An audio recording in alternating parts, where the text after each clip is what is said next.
Hello, how's it going?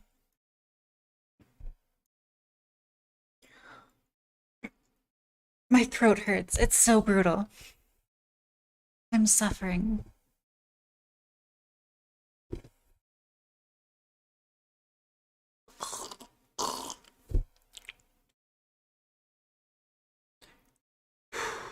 I did my taxes recently as well. Oh man. Okay, wait. Mm, I have the urge to. Okay, wait. I'll be right back. Okay. I am going to get a cough drop.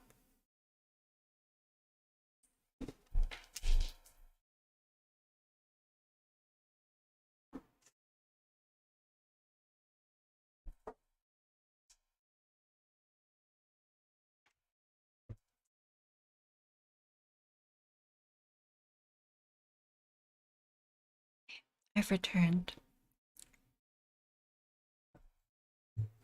Sore throats are so terrible. I hate it. I get them like pretty frequently too. They fuck me up. They destroy me.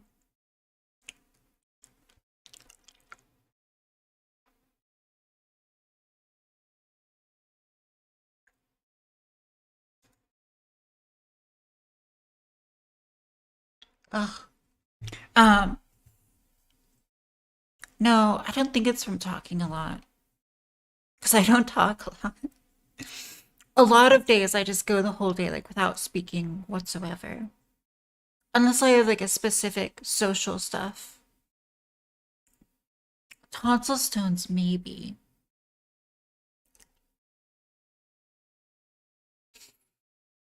Terrible.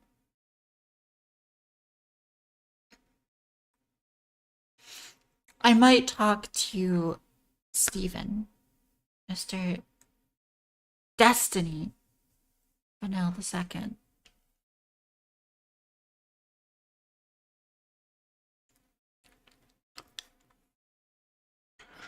I don't know the solution to bullying in school. Yeah, Destiny was messaging me like questions for his manifesto. Yeah, I'd have to end the Twitch stream, which is tragic.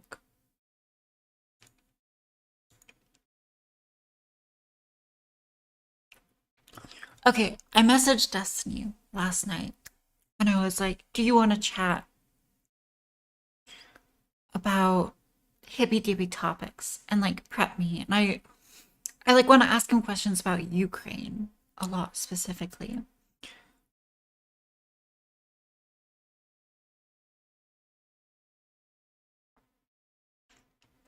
But maybe I should have asked him earlier because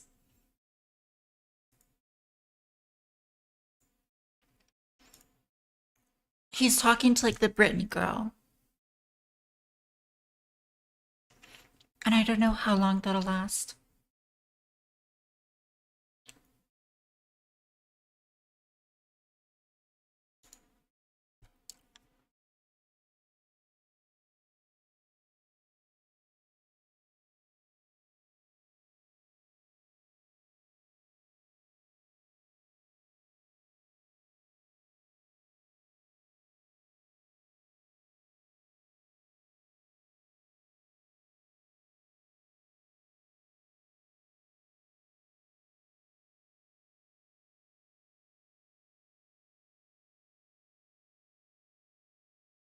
I think, I don't know. I think that I'm like, oh, okay. I guess I will talk with Destiny. All right, I'm turning off the Twitch stream and everyone go to my YouTube stream. Oh, wait. Never mind. The Twitch stream is not turning off. I lied to you.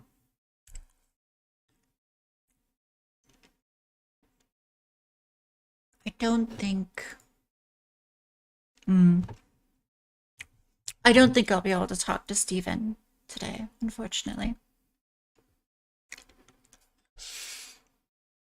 Mm, I missed the opportunity.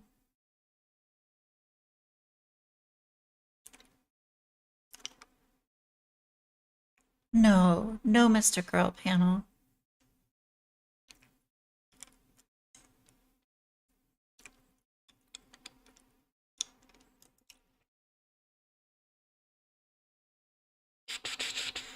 Trans awareness panel. Hmm.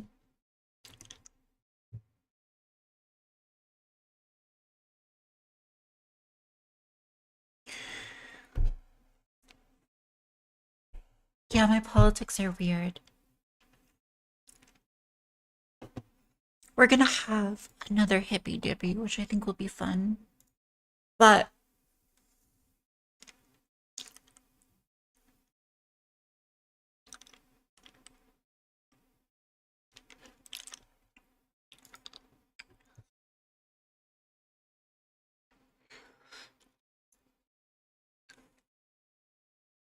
I do like Thomas Sowell.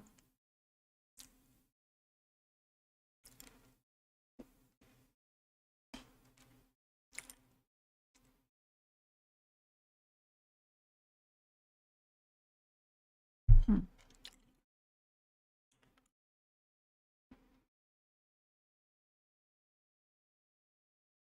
Mhm.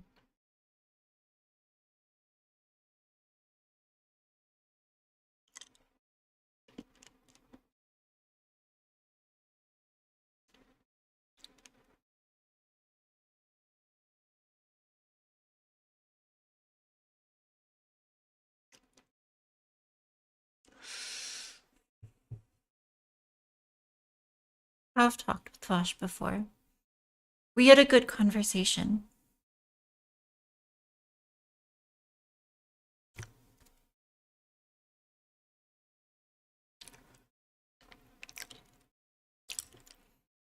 Vosh was shitting on Soul. I wonder what he said.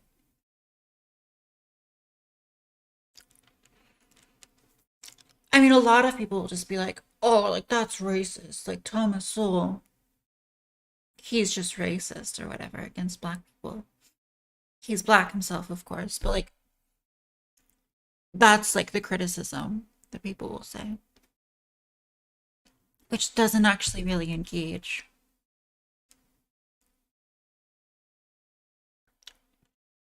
with his arguments.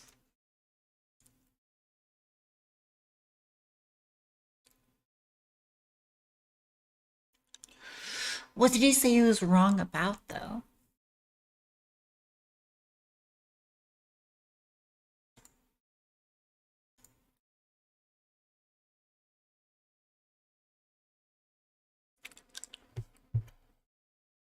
I've asked Demon Mama if she wants to talk to me, and she never responded. That was like a while ago, though, but I don't think she wants to chat with me. But I would chat with her. I think it would be interesting because Demon Mama and I have like extremely. Wait, that's a cruel thing to ask if I want to talk to her. I don't. Anyway, Demon Mama and I have like very different ways of approaching conversation.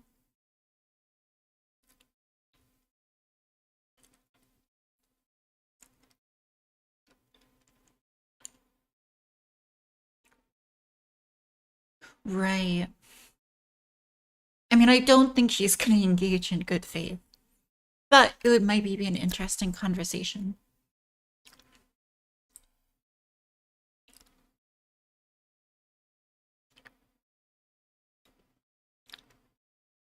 I think Ayn Rand is interesting.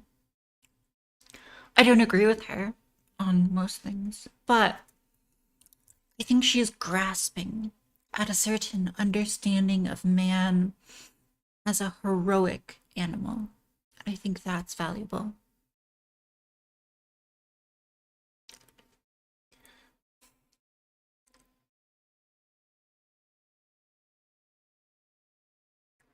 I think Ayn Rand's politics are really a kind of politics of like greatness. And like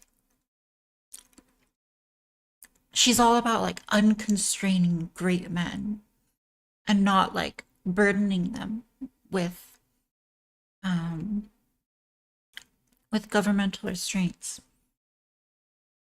which is not something that like I mean, I think there should be restraints on people to some extent created by the society and the culture. But I think it's interesting. Are there any writers you really dislike? Um, I really dislike Deleuze. If there's any philosopher who's just like intentionally vague and like creates neologisms, like just because, rather than like trying to be concise and express their ideas succinctly, I think it's just like fucking so annoying to read.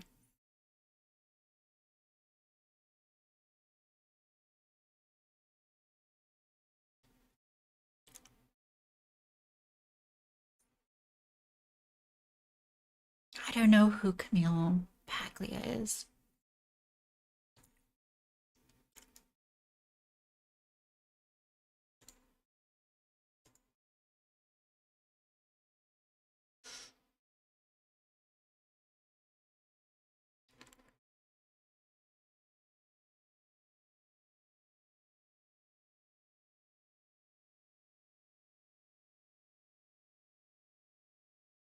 I think the trans topic is just very broad. We're just talking about like experiences.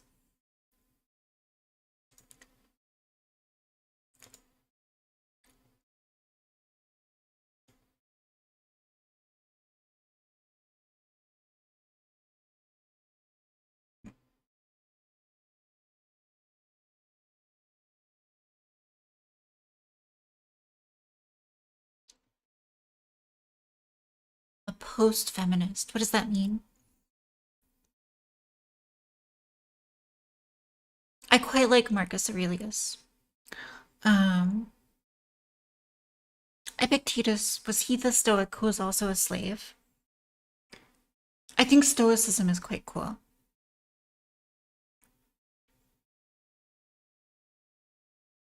But I haven't read Epictetus, only Aurelius.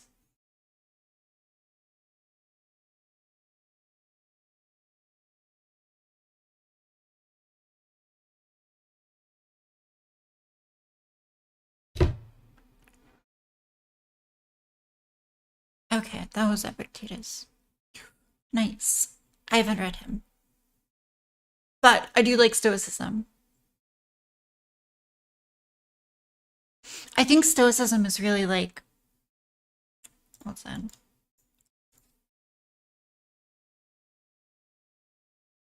I think Stoicism is really like fundamentally about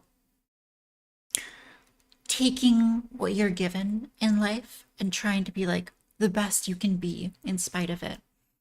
And so, like, both Epictetus and Marcus Aurelius did this in different ways. And it's fascinating to contrast them because Marcus Aurelius is taking on this enormous burden of responsibility, the enormous temptation to live like the ultimately hedonistic life. He has everything at his disposal. He's the richest and most powerful man in, his entire corner of the world.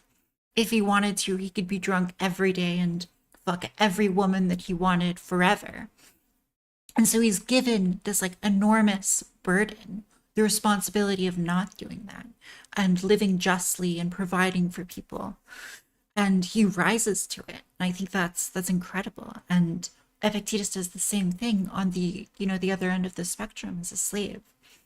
And so I think it speaks to like the ability of Stoic philosophy to, you know, to approach anyone in life and say, wherever you are, if you are a slave or an emperor, you can be the best emperor you can be, the best man you can be.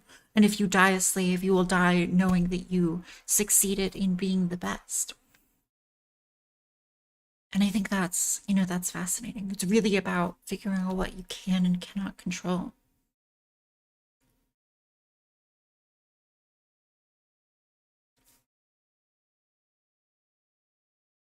Mm. I mean, I think Stoicism, to an extent, it is about suppressing emotions. Um, but I think it's more about understanding when to let go of emotions, right?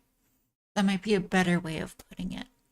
Because, when you're presented with like adversity, understanding like when that's something that you can like really feel angry for and allow yourself to feel angry for and upset, but also like understanding that you are more than just your emotions. Yeah, and so you can move on.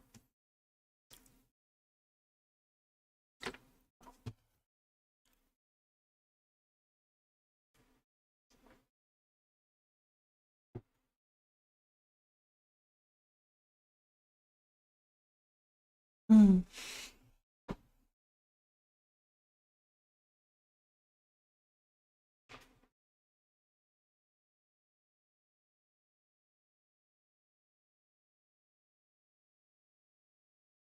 Thoughts on the existentialists? I'm thinking like Camus, Sartre, um, Foucault, and whatnot.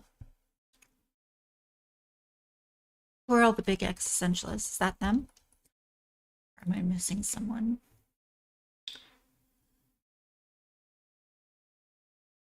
Oh, I Google it and it includes Kierkegaard. I do like Kierkegaard. I hadn't considered him part of that group.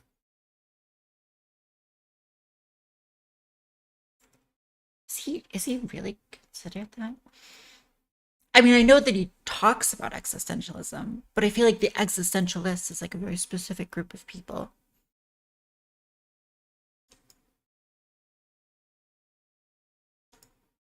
I guess not though.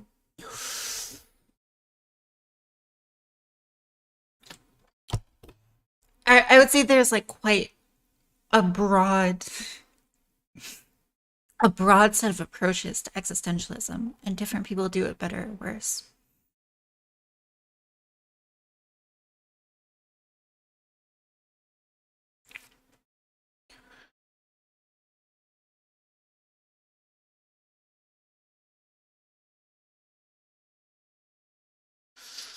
Dostoevsky. I did go to college. Whoa.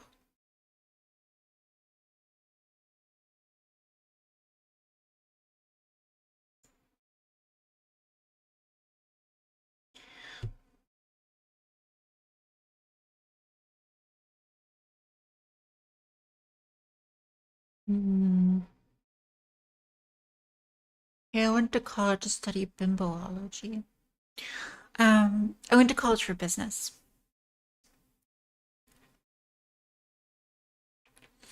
which I think was a good decision. I think understanding like the nature of the limited liability corporation structure is important politically because it's like a very efficient structure.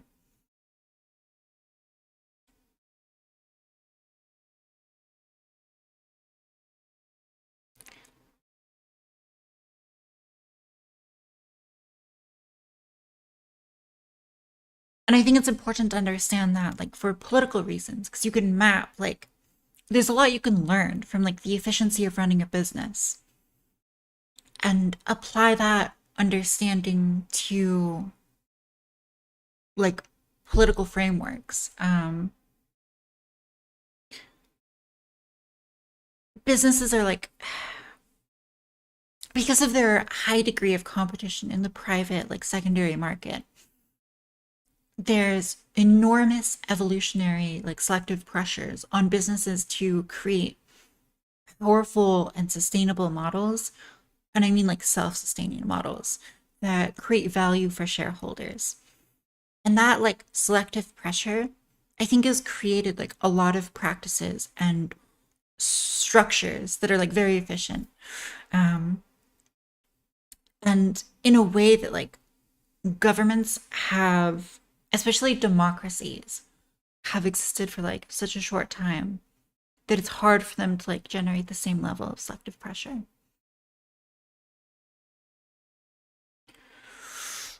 No, I don't think business has helped with OnlyFans.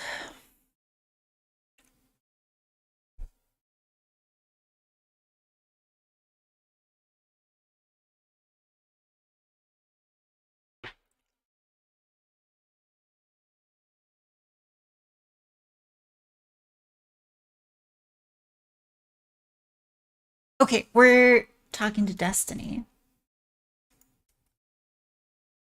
You can watch it on YouTube.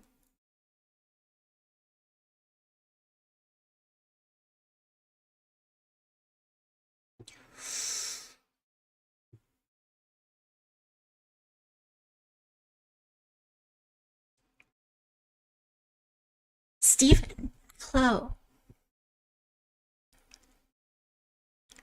Whoa, incredible. Oh,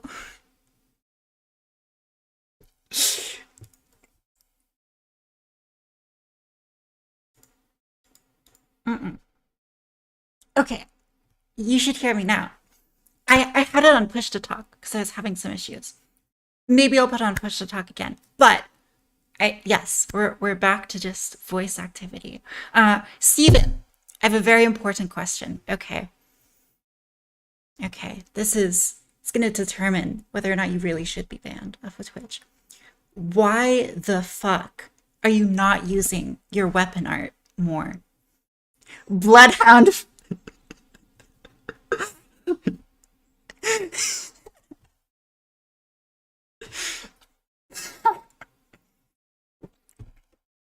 Okay, you've got a tiny FP bar.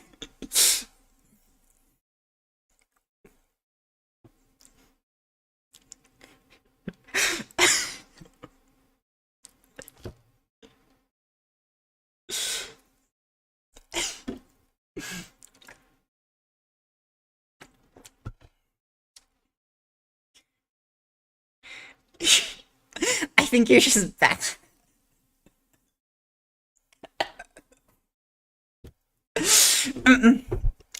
Okay, fair enough. So, starting off with a bad take.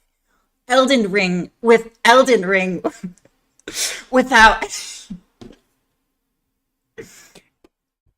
It's like you're playing Sekiro without blocking. It's ridiculous.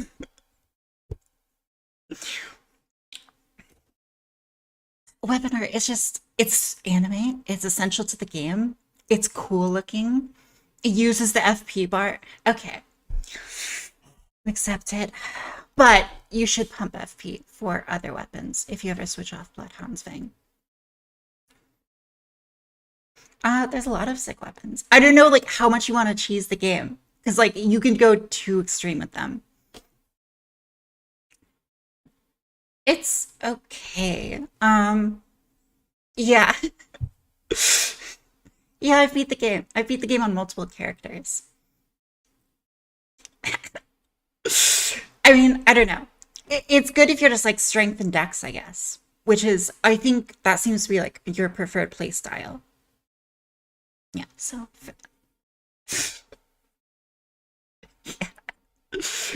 there's some busted stuff. Okay, but hippy dippy. I am uninformed. Okay, I'm just an internet whore. All right, I don't know these things. So, in regards to Ukraine, what is like the realist explanation for like American interest in Ukraine remaining like a sovereign and independent nation?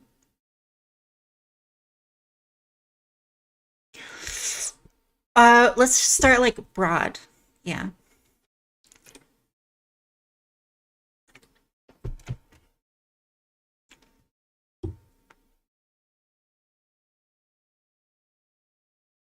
Mhm.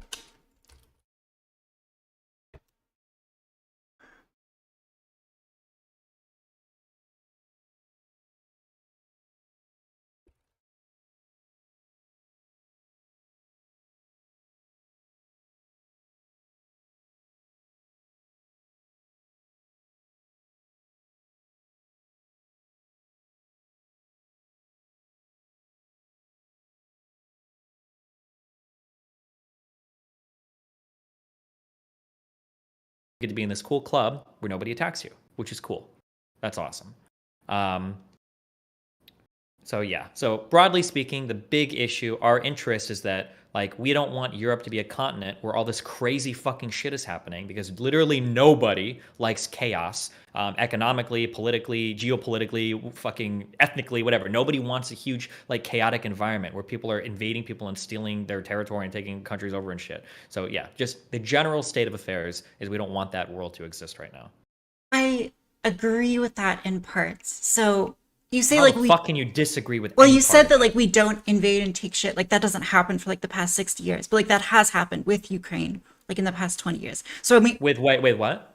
with like Crimea, right? Yes. Oh yeah, And yeah. That's why elsewhere I in agree. like, That's why this is so like exceptionally crazy. Yes. okay, yeah, yeah. Hmm. And so like they're launching this giant, large scale invasion. They're in like Hmm. the east in Donetsk, and they're like they were circling Kiev. Looks like they've like pulled back briefly here. Hmm. Um, No, they're done. They lost. They suck.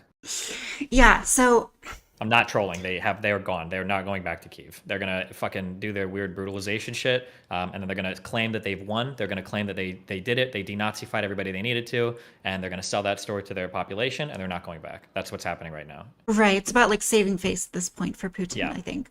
Hmm. So last time we sort of talked about this, you brought up the idea that like if we don't send weapons to Ukraine or like really invest ourselves in helping them, whether that be through like proxies like Poland or whatever, then Hmm. they'll just like roll through Ukraine and into the rest of Europe. Have Not you? into the rest of Europe. I don't think so, You but don't through think Ukraine, so, yeah. but through Ukraine. Hmm. Okay. So you're wanting, there's like a reason you don't want this like chaos, right? It's like bad for business, bad for people's lives. There's a moral, ethical reason. Bad for Europeans, yeah. Um, you've talked about like the Azov battalion, and you've talked about how it's like very small relative to like the broader Ukrainian force. Hmm. And the number of people who are actually like nationalists in that force are even a smaller portion.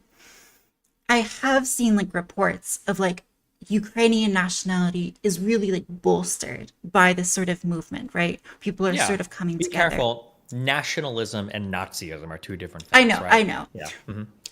Do you think there's any risk with like arming Ukraine to the extent that we are, that it's like a brave Mujahideen fighter situation where we might No, see it's like, different because okay, like Ukraine is like it's a stable government. It's not like we're just arming like resistance fighters or something. mhm.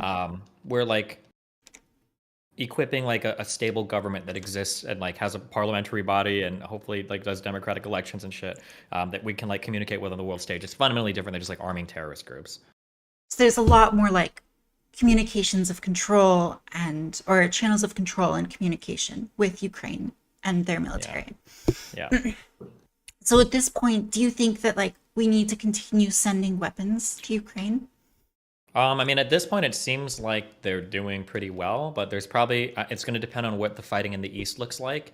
And I don't know if Ukraine is going to try to take back the Crimean Peninsula or not. I haven't read anything like in the past few days about that. So So I guess like a harder question, but like if Ukraine hmm. were under Russian control, Hmm. um, how would that like meaningfully change or affect like the quality of lives of Americans? And you could do like Mm, long term as well. It doesn't have to just be short term. I don't know. I'm not sure if it would meaningfully impact the lives of Americans. I don't know. It would have to be like really far out. Like there would be like kind of like maybe economic consequences down the line that we lose access to like Ukrainian markets or something if they join like certain Russian trade leagues, but sure. Interesting. Okay. But it's not So going to be like a direct like, like how does Afghanistan or Iraq affect the average American? Like it probably doesn't that much, right? so you would say that like if we just allowed Russia to like roll over Ukraine, it's bad for Ukrainians, probably bad for like the European order. But you'd Hmm. say like it wouldn't affect the everyday life of Americans probably Not for in like a a while not in a ever, not in a maybe. noticeable way. Yeah, Not in a not in a noticeable noticeable way. way. Interesting. So Unless maybe it emboldens Russia in like future activities that end up like causing some like war that Americans are drafted into, but that's highly unlikely. It seems impossible to think that. But Right. I mean, I think like if anything, I expected you to give the argument of just like, well, we don't want Russia to be stronger because Russia opposes us. It's like anything that Yeah, but makes them Russia and stronger the would be United bad. States, it just doesn't seem to be the case right now, although we live in strange times. But nuclear powers just don't fight each other. That's just not something Hmm. we are doing. That just doesn't happen. So, Yeah, I guess I was expecting you to make the argument more on like a soft power side, where like if Russia's stronger economically by virtue of taking over Ukraine, then they'd be able to get more allies and like, I don't know, oppose American interests abroad, whether that be on like climate change coalitions or whatever.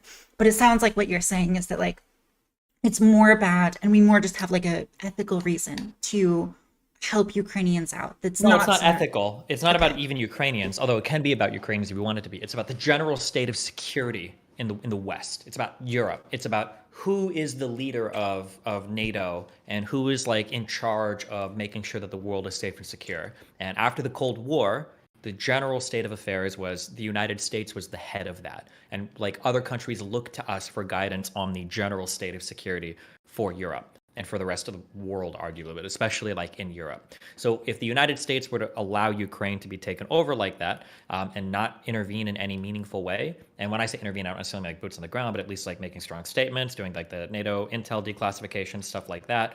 If we weren't in charge of that, then people would start to look elsewhere in thinking that like the United States is not a capable leader insofar as security goes. So it would damage like U.S. reputation abroad and maybe give us. It's hard to imagine how that could play out in the future, but like it would just damage the United States like credibility, reliability, whatever for future things that we do. I think that might be true in this circumstance. Do you think that American credibility has been damaged by the over involvement and, For the the Ukraine stuff, no, elsewhere? So like you can apply this argument elsewhere where it's like, well, people have this expectation that the United States will stand up and step into conflict and sort of act as like an arbiter. We've seen other conflicts where that happens, where the United States steps in and they don't go as well. Do you think that's hurt yeah. American? When missions go well, it makes us look really good.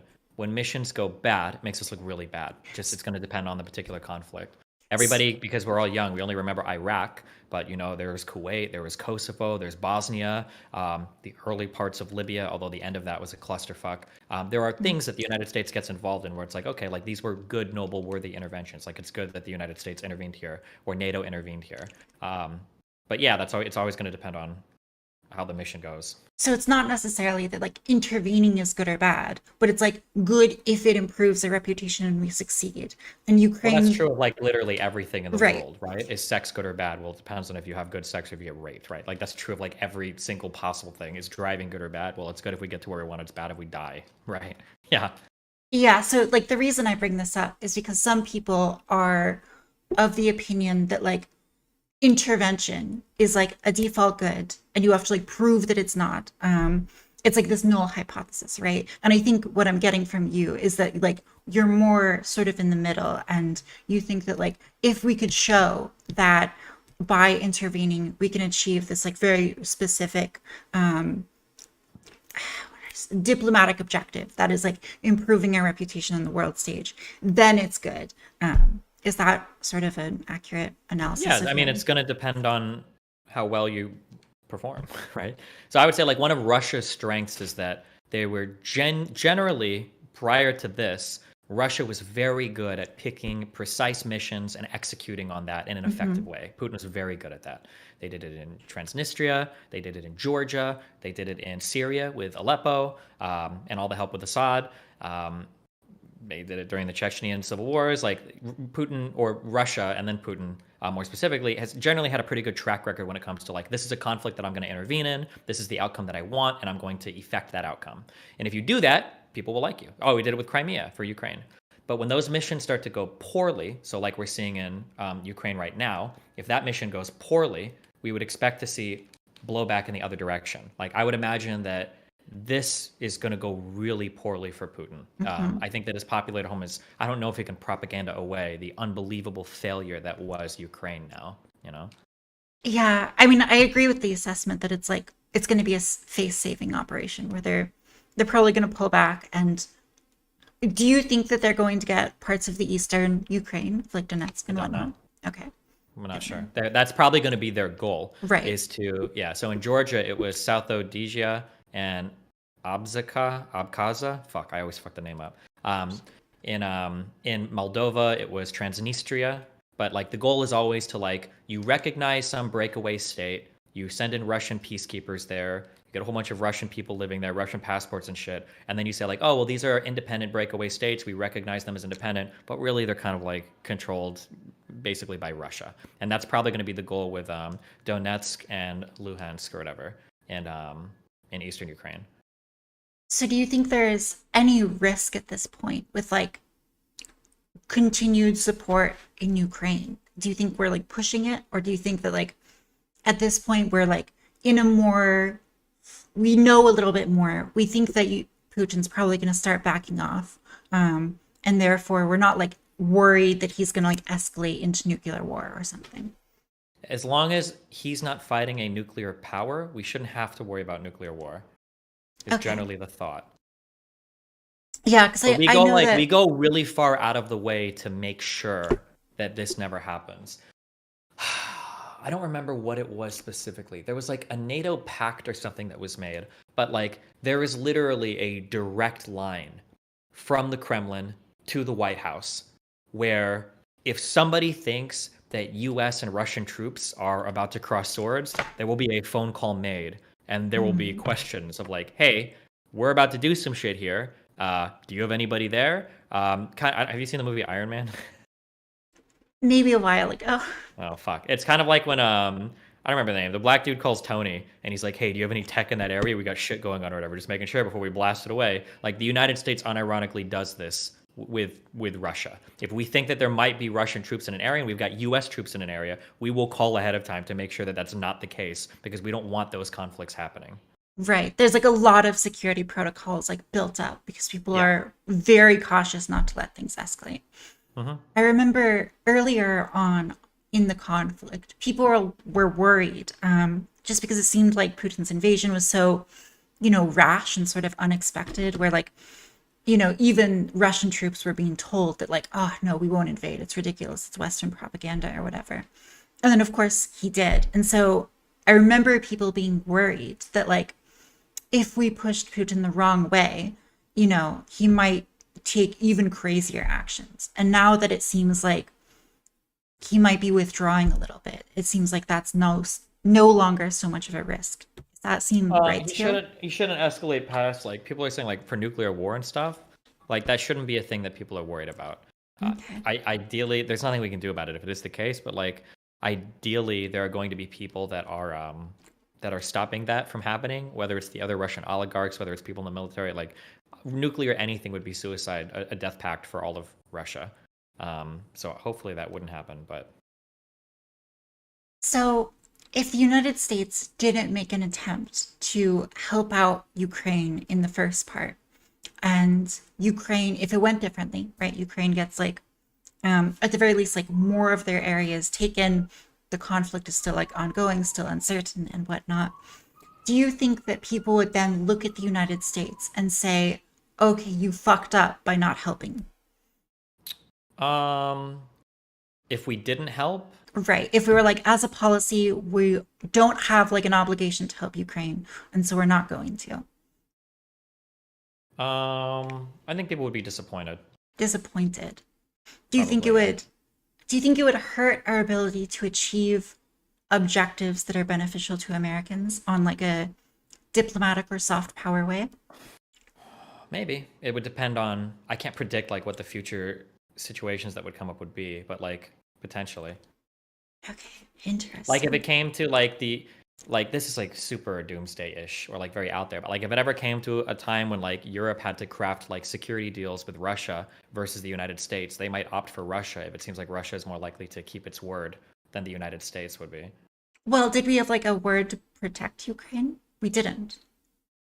I mean, like the United States is like whether people like to see it or not, it's like Europe's big brother, and like if you fuck with Europe, especially NATO, like we'll show up and fuck you up. Is essentially like it's like the deal that the world has made after the Cold War, basically. Yeah, definitely with NATO, and like the Western Europe, but I'm not sure that like that expectation still exists for like Eastern Europe or yeah. It absolutely exists for Eastern Europe. You Like think so? Romania, Poland, Estonia, Latvia, like all these countries that Okay. are part of NATO now are like, please, Daddy America, we don't want to get fucking butt fucked by Russia coming back. Like, I think that they definitely looked at that as well. Oh yeah, definitely those countries. And then for Balkans too, right? Like the people in Bosnia that were being genocided by Serbian people in the Middle East, whether you're talking about Kuwait or if you're talking about like Kosovo, like there are people that look to the United States hopefully for some sort of intervention. Specifically the United States as well, because for some of these NATO interventions, the UN Security Council won't allow interventions to happen because like Russia and China sit on the UN Security Council, right? So in some ways you kind of have to look towards like the US and NATO to be able to do things that the UN isn't going to be able to do. So really like the strongest argument, what I'm sort of getting from this is that like the reason why the United States wants to involve itself in some way, not directly obviously, but with like arms and support, is that kind of diplomatic soft power. Yeah, I mean, sure. Okay, interesting, interesting. Thank you. I don't know like enough about it, but I've been reading more and I appreciate hearing your take on it. No problem. I've okay, so the other thing, you've been talking so much about transports and I agree with you. I mean, I think you yeah, I agree like with the basic premise. But I do think that like the strongest argument as far as like a fair way to approach would be that for like sports that are individualized, it's like you're not competing like it's not like a combat sport or it's not a sport where you've got like team versus team, then you could just create like a list of everyone's like times for swimming and then allow any league to like aggregate those times however they want. So like you could create like, oh, these are all the blonde people's times, or trans women, or women, trans women and cis women, or cis women only, and so on. I mean, you can do this in like recreational leagues. I think the issue, oh my God, comes from when we're talking about like NCAA sports or professional leagues. But like for like recreational leagues, like there's tons of people that could do this if they wanted to, right? Right. And what I'm saying is that like you could change the structure of sport so that like everyone's times are just like combined for some of these sports. And Yeah, but then then women just get like fucked in every single sport though, right? They're never winning anything or well, not necessarily. I mean, like, because you yeah, could necessarily, right? award them. Like, here's like, you have a league, right? Like a sports league that then Hmm. looks at, oh, here are all the cis women competitors who competed in this event. And these are the top three. And we're going to award them like medals for that. And then, Yeah, like, but then aren't you just basically reinventing the same problem? Like people are going to say like, what the fuck is up with these awards? These are transphobic. You're just awarding them to cis women. yeah, but Are we like like the league that like is awarding them isn't going to care because like that's their specific intention. They're probably created by like I don't know, specifically transphobes? turf people, right? And it's like they can award people awards however they want, and like Well, but like, another what do you league do for could like college include. sports where there's like a limited number of like slots for people to participate in, right? Yeah, I mean, I think that like you could just there's like a limited number of slots, and it's like broken up into like male and female divisions. I think you could just create like a number extra, like you just add like a few slots, right? Trans people aren't that common. And you get funding for that trans group and they can compete in sports and then they're just aggregated like all together and different people can filter them in or out. Maybe. I don't know. I'd have to think about it. It seems like because if it gets like really complicated, we talk about making like special slots. It feels like we're gonna run into the issue of like recreating a lot of these problems. Hmm. Like, let's say that we create like 4 extra slots for women's sports. Like, people are gonna view these as like you've essentially recreated the same problem, right? Because now people are gonna say like, these are like the trans slots because they're not treated as real women. Or like, if you're ranking everybody's times against each other, like cis women are still going to feel like they've got like an unfair competitive advantage, even if more slots were created for them. Like it's complicated. Like I'm not saying I have the answer. It's hard, but Yeah. I mean, I do think it's complicated. I think there are like other reasons why you shouldn't include trans women in like cis women's sports. And I think that like the strongest argument in favor of there is just like there's a historical precedent. And that precedent is that like cis women created these categories mhm. for cis women to compete. And even if we could prove that like trans women were fairly competing, I don't necessarily think that means that like they ought to be allowed to. Like, if you could prove that like men who've removed their toes like are able to compete with cis women fairly, I don't think that necessarily means they should be able to like compete with cis women just because it's fair. Because like these categories exist for cis women specifically. Okay, yeah, maybe. Yeah. So I don't know. I mean, I think there are like different, maybe better arguments for this, but Hmm. I do think that like the strongest argument is you could just like put everyone's times together and then anyone aggregates it however they want to. But yeah, those are my Okay. main the things that I wanted to ask you about. Okay. Well, anything else? I don't think Are you so. excited for your panel tonight? We're gonna destroy Vosh. Okay. Wait, do you have any advice? Just like debate advice? If you're gonna destroy Vosh, don't do it on anything foreign policy related. He has copied every single foreign policy take of mine, and he still copies it because he's too lazy to do any original And you're just research. a god at My foreign foreign politics policy. are just better than anybody else because I'm the only one that's willing to do like even a Wikipedia reading of anything for these topics. So, yeah, don't argue with him about foreign policy. It's probably correct because it's all going to be shit I've told him Mm. or like said in my stream. I'm not sure I disagree with Vosh on foreign policy. Yeah, that's good. That means you don't disagree with me on foreign policy. What are the other topics? The other topics are electoralism and direct action, which is sort of niche. And then also insulin, Um, like price capping.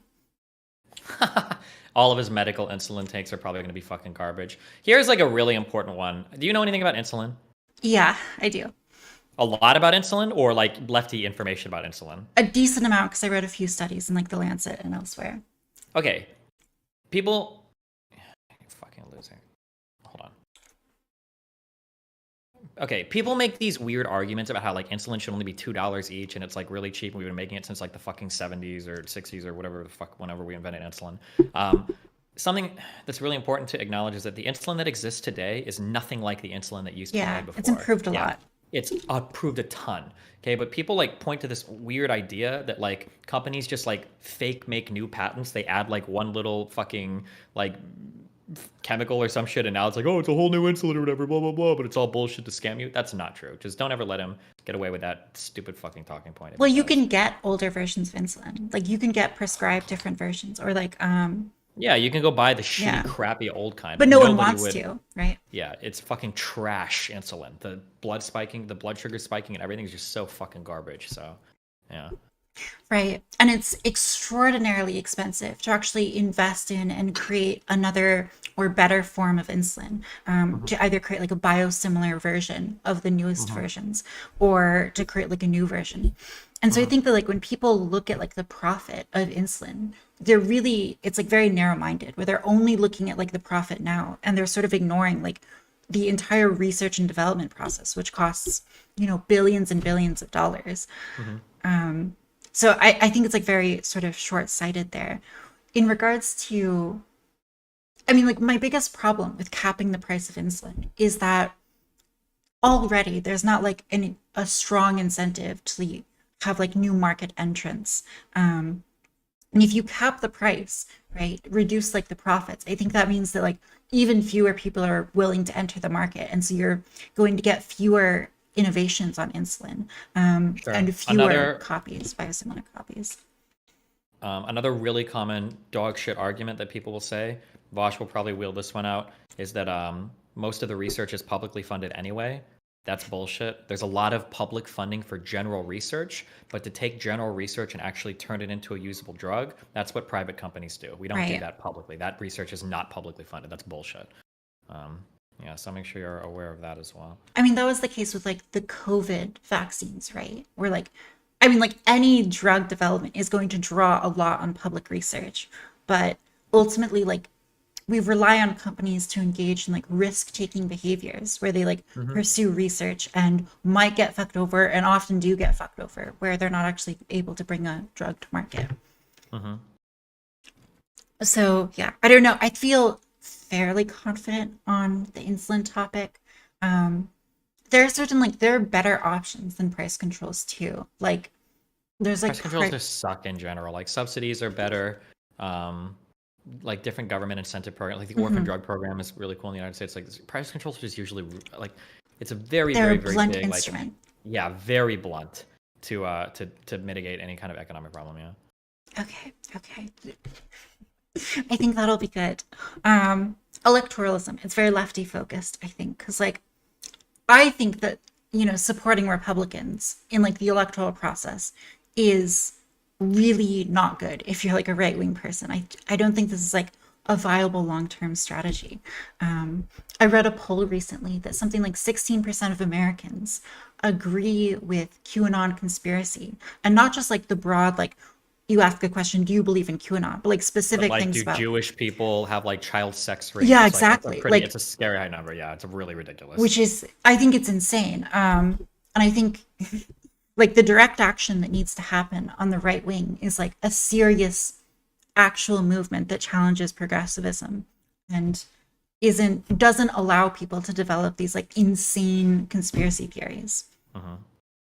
So I think that's where I'll go with that. But yeah, I mostly wanted to ask you questions about Ukraine, because I don't know. I think I was just like not totally sure what the overall purpose was in like involving ourselves. Okay. But that's all. I need to get to a trans. We're going to, Oh my goodness, exciting. yeah, we're just going to talk about feelings and like experiences and nothing political. And it's going to be with Vivian.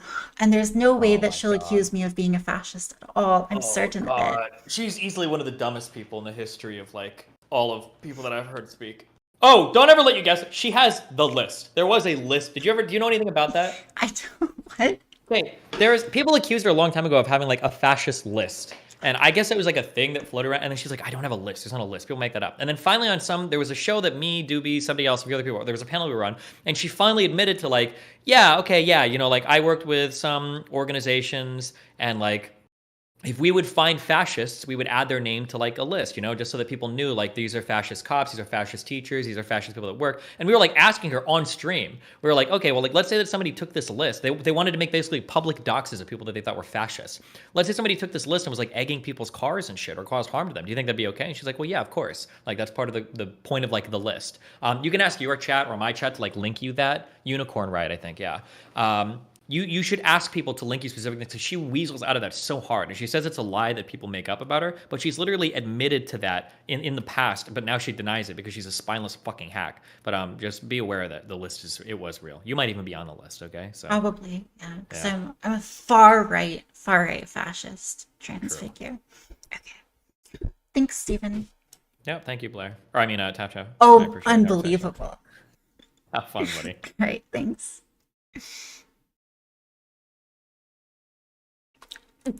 Blair? What the Okay. We're going to start the Twitch stream again.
I've refilled my water bottle slightly. Yeah, I started my Twitch up again, so you guys can join there. Oh wait, hold up. It's me, not Wick. Oh, Wine Mom 4. It's Wine Mom, The infamous Wine Mom 4. right? All who know me shall tremble. Wait, that's not right.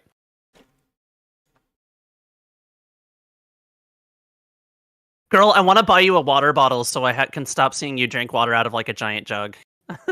Every time I see you do it, I'm like, can I get her a fucking hydro flask? I have a water bottle, but it's got like some doxy stuff on it, so I haven't been using it. Oh, that would explain it. Yeah, gotta get it. Wait, I guess we're gonna get moved into a different chat, right? And curtains up. There we go. Hey everybody. Just like that. Yeah, there we go. Hello. Dr. K. Can you guys talk a little bit amongst yourselves so I can adjust the everyone's volume so everyone's kind No, of fuck heard you. equally? Still can't see myself. What the fuck? Okay. Well, I guess it doesn't matter as long as everyone else can see me. Hey, I don't worry about it. There's no issue there. Now there's a living room or a bedroom, I think, that I haven't seen in a long time. Mine? Yeah, we have not been on a panel together in a long time. Yeah, it's too bad. There we go. You're fun to have about. I like you. Yeah, likewise. You should get coffee sometime. What? How long is it a drive? Maybe 2 Ontario? days? 3 days? What does Google say? 1 week. Okay. Yeah, we might be able to do something. Once gas is no longer $2 million or some shit like that. Wait, 1 week from Toronto to LA? That's got to be like 36 hours? I'm doing a bit. Oh. I didn't actually check. All right, if you want an actual check. 37 hours. Boom, I was so close. 37 hours. Yeah, something like that. We are waiting on Mix Vivian Wolf. Hopefully she gets here in time. If not, the show must go on. So Yeah. just while I have you all here, let me explain the format just very briefly. So I will introduce the topic, say hi to my chat for a couple minutes. Hopefully people will start pouring in. And then I'll just give everyone here a brief intro. And we'll get into it. Can you see me still? Cause Yes, we can see you. okay, as long as you can see me, because this is all fucked up on my end. But yeah, so that's how it'll go. I'll let you know when they can hear us and when they can see us, and yeah. So Thank you, my dear. all of you, for agreeing to this. I appreciate it. And hopefully we can get things going. What is the stream that we're streaming? The watch stream thing? What is going on with I'm that? not entirely sure what I agreed to, frankly. Well, you're gonna find out today. All right, cool. I do respond to chat, but Oh well, it's yeah. difficult Ninetails is when I'm showing like, that I'm there. It's just on my end. It's like can't see myself. I don't know what's going on, but whatever. when I'm in roll a with it. voice call. I it's forgot just that's how difficult. OBS camera works. It's tricky. Damn it. Okay. I don't know if you have this, but like I specifically turn off the box that's like show my camera, so I'm not being shown on my stream twice. But I know it's there. Okay, so just so everybody knows, you're live with me here, like my audience is hearing you. If you want me to, I can mute you, though, if anybody needs to say anything privately, just to let people know. We're about to go live on my end. Okay, so we're good? It's all good. Yes. Okay, think. okay, I just have a making really sure. hot take. Oh, Well, What's the save hot save it take? till we go live on my end, and then you can make it for the whole Hot. This the was world. about experiences, not debating. Oh, Tiffany, you know how I feel about that. About I fully expect to be experiences? debated on my experiences. It'll be great. No, you know I want Alright. to debate you. Okay. On what? There's nothing to debate except for like guns. If it turns into argumentation, I'm gonna get real rude real quick. Well, let's try not to do that. Again, thank you all for being here. Whoa, the sun's in I'm my about to face. go live, and you guys will be seen and heard. Um, no comment, chick. Uh, is your camera off Oh, geez. Let me go and see what's going on. Okay, so I have to have something clicked. Ooh, that's a little weird. That's a little strange. Yeah, I have to be clicked onto Discord to be able to do that. So I guess all that means is I won't be able to be in my OBS window, but I can see pretty much everything. And yeah, we should be good. Actually, let me just set up my screen a little bit better. Sure. How long? When are we? What are we? T minus? We're about to go just about live to any go. Okay, second okay. now. Does anyone have any ideas of how I can show the panel to my stream, but also this be what I have now be my OBS camera? There's Not. I use XSplit. Damn. I have 2 different cameras, but I'll have to look it up, but it's too late for that now. So yeah, And last but certainly not least. Okay, excellent. So we are going to go live here in a moment. And again, thank you all for coming. Like I said, just going to introduce the topic, give all of you a brief introduction, and then we'll get into it and we'll discuss, discuss the topic at hand. So yeah, we're going to go live in 5.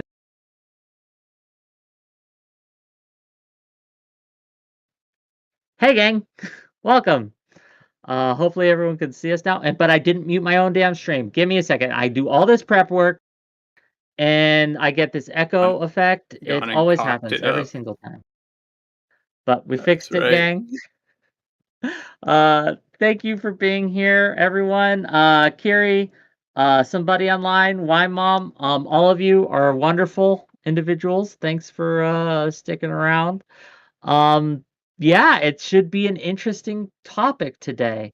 I've invited all these lovely individuals on to talk about their experiences, and to help me, who is someone who hasn't lived their experience, maybe understand and learn a little, right? And hopefully my audience can have a lot to take away as well. Thanks for being here. I'm asking everyone to be respectful. I know we can get debatey on other topics, but this one we're going to try not to. So just yeah, just be respectful. So, yeah, we have a lot to talk about today.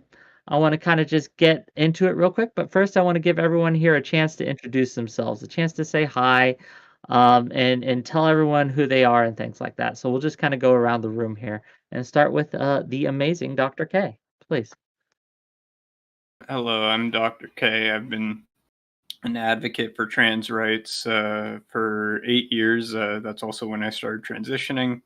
I've been doing organizing work for numerous groups for about that same time. I organize with the IWW. I am a field operative for a political campaign, and I'm a newspaper reporter. I am a weird type of a trans woman. I'm technically a third gender, but also kind of a trans woman at the same thing. It's called a femin yellow. It's a cultural thing. Look it up if you're curious. Okay, well, thank you for being here. I really appreciate that. Sure. Next we have Ninetails. Oh, okay. Hi, I'm Ninetails, and yes, okay, I'm unmuted. I'm just a Twitter needs to touch grass type person who debates things all the time because I love science and being right. Twitch.tv/NinetailsCosmicFox. There's no numbers in that, but there is numbers in my Twitter, which is up at the top. Is that the top right corner for you guys? I don't even know, but it's at M9Scarlet. So follow me either way. Well, thank you. I shouted you out in chat there. If you have other links you want to post, you may as well. And yeah, if you guys in my chat got a second, just hit the link, give her a follow. That doesn't cost anything. Taftash, please. Right, my name is Taftaj. I post sexy pictures online and talk about politics. It's fun. We do a little bit of trolling, so look forward to having a good discussion, talking about experiences. I think it'll be pretty easy, pretty chill. So yeah, good stuff. I hope so. Thank you for agreeing to come on here. I really appreciate you. Next up, we have Tiffany Starr. Hello, everyone. I am Tiffany Starr, also known as the Adult Entertainer Gamer. I do video games on Twitch, and I do adult film, and that's always fun. And I also do politics, sometimes on Twitch when I'm not gaming, but mostly on my YouTube channel, which is Tiffany Starr, and I usually dunk on anti-SJW gamer bros, conservatives, and TERFs. So go ahead and follow me there, and my Twitch name is Tiffany Star Power. Oh, I got your Twitch name wrong. Let me try that again, gang. Well, I switched it recently, so. Oh, okay, that is why. I was like, I thought it was something different. But thank you for being here. I'll Don't re-shout you forget the out. underscores between Tiffany There's and underscores. Okay, Star, so yeah, maybe you got to so- be very clear here. Tiffany underscore underscores, star underscore power, yeah. underscore power. Star Got power you. like Mario. Do-do-do-do-do-do. Got you. Thank you. Thank you for being here. Next up, we have Wine Mom. Wine Mom, please. Hey everyone, I am Wine Mom. I am not a streamer. I recently came into the space, mostly coming from a political journalism side of things. You can generally find me as a moderator in Wix Discord, where I help right-wing people understand left-wing issues. I'm also Kirsten's Closet on Twitter. And she's pretty good at it. We thank you for the work you do in my server. I really appreciate you, and thanks for agreeing to come on and talk to us today. Next up, we have No Comment Chick. Hey everybody, I'm back. Yeah, I'm No Comment Chick, aka Irene Geller, aka NCC. You know, if you want to like take the the villain archetype. I'm a streamer. I've streamed on Twitch. I've streamed on YouTube. I still stream on both of those platforms on at No Comment Chick CC on Twitch and at No Comment Chick on YouTube. It's a little confusing, and Irene Geller on Twitter, right? So I'm all over the place as far as brand. We'll get that consolidated. I've also got a website coming up, nocommentchick.cc, which will be the primary place to watch me going forward. I stream about politics. I stream a lot about trans people, which is the topic we're going to be talking about today, one of my favorite topics. And, I like to talk about marginalized people and their right to have self-determination, their right to control their destiny, and their right to take back their dignity. So, that's kind of where I'm coming from as a streamer. And that also doesn't have a criticize video, and yeah. comment on the effects of our platforms as content creators on marginalized people. So that is me. Did you say the right to control destiny? We have the right to control destiny. Yeah, Keffel's owned destiny, so therefore trans people own destiny. So destiny has to do God. what we Irene, want, because I'm not No. crazy Keffel's about this owns. combination of Well, words. Fucking less than 2 minutes into the Yeah. stream. It's like, how Can long we does it just take not- to reference Hitler? How long does it take to reference Destiny? I just Let's wanna get control mad at destiny. Let's get through the intros. This Let's is my get fault. through the Name, 'cause if intros you say it first. 3 times, Yeah, he shows Vivian's up. still got to go. Let's get through the intros and then Simmering. Then we'll then do I have spicy. some questions, but we'll go.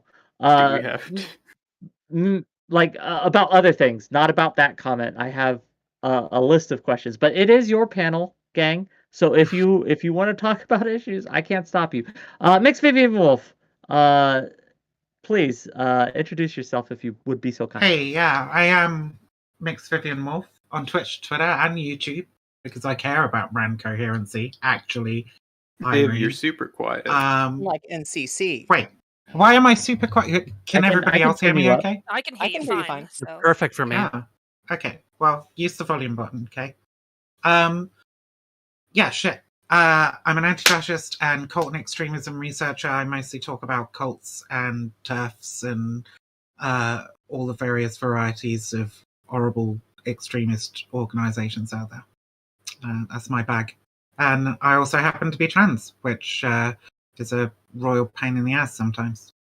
Well, thank you for agreeing to come on and talk about it for a little bit. I appreciate you. So when I was putting this panel together, one of the things that me and Y Mom discuss sometimes is how every topic when it comes to trans issues seems to be a debate.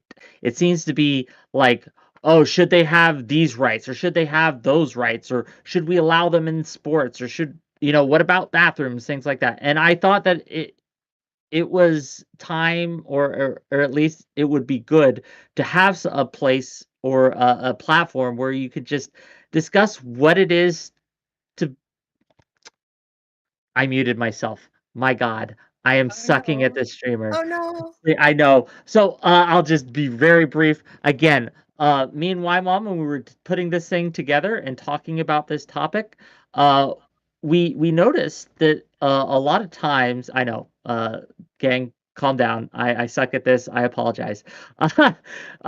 But we noticed that every time trans issues came up, it was always in the form of a debate. It was always in the form of, well, should they be allowed in sports, or should they be allowed in this area? Should they have these rights? Should they have those rights? And I felt that did a disservice to the community. And I wanted to provide a platform that would allow my mostly cis audience to hear about their experiences where they're not having to debate about their rights, and they could just tell us and help me understand, maybe, what it's like to walk a mile in their shoes. And I'm hoping we can all kind of come at this topic from that angle here. If you have disagreements and if you have issues, that's fine to air them out here as well. But I want the most. I want the spirit of it to be a conversation rather than a debate. So thank you again for coming. And I guess my first question for all of you, and it's something that I've been very curious about, is like, when did you first realize that you were trans, and what did that mean to you at the time? If you feel comfortable talking about it, I'd love to hear. So just free form, go when you want to go, and I'll try to manage the discussion. But please. Well, happy to say, but oh, sorry. No, you go first. You want to go first? I'm fine with that. I just said things. You should say things, and then I'll say things. I'll say things first. I don't want to. Yeah, if you want to go first, I don't care. No, you're okay. So I knew I was different when I was like 5 years old. Obviously, I didn't know what trans was. I just knew I felt different, and I never quite could put my finger on it because you don't know what trans is when you're 5. I just felt different and awkward, and it wasn't till I was 13 I discovered that you could transition and what transgenderism was, and that as soon as I discovered it, I instantly knew that I was trans. That was me. The problem was I was in high school, and I had a high school sweetheart, and she wanted to get married. So I actually had to grind my gears for 4 years back and forth whether I should transition or not. And I finally decided to transition because I went out with a group of trans women and some cross-dressers. This is when I was young. I was like testing the waters. And I met this trans woman who was like 53, and she started really late, and she didn't look particularly attractive. Not that that matters, but she said she didn't look that way because she said, I wish I started when I was your age, but I repressed it, got married, had kids, and then I came out in like 25 more years later, lost my job, got divorced, my kids hate me, and after hearing this story, I'm like, I don't want to end up like this. I'm engaged and she's not bisexual. So that was the defining moment in my life where I'm like, screw it, I'm not ending up like this, and I just transitioned. And obviously we split, me and my ex-fiance, and I still love her. She's great, but not in the same way. But it wouldn't have worked out, and I'm happy. It's the best decision of my life. Well, cool. Anyone else want to share their story, or? I'll jump in if. Oh no, Vivian's next. Hey? Oh yeah, I really don't mind when I go. Really.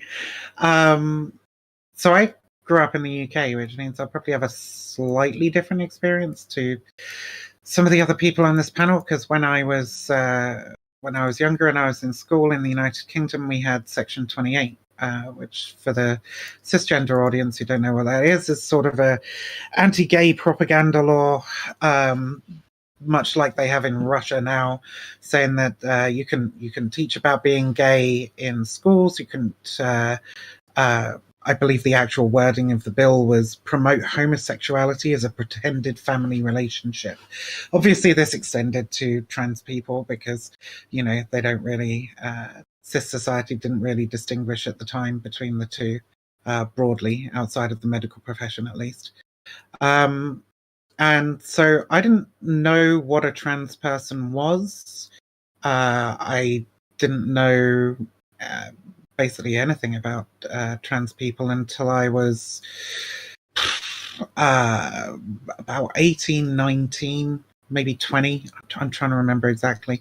I'm old now. I'm 33. Okay, so memory. But like, so when I was younger, I just thought, oh well, I must be some kind of like fucking pervert who just likes dressing up in women's clothes and stuff. And I did, for a while before. I was just like, well, fuck it, if I'm gonna be a monster, I'll be a monster, because it's just what kind of like felt right to me. And then I got out of where I was. I grew up in a children's home, so I got out of where I was, and the outside world, the adult world, was like slightly more accepting, especially like the alternative scene. I ended up going to this gay bar, and there were trans people there, and that was like the first contact I'd had with trans people in my entire life. And just like Tiff said, like instantly everything kind of like went, fuck. I'm not like some insane pervert, like, and that was really, really eye-opening for me. And in the beginning, I was like, well, yeah, I'm definitely a binary trans person, because that's the only way that I kind of could understand things. The only trans people I knew were quote unquote transsexuals who'd gone through absolutely everything. And I thought that I had to want to be on that path as well. It took a few years before I became aware of like the concept of being genderqueer, which is what we used to call non-binary back in the day. And that fit me a lot better, and relieved a lot of the pressure that I felt to like get the snip and all that sort of shit, because I was always like, I feel like this, but I don't hate my downstairs bits, like I don't I don't care either way, honestly. But like yeah, so I don't know, it was a real journey, and I think probably one of the things that everybody will have experienced here, except for maybe some of the younger people, is just that like society in general has tried to keep this knowledge hidden from us, which really fucking sucks. And it's when you finally manage to find out that this is a thing that it clicks for a lot of trans people, I think. Anyway, hope that wasn't too long. It was fine. You have your hand raised, Ninetails? Yeah, assuming nobody else is dying to go, because I know Irie wanted to go, but she was also giving other people turns. I just wanted to go after Viv because she's trying to be the most special trans woman here by being like, oh, I'm from the UK. No, I'm kidding. But yeah, no, I do think I have an important backstory, just because I grew up in environments that were directly oppressive to me, realizing who I was. But it really, like, I think like most people, when I was 5 or 6, I had a lot of confusing feelings, but I would tell people I felt like a half boy, half girl. And nobody ever took that well. I always felt like I was getting made fun of after I told them that. So I pretty much stopped that. And then because of my mom having mental health problems, my grandparents being able to take care of me, I eventually moved to an all-boys group home. And well, the funny thing is they immediately noticed that I was femme. They're like, right away, like, okay, we're calling you fairy boy from now on, and all the gay jokes are being aimed at you. So, just saying. But at that point, I think that was when like the first part of me that was like, okay, I cannot be female, formed in me, because like I was just afraid of getting like targeted like that for the rest of my life. And yeah, I didn't know what trans was or anything like that at the time either. I only ever saw people make fun of it, so I didn't think like it was a realistic thing. And that didn't really change in me until I was about 25, 24-ish. And up until then, I had been struggling with my sexuality specifically. Now I'm more like heteroflexible, but at the time, because I was trying so hard to be like this straight guy, I was like doing like the pickup bro stuff. Like that's all I wanted, was to have as much sex as possible. That's not true. I actually did enjoy my long-term relationships as well, but at the whole time I was like, I'm straight, because I legitimately didn't want to be a guy in a bed with another guy. For some reason, the thought of like two male bodies getting together didn't feel sexy for me to be in. Like I couldn't imagine myself enjoying that. Obviously, that changed with the hormones, but I did like the phallus. I did, I thought it was interesting and a little bit arousing, just to keep it PG. And so that created a lot of conflict in me. Like, why do I like male parts, but why is it so hard for me to admit that I like guys? So that basically, I didn't realize that I could be trans until I saw Natalie Wynn's videos, and then I was like, oh, okay, this makes a lot more sense. And it wasn't like overnight. It wasn't like that, but things were Natalie like, Wynn by ContraPoints is who you yes. mean? Okay, Yeah. sorry. And things Damn, inside of me would trans like, by Contra. Amazing. and things would like break apart inside of me that were before holding themselves together, so that way nobody would notice I'm female, or not female, but a woman. And so like as those things broke apart, then I would just like accept, like, you know what, maybe this is the solution for me more and more. And I think the biggest thing is like a lot of the adults in my life, they tried to like hint at it, like, oh, hey, like maybe you're not a boy, but I'd be like, no, no, no, no, no. I'm super guy, and everyone wants me to be male, so I'm super guy. But the reality was like, I think a lot of the because of the group homes and stuff, I had many people raising me. I think a lot of them at the time were also afraid of like the grooming accusations. So they never said to me directly, hey, do you know you can take puberty blockers? Do you know that you can take female hormones? And that's totally fine. Instead, like they were like, there's this one trans girl in the same group home system as me, so we went to the same school, and they introduced me to her, which at the time I still didn't know that trans people could exist, so I didn't know she was trans. I didn't know. I just thought she was a girl. And then I dated her because I thought she was a girl, and I thought they were like, "Hey, here's someone you might find interesting." But like in hindsight, they were trying to say like, you can do this too, without using those words specifically. And I live with a lot of regrets about that, not noticing that and not like taking those hints. Thank you for the story. Anyone else want to share before we delve into this a little more?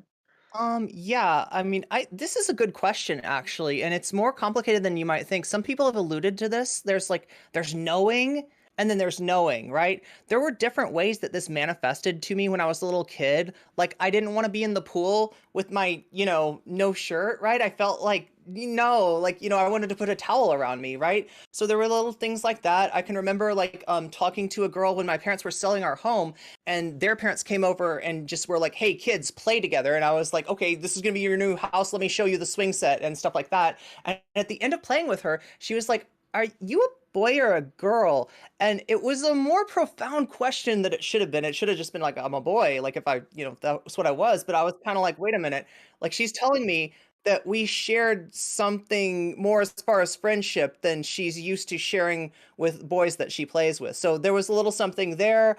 I think I had a dream when I was like 13 or something of putting on my grandmother's earrings, and somehow my grandmother's earrings had the power to just like make me pass.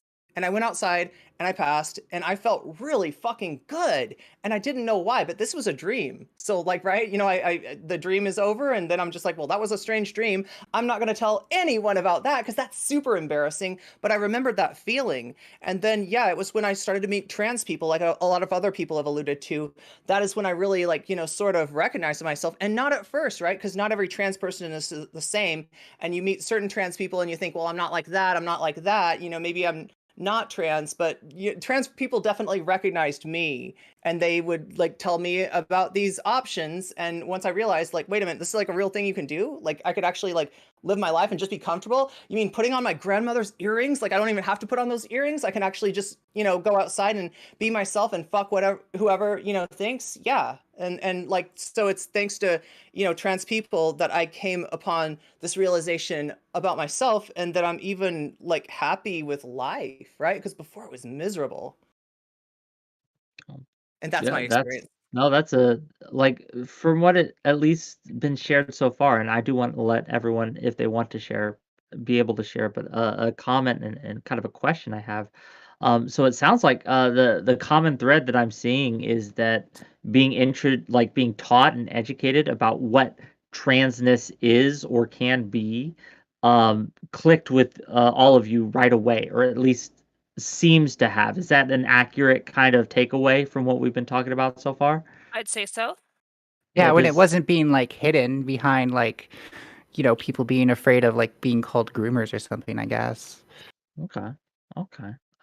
So I guess what I'm asking here is that do you think that it would like being introduced to these things helps you feel more comfortable with yourself, right? With more comfortable with who you are. Is that correct as well? So do you think it would be helpful to teach these things at younger ages in responsible ways? Like, do you think that's a thing Yeah. that we should be doing? Yeah, in 100 responsible ways, but you 100%. should be telling the Republicans this. Well, I'm trying. I'm just trying to understand. I'm trying to make sure I'm getting this accurately. I want to make sure that I'm understanding the best way. Does anyone I mean, like that's have? part of it. I Please. also think there's this unique experience that a lot of trans women have where pre transition, when they're presenting as men and treated as men by society, the expectations like conform to a certain, like, I don't know, model of manhood. It's a different expectation on men versus women. And personally, like, I realized that I was trans when I was 14 and came out when I was 14. And I will say that, like, coming out made me a lot more self conscious about trying to, like, appear a certain way. Because beforehand, I think that, like, I sort of just was like, oh, okay, I'm like a schlubby, like nerdy guy, and like it doesn't matter. I don't care about my appearance. I'm not invested in it. It doesn't bring me like joy or passion to like look like a man in this way. So I don't bother with it. And post coming out, I had to really face a lot of like the realities that were expectations put on women for how they appear.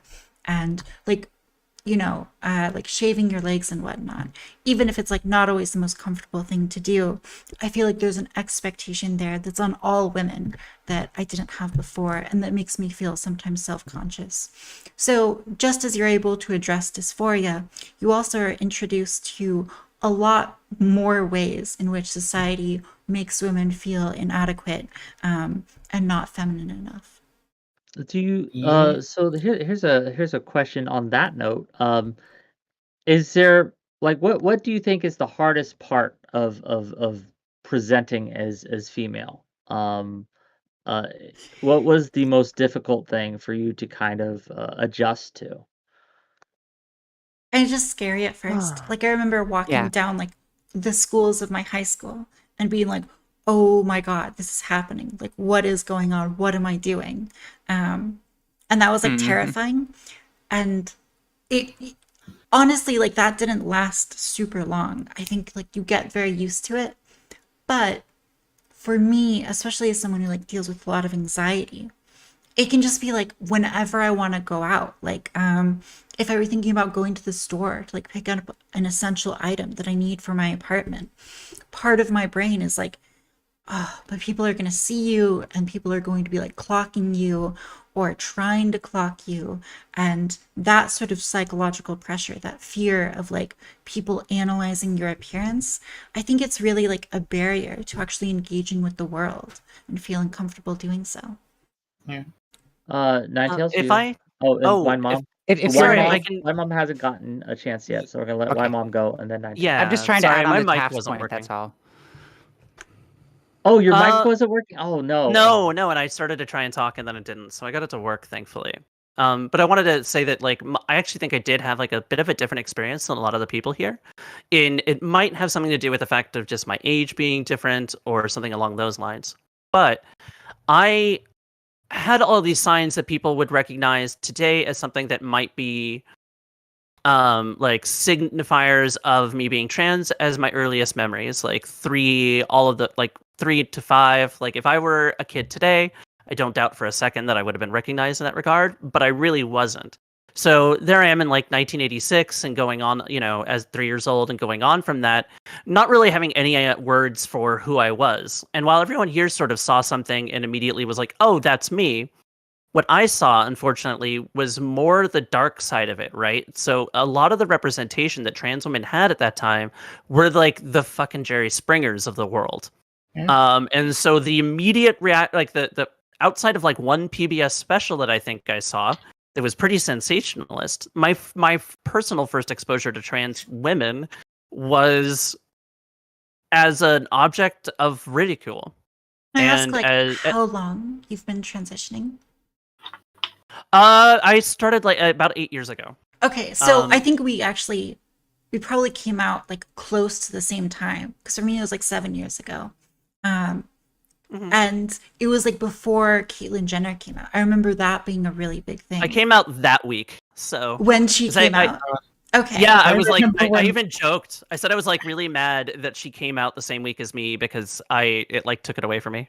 I you're remember fine. being When in like my therapist like counseling thing that I had to go to in order to like convince my mom to let me to bring me to like an endo. And I remember the counselor being like, "Oh, did you hear the news? Like this person came out as transgender." And I just remember like that sort of like that perception being what people associated with me. I When was, like, hated coming that. out. I remember when Caitlyn Jenner came out.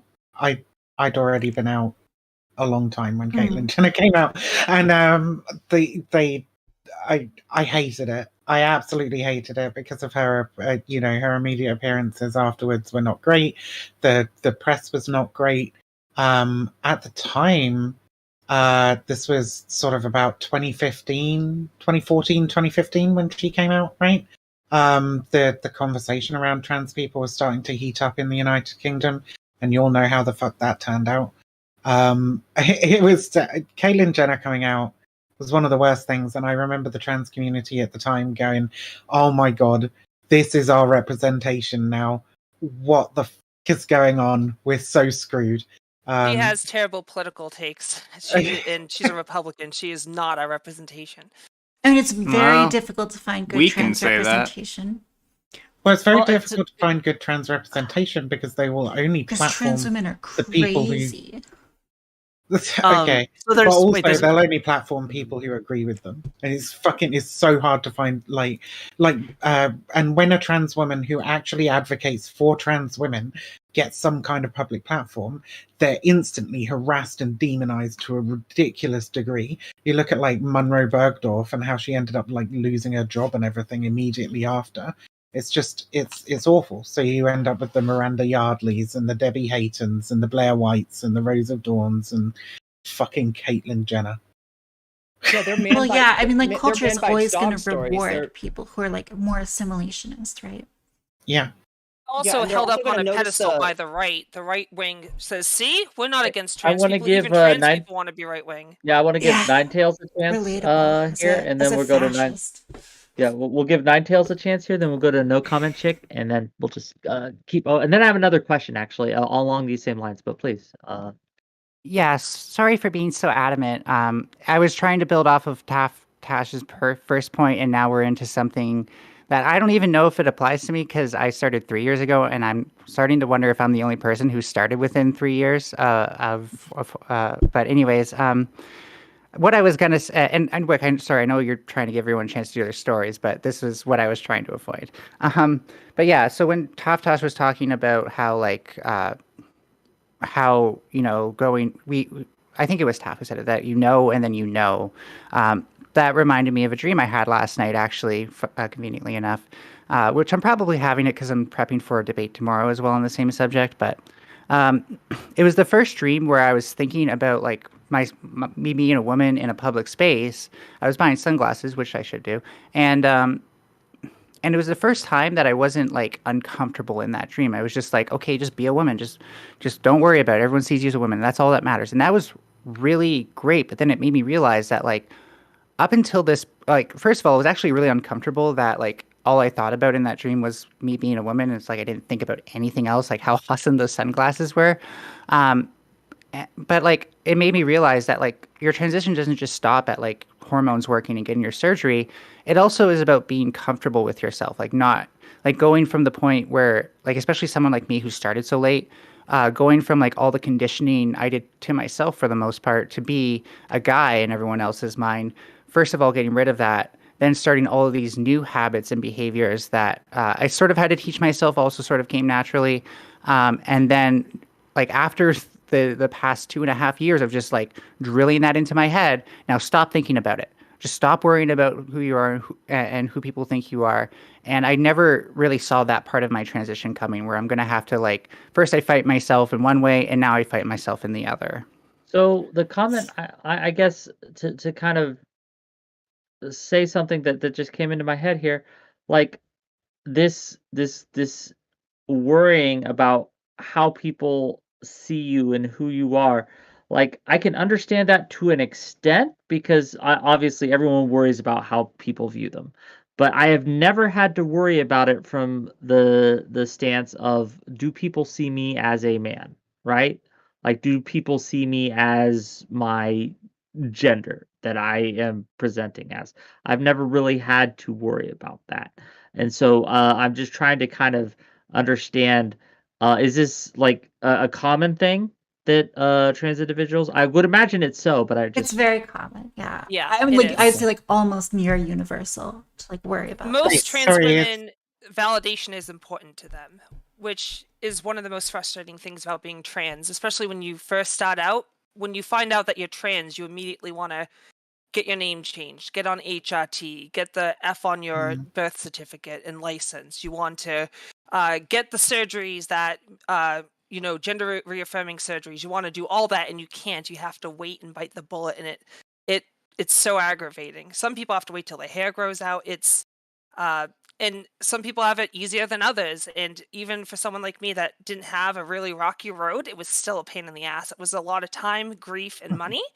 And it's just the validation's worth it, especially since you can just walk down the street and no one will blink an eye at you and think you're trans.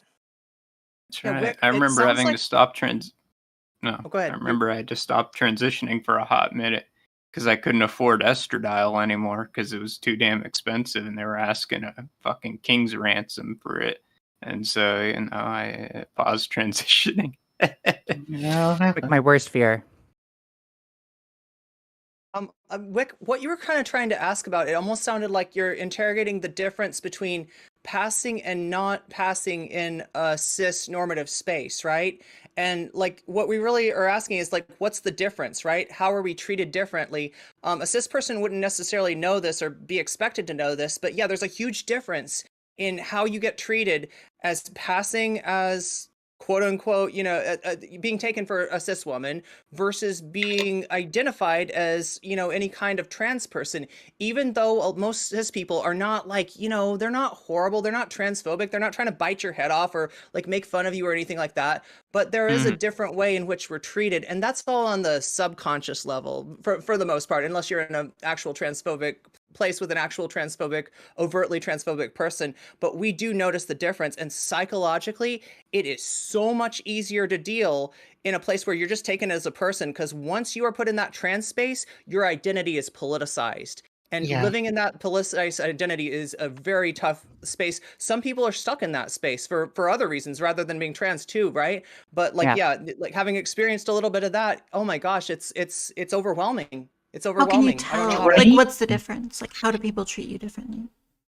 I think it's more of an expectation that like you can walk into a place where there is no politics, where like it's like a store or something, and then someone will take their personal politics and revolve that around you. So you don't feel like I personally don't feel like I can walk through my building without someone making a comment about something, to the point where if someone compliments me on being tall, I think they're outing me. I literally think that like they're just trying to find like a sneaky passive aggressive way to be like, you know what, you look like a guy to me. I need to tell you that. So to be fair, I'm a little bit paranoid, but I think that like that's what this culture breeds, is the feeling that like if someone wants to hate somebody right now, I'm a prime target. Yeah, I feel presentation. I'm sorry. I feel for the trans people who've come out in the last sort of 6-7 years or so. You guys have huge advantages in some ways. But you're also being born into a culture where, like, because being trans is like more widely known about, people already have their fucking opinions on it, and a lot of the time their opinions can be negative. Sometimes their opinions can be ridiculously overly fucking supportive, like the whole I've had people come to me and go, oh, I think you're so brave, and I'm like, bitch, I'm just trying to do my fucking shopping, you know.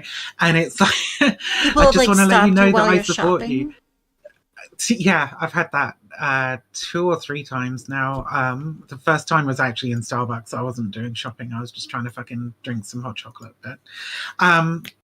But like, so previously, I would have questions when people clocked me.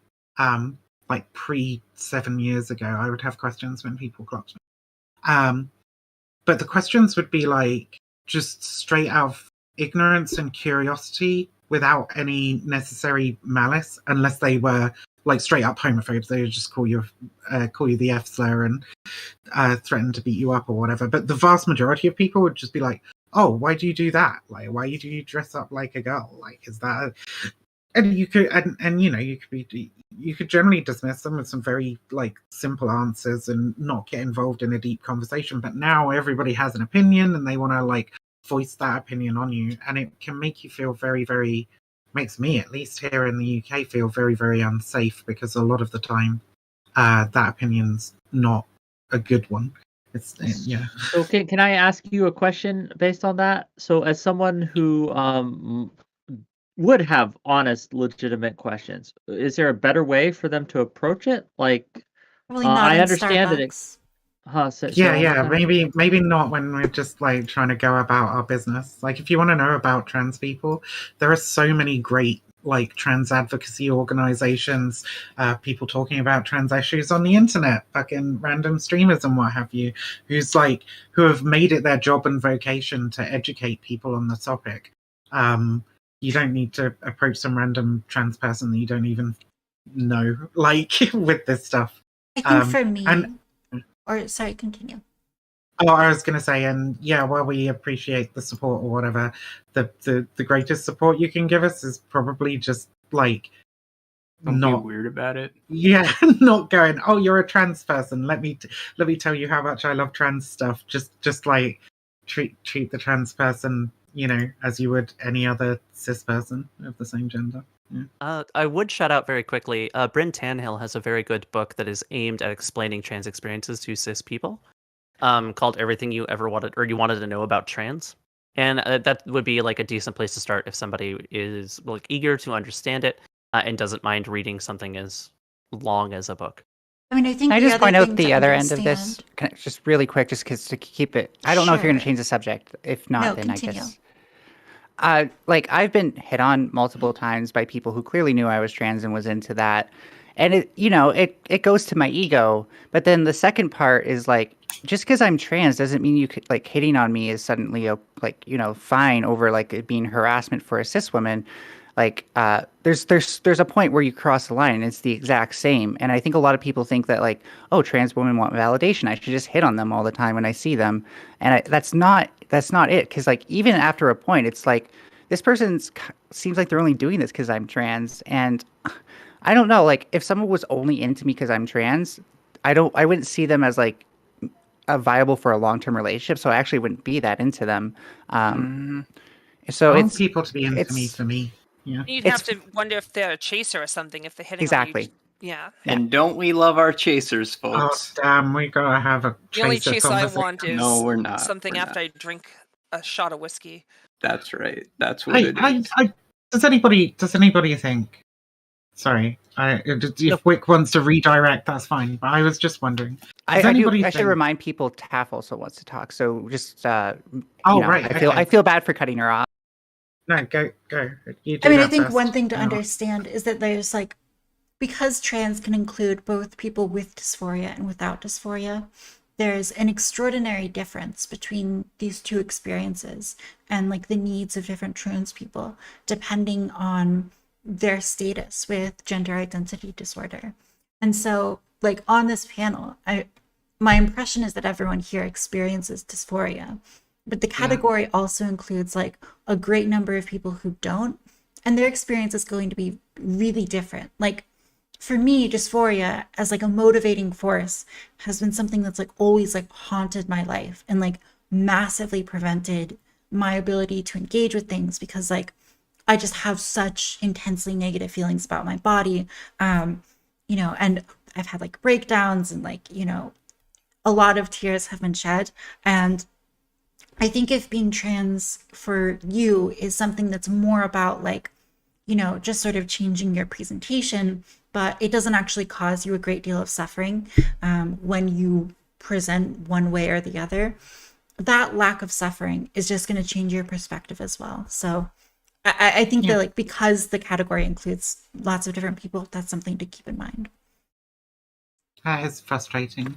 Being, I don't What were we know. going to say, Viv? I don't know. I was going to make a comment on chasers. I actually If think that's a topic you all think is important to talk about, Yeah, like let's talk about I understand chasers. Yes. if you want to, by all means. Like We I do have a have to. question on it. So I guess to pose this question, like as I understand it, a chaser, and correct me if I'm wrong, is someone who specifically wants to date and have relations with trans individuals because they are trans. Mhm. Is that a good I think that's definition, or is fair. it different?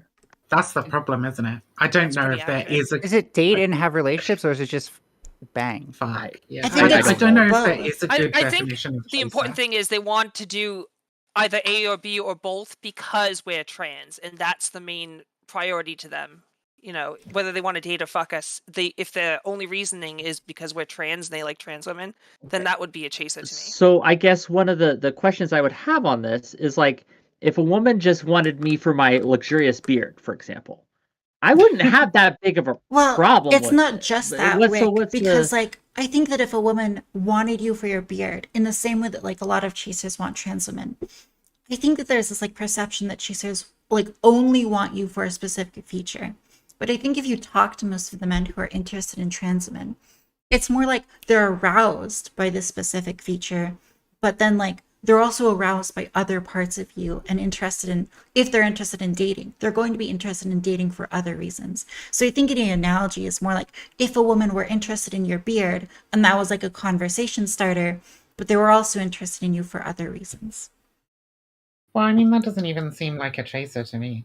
See, this is why I don't know. I'm gonna say straight up, I don't know what fucking chaser means, right? The only time I've ever really used it in a derogatory fashion is when somebody is very clearly fetishizing trans people, and usually when they're like advocating against like trans rights, but they're still jacking it over trans porn, right? Like it's those kinds of people that are like closeted fanciers of trans people that really get my goat. But the idea that somebody is like specifically attracted to trans people, I don't actually have that much of a problem with. And I Yeah. think that it's kind of sad that we use it in such a derogatory I fashion. agree. If we're not Chaser gonna rights is what I'm all for. Because being My- attracted to my- trans women is like not something that should be stigmatized. And I think a lot of Oh, trans yeah. women contribute to like that stigmatization. Unfortunately. Well, what you're saying is, what I was saying was that if the only reason they want to date you is because you're trans, they're a chaser to me. But if they like you for other parts of you, just as if they're dating any Yeah. like cis woman, then I So the wouldn't key consider part them being only. chasers. Yeah, I would say that like a chaser is someone who's like they think it's better because you're trans, right? And like I think if a guy is just like fetishizing your body, I think a guy can do that with any woman, and it's just guys are shitty sometimes, right? Yeah, there's a difference between Yeah. fetishization and preference, because you can like Yeah. trans women. You know, I'm a lesbian and I like trans and cis women, but I But prefer how trans do you women. know? I feel like Who's a this. chaser? Yeah, no, Because that's what I was it- trying to go off of. Well- I've never Yeah. met anybody that I'd be like, yo, that's a chaser. I have had one guy who made me really dysphoric, and he didn't seem to care. In fact, he Yeah. kind of got off on making me dysphoric. He kind of got off on like convincing me to do things that I didn't really want to do because they made me dysphoric. And like that's the closest thing I've come. But is he a chaser? Is he like a problem? Is he somebody that I I've think warned he's my a friends about? Not problem, necessarily. but not He just wanted because to, he's into you for being do stuff. trans. Yeah. Personally, I for mean, I think me- it's like that's terrible, right? But it's not terrible because he's attracted to trans women. It's terrible because he's being a bad partner who is like not checking in with what you're interested in, what's working for you. And I think that's not like a trans specific problem. That's a problem with like men in general and people in general, but Because especially there are a lot of men Can I- that genuinely want to date trans women. I do want but to. I they're do want to just- let Nine No, Tails it's fine. have a I've talked too chance much to- already. Oh, okay, sure. But they're just like kind of bad at it. It's Yeah. like it's not that they're chasers per se. It's just they're either just typical men and they're not great lovers, or they're they think they're treating you a certain way, but it comes off either Oh, She doesn't let's speak for just- me, Wick. insulting. Okay. Carry on. I was just like, I what? think the Okay. chaser stuff like adds to that, you know, like the rhetoric around chasers and stuff really kind of. I mean, let's look at where that term even comes from, right? Like extremely fucking gross origins. Okay, it's just the same as like chubby chaser or whatever, right? Like it's a derogatory term for somebody who's interested in a particular kind of woman, generally, who is seen as undesirable by the rest of society, and it's a derogatory term used to put them down because of that attraction to those people. And I think that's awful, and I think that's how it often plays out. And how are men supposed to be like educated on how to approach trans women if they're made to feel ashamed for having that attraction to them? So you're sort of saying like that use of that term is like self-defeating and for trans women themselves to be using, right? Because if it's othering these people's attraction in a way that makes their attraction wrong, then you're kind of targeting yourself with that, right? Well, yeah, to a certain extent. Sure. I also want to point out that not all chasers are men. I've had women who were Same. chasers Same. come That's up to true. me and they think it's fine to use the word I always wanted to date a tranny, you know, it's like, oh, I love watching she-male porn, and this is from like cis women, attractive ones too, and I'm like, you know, it's that to me is also a red flag, and it's not just the men, but I just get it a lot more from men. Oh god, Well, you work in the it's porn like when- industry as well, don't you? Yeah. So like, and that kind of language is so. Sorry, was that bad for me to say? I don't know. I don't speak to a lot of Well, sex no, workers. it's not like Tiffany I'm talking about Tiffany people who don't know regularly I'm in the hides the porn fact she's a industry. sex worker. Sorry. No, but I guess I was just like that sector is so rife with that language. They've actually after gotten we've- better at after it. we've Like done the- She-Male Yum is no longer called that. It's trans superstar or something. And then Groovy changed Groovy, all of yeah. their she-male titles into something else. So they're getting better at that. Yeah, I but have it's still a like fucking everywhere. I do have I a do question. Does everyone have the same or have of the people here who have dated cis men, have you had the experience where I've certainly had it where you go on a date with a guy, everything's really cool, and then at one point they make it really clear that they want to get topped and that they're not really interested in a relationship unless you're willing to take that role in the bedroom. And like I don't know that I would call that person specifically a chaser when I had that, but it was still off-putting enough that it like ruined everything going forward with that person. I mean, it's fine, but I wish they'd just make it clear before you fucking spend all that energy going on a date and all that sort of stuff. Some trans women do like to top. If that's their bag, then I mean, I like the Okay. top, but women, not men. Like, if I'm gonna Yeah.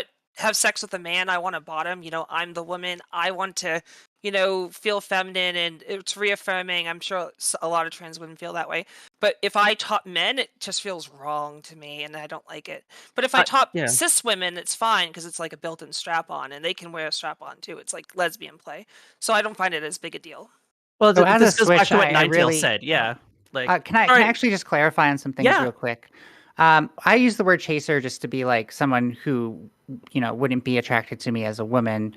That was probably even worse, and I've learned a lot from what the conversation we've had so far is. So I wish I wouldn't have used that term now. But for me, it is important that like the person who's attracted to me isn't only attracted to me as a trans woman, but also attracted to me as a woman as a whole. And maybe that's just my own personal thing. That. And I was going to talk about being a switch, but I'm now interested in hearing what Wine Mom has to say. Oh well, the way that you had said that the way you imagined like sex before you transitioned, right? So the idea of like being a guy and having sex with a guy wasn't attractive to you. Like I had that I had that same experience, and I think that like kind of plays into the same to this when we say like, oh, I would totally top like femme aligned people, but I wouldn't top masculine aligned people, it's like kind of a continuation of what that was like, at least for me beforehand. It's just like an expectation that I have and of what I find attractive. So, if you wanted to comment, Ninetales, you may, but I do have another question. Not that this section isn't interesting. It's just I do have other things I want to kind of delve into. But if you have anything to say to finish off this, okay. So we talk a lot online about like the trans community and things like that. So, in your mind, what is the trans community? Do you consider yourself to be a part of this community? Do you think that overall this community, yeah, let's just start with that and see where it goes. So, in your mind, what constitutes the trans community, and do you feel a part of it, or do you feel ostracized from it? I saw a post recently online. This girl got kicked out of the trans group that was like local to her because she brought a trans male friend, and her trans male friend like watched someone, I think it was Jordan Peterson and maybe Joe Rogan, that's his name. And he got like removed from the group for this reason. And I think that a lot of times, like, my experience is that like the trans community is like highly politicized and like sort of left partisan. And so I think that like it's one of the reasons why like I don't feel a lot of like comfortability in the trans community or necessarily like identifying with it because of that like intense political slant. I get what you're saying. With all the anti-trans and anti-LGBT bills coming out, to be a right-winger and trans this day and age is ludicrous to me. Super far right. Well, Yeah. so like there is sort of an issue of purity testing within the trans community, both online and in person, where if somebody doesn't completely agree with the group's sort of view on trans issues, like 100%, then any deviation from that can make someone... It can get them to be painted as the enemy when they just disagree on some things. This has totally not really been my experience. I think there is like online, sure, but like offline, the trans friends that I like grew up with, or like the trans friends that I know and I've spent time with, some of them are kind of political, but like the vast majority are just people who are like trying to live their lives. We don't really even talk politics all that much. Like, I think a big part outside is of the like trans people I know generational. from organizing. Like if it's you're just talking like, to like 20-year-old trans people, like people my age are very political in general. They're like pretty left in general. And trans people, like you double both of those things for my age group. And so being left is pretty based, but I think it's also more active in people that are younger or more recently trans, right? Like in those first few years after you transition, you get that like massive shock when it comes to privilege and like what it's like to go through that process and lose the effectiveness that you did have. And like kind of like the older you get along from your like the date that you transition, you sort of like it becomes less of a big deal. Being trans becomes a little bit less of your identity because you're not dealing with it every day. You know, it's not like, oh, this is I've been doing it for 6 months thing. It's like, look, I forget taking the pills all the goddamn time. Okay. Like, it doesn't bother me anymore. When maybe like a year in, you're like, oh my God, I forgot. I forgot I was trans. Whoops. I think we one had of the this things discussion like in the group chat beforehand where we were talking about pronoun circles and stuff. And I think that's literally just an encapsulation of how I feel about the trans stuff. It's like I hate talking about trans shit, right? I hate talking about it. And the reason that I talk about it online is because there's such a like gross ass hate movement dedicated to basically wiping us out, let's be fucking honest. That's the only reason I feel that. Oh, go ahead. Can I offer my insight on this? Because like Taptage, that's like a good point. And like the way I see it is this, okay? You got two audiences as a trans person, and especially as a content creator. You've got a trans audience and you've got, you know, a mainstream audience, which maybe includes trans people, but it's predominated by a cis perspective, right? And you kind of got a choice of what side you're going to appeal to. Now, I'm going to be the first to say that there should be some nuance here, right? I appreciate the I'm not somebody that thinks that, like, you know, it's like all one way or all the other. But I will say that the more you stand up for trans people and our self-determination and you call for our dignity, the more you're going to tend to lose that cis mainstream audience. The more you cater to that cis mainstream audience, the more you're in danger of losing that trans audience. So I empathize with you, Taftosh, in having to kind of do that tightrope act, that balancing act. But, you know, I think that's really where it comes from is when some trans people don't feel comfortable with somebody like a Buck Angel, you know, in their midst. It's because Buck Angel, Calvin Guerra, you know, what have you, have done so much harm to the trans community, right? So, but yeah, I empathize with you. It's also easy for us to say that it's absurd when we are like immersed in this stuff and we know that, like, you know, Jordan Peterson or Joe Rogan listening to that doesn't make you inherently a transphobe. But for people who don't know these distinctions, only hear about what they do from like secondhand knowledge and stuff like that, they probably aren't as like well what should I say, well equipped to navigate these things. So this is what they do. They use reductive things like, how can you support Joe Rogan if you support Jordan Peterson, instead of saying, how can you support Joe Rogan if you support trans rights? That instead of actually asking the question. And the real answer is you can. It doesn't make you like, you know, an enemy of the trans group. But a lot of people who are trans first and then political second, unlike a lot of us here, the distinction doesn't matter. All they know is that, like, how can you listen to somebody who hates trans people? Which I'm not saying is a valid worldview, but it's kind of expectable, especially for younger people who are just like maybe being introduced to this stuff. I mean, Yeah, I think I was the just other about thing. to say that. I don't take the same approach No Common Chick does. When I'm doing my political content, I don't think I have to appeal to trans people or the, you know, mainstream audience. I think I'm a leftist. I want to appeal to people on the left. Tiffany, you and need to bring listen a people little to bit the better, left. because I said you got to appeal to both, right? I did talk about the nuance there. Well, no, I know that's but I'm what you not expect No thinking- Comment I'm to not- say, but that's not what No Comment actually said this time. So please try to listen a little bit better next. No, If you want to jump off of my point. Yeah, I No, just wanted to you make sure I wasn't said- straw manned here. Weren't you Or saying straw you woman, as the case may be. cater to the You're going to tend to. I'm talking about a tendency. I'm not talking about an absolute all or nothing. I'm not a black or white thinker. I know that might be my right, well, let me reputation, finish my but point that's then. not actually who I am. The point is, there are some trans people I don't want in my community. Some of them are right wing. I don't want any bigots in my community. I'd like to pull people from the right to the left. So I cater to the left, whether they're trans or cis or mainstream, as you put it. It doesn't matter to me. I'm not trying to take the trans side. I'm taking the right side, if you know what I mean. So that's why I think I get along with the trans community for the most part. I feel like I'm a part of it. I defend them. I make videos on them. Most of the trans people I know, IRL and even online, I get along with. I don't run into too many issues, but maybe that's because I can take shit. Like, I'm not easily offended. But also, there's sorry, I'm trying to figure out how to put it. Take your time.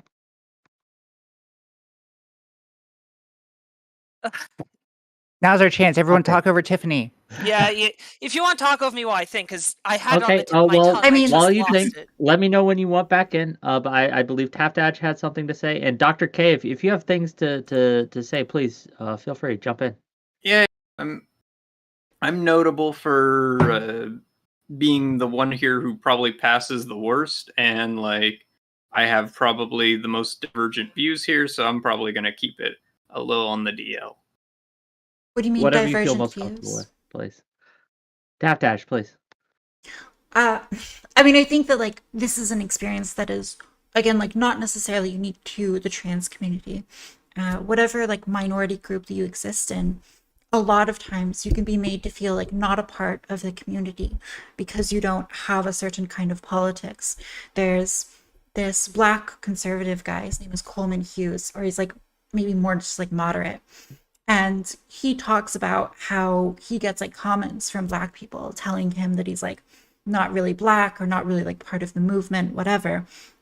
And how he feels like often alienated from like, you know, other black cultural, you know, institutions because of that perception, despite the fact that like his experiences, you know, growing up were like very much enforced the idea in his head that like you are a black man. So he has these experiences, life experiences on one hand, and on the other hand the community is telling him, no, you don't get to be a part of us because you're not, you know, down with the current cultural milieu as we see it.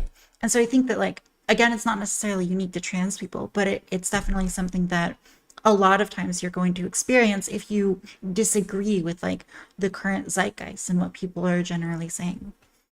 What do you do to reach out to those people? Like, what is your, I mean, or anybody really? I'm wondering what do you think the best tack to take is with people if you got like a buck angel in your community? Like, how do you outreach them without alienating? Sorry. Like Go a ahead, buck angel? I mean, I think that you like know. someone who's like very critical of like the trans movement would be like very I don't know, maybe at home in like my chat and like my Discord and whatnot. So I don't know if I need to like necessarily work hard to make a space for them. But on the inverse, I do feel like I try to make a space for like making sure that when people are engaging in debate or discussion or criticism, they're doing it in like a good way. And so like I think just recently someone in my Discord server was like making fun of like this trans woman's appearance. And I was like cut that out, like don't do that or I'll ban you, because I think that's like a really shitty thing to do. And so as far as people have disagreements, I want people to come at those, you know, with sincerity and, you know, really trying to find meaning from that rather than just like attacking each other. And I totally agree with that, by the way. What I was explaining was like why these things happen and how they don't reflect on the trans community, which you agreed with. I like the idea of addressing this stuff on its merits rather than just like, you know, dismissing somebody just because of who they listen to or what they are assumed to believe. I wonder if that's something we can expect people who already have trouble navigating these things to do, because like this is not an easy discussion to have, even if you are trans. Like there's so many things to talk about, and a little bit of knowledge can go a long way. And like as it's been pointed out here, not everybody wants this to be so politicized that, you know, you have to become an expert in it. We just want to live our lives. So I think like what they're doing is almost like not a rational compromise, but a slightly reasonable and expectable compromise, considering that like in order to be able to address somebody like that on their merits, you have to be like where we're at, and not everyone wants to do that, and I don't think we should ask them of that either. What do you mean? You Where opened we're your at? story.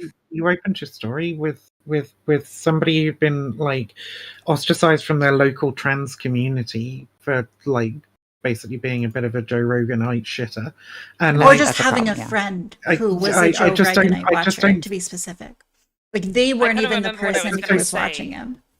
If I can. yeah, no, And I it does just- kind of relate to what you're talking about now. Sorry, my brain's working again. okay. Okay, so here we go. We'll let Tiffany finish her thought, and then Okay. Mixed Viv will go next. Cool. Yeah, I was going to say that even though I consider myself part of the trans community and I enjoy the trans community, there are people who are in the community that are gatekeepers or what are they called? Woke scolders, and they don't particularly like bosses. me.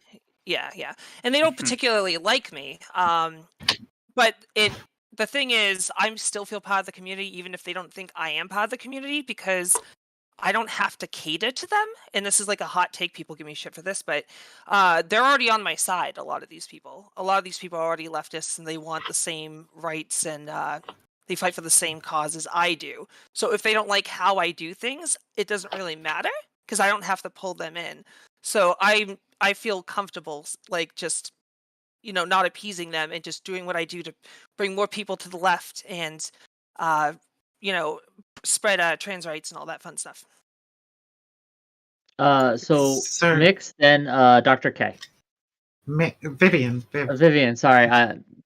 It's my so bad. weird when people call me Mix, because it's like me just calling you Mister all the time. It's very strange. Go ahead, sorry. But yeah, no, you started this with the anecdote about the person who I think people just like don't want to hang out with people who have shitty views about them, and I think that's fine.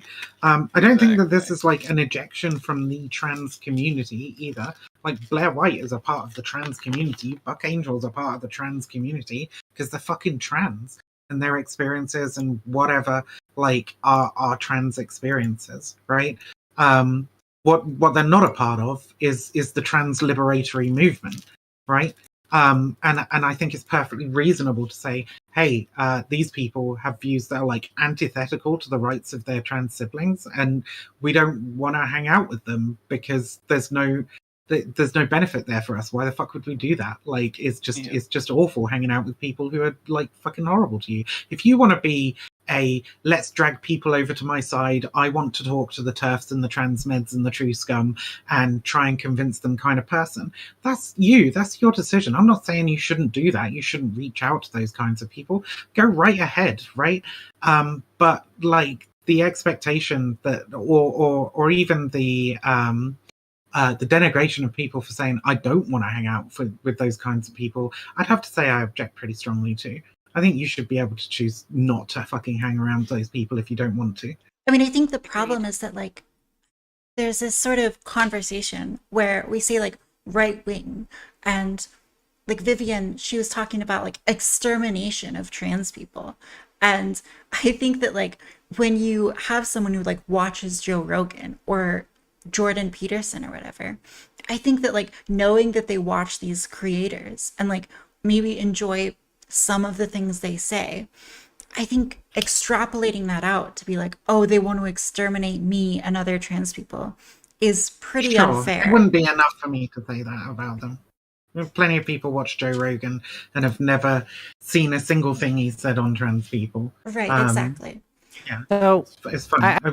It'd be on their actual views, so I'd want to know why they watch Joe Rogan. I do want to give Dr. K a chance. They were asking to get in earlier, so I'll give Dr. K a chance, and then we'll get to Ninetales. Oh, was I? You were. You had your hand. I did want to ask what your you said- divergent views are, because you mentioned that. Yeah. Well, again, I'm trans in a very interesting way. I was going to share my stories, right? Like, I found out because I got my egg cracked via Tumblr, right? And because that was sort of a mecca for that sort of behavior back in the day, right? And as I've gone on, I've also taken steps to reconnect myself with my culture. And I found out my culture has a thing where it's like, yeah, you can be third gender in our culture. And I was like, oh my God, this is everything I am. This is me. It's me. I'm here. And I very much empathize with that and sort of fell in with that. And because of that, I don't transition as much as other trans women tend to try to. I experience dysphoria, certainly. But my experience tends to be more on the euphoria end of things, where it's not so much that I hated, my form as a dude, but that my form as a woman brings me so much more pride and pleasure, and it makes me feel at home in who I am, right? And that's sort of I don't know. I like to talk about gender euphoria, and I feel like it doesn't get brought up enough. And so I'm someone who takes a very hard stance where it's like, if you have a gender identity and you truly feel it in your heart of hearts, you're valid. Like, I am on the hard other end of gatekeeping, where it's like basically anyone can if they feel it. And obviously there's going to be different levels of oppression and experience and all that, based on what happens, who you are, how rich you are, what your passing privilege, things like that, how bigoted the area you live in is, and all that. I don't think anyone's talking about gatekeeping actual transness. Oh yeah, reclaim my time. Sorry. And so, this is just a sort of my own internal conversation, right? And so, when it comes to all this, right, I see that there's a lot of attacks on a community that I'm a part of, that I feel like anyone and who has that divergent identity is a part of, and that to not want to be around people who, you know, are members of a group that are actively, you know, behaving in a way that is antithetical to your existence and trying to legislate you out of existence. I can understand the, like, obviously not every, you know, chuddy Republican is responsible for the actions of his party, right? But the miasma, the stank that is still on him because of that, like because of that association and that chillness that they seem to have with it, like the idea of like this isn't a deal breaker for you, can definitely rub people the wrong way. And I don't blame anyone for being like, I don't want you in my spaces. Sorry. Okay, so I want Tap Dash to be able to respond to that. Then we'll go to Ninetales, and then Viv, if you want it in.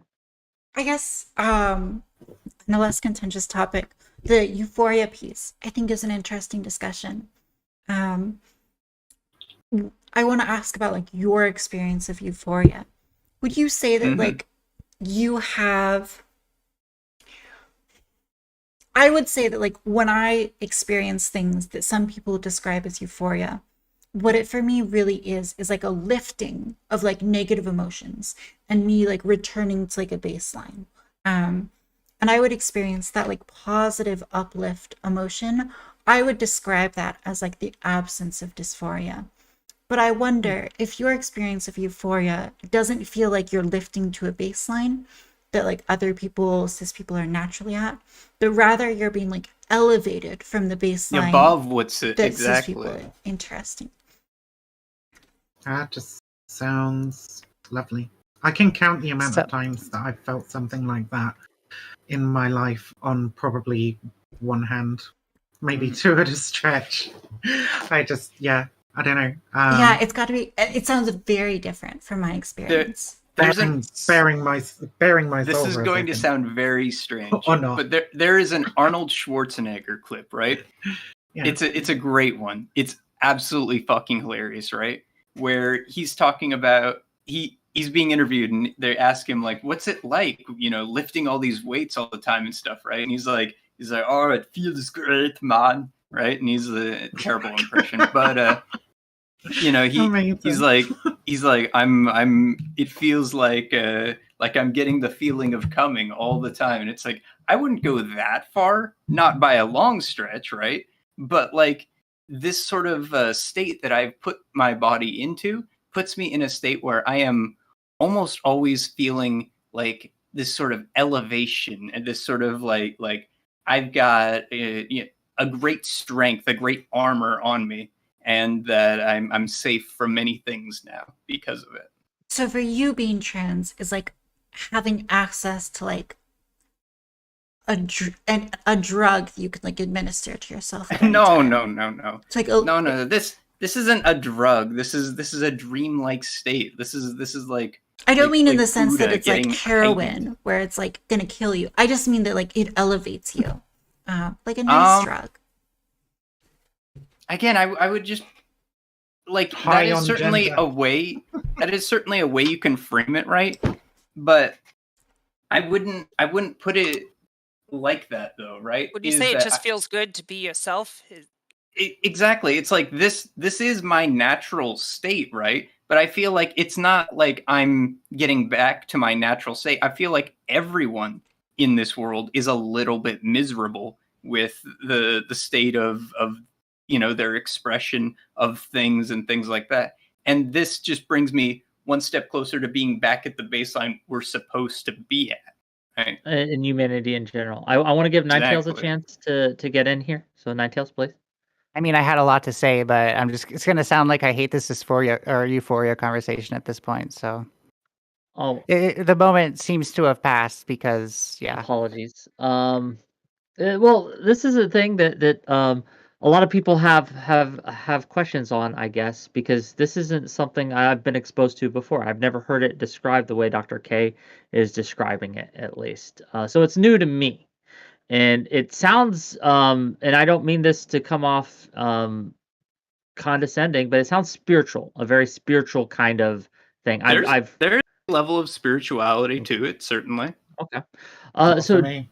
do you feel that it's something that people could get from other sources? Like if Or do you think it's specifically due to your transness that you feel this way? It is. This feeling that I get is a feeling of correctness with oneself, right? That the self you see in your dreams, in that of your spirit, right, reflects more closely to what I am in the real world.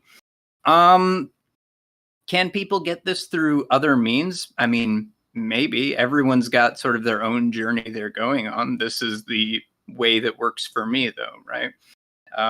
That I feel there's the Roman figure or the Greek figure, I don't know which one, but hermaphroditus, right?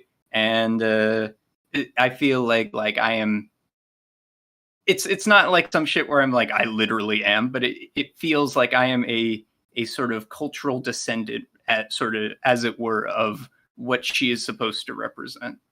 Yeah, like this, what you're describing actually reminds me of a moment I had before I even started transitioning or realized, I could be trans. But it kind of like, it was a moment where I realized where I want to be. And it's not like to say like, I have to be this to be comfortable with myself, but it was like me realizing that I wasn't being my true self. And I was sitting on the bus and I don't know what it was, but I was thinking a bit about like how good it'd be to be pretty. And then I just kind of like sat up straighter. And I felt differently about myself. I don't know really what brought it on, but I felt like if I could feel like regal and beautiful as myself, not like beautiful. You're cutting out a little superficially. bit. Like I don't know if that's just on my end, but you're just. It's a little Here, bit robotic. Here, let me just close some things. Is that better? Yeah. Yes. Carry on, Discord's please. acting all it's acting all funky with the video on my end, but it's fine. So like yeah, it was just this moment where like I felt like better than myself. And it wasn't just like, oh, I have to be a little bit more classy or anything like that. It was like on the other side of that was me feeling feminine. And that was like the first time in my life that I ever like, it's not like seeing it, but it's like with my mind's eye, I saw who I wanted to be. I saw who my ideal self was. Is this a common thing that you've all experienced? Like, does anyone want to talk about this more, or if I can, Yeah, a little bit, yeah. I mean, I think like a big part of being trans and one of the difficulties with having these discussions with other trans people or healthcare providers or the general public is that so much of trans experience is filtered through the process of self-reporting. And so like when we hear these stories about like, descriptions of how people experience being trans, sometimes people use like the same language to refer to different things or different language to refer to the same thing. And so like, I think that like, I do experience like some of the euphoria that like Dr. K is talking about, or some of like the comfort with like being, or, a realization of like an ideal self that Nine Tails is talking about. But I might just like phrase it differently or use different language to describe it. And so, yeah, I don't know. I think that like really that like ability to like really get down and understand like what we're talking about is important. I just please, Viv. I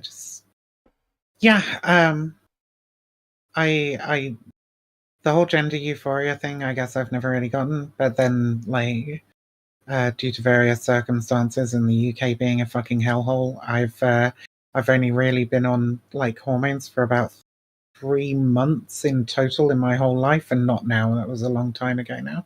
So like my access to medical transition just hasn't really been there.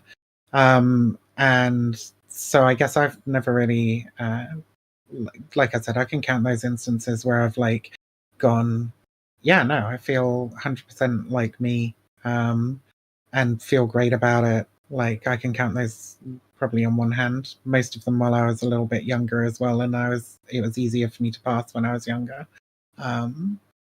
Yeah. So we talk.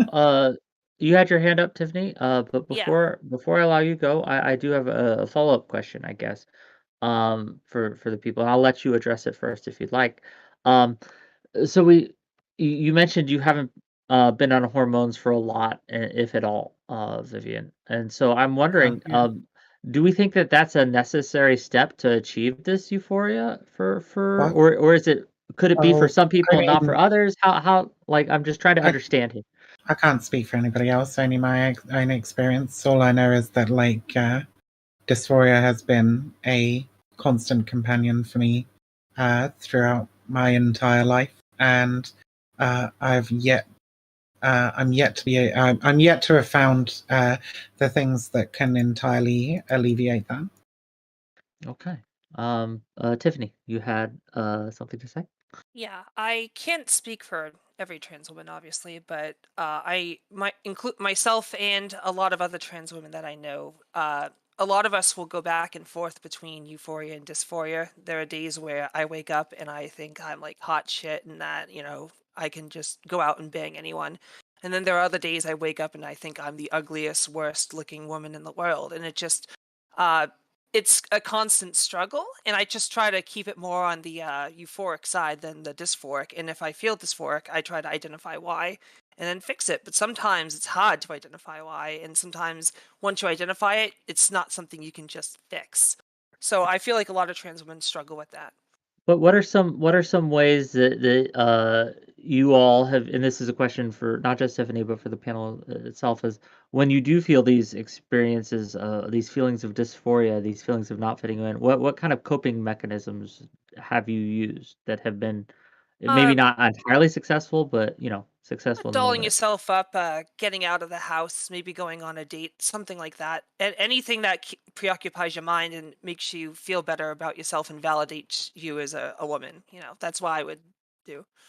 I think sometimes the problem is that when you get in these states of mind where you're just feeling so terrible about yourself, it's hard to motivate at all to do things like, put on makeup or go outside or take care of yourself in any way. A lot of times my experience is that like in those moments, the act or thought of doing so it feels totally pointless to me. It feels like the entire journey has been like totally fruitless.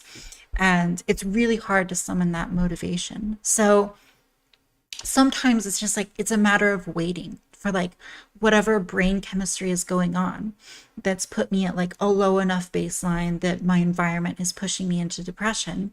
Wait until that changes. Or another strategy that I like is just like trying to do very small things, right? So like if I clean up my environment a little bit, if I make things a little bit more beautiful around me, then maybe I'm able to tolerate the dysphoria within my head a little bit better.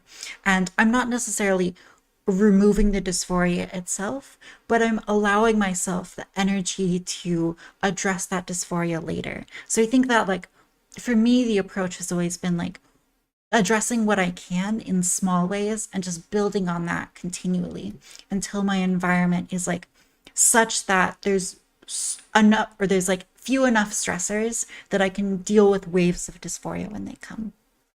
I can really relate to that.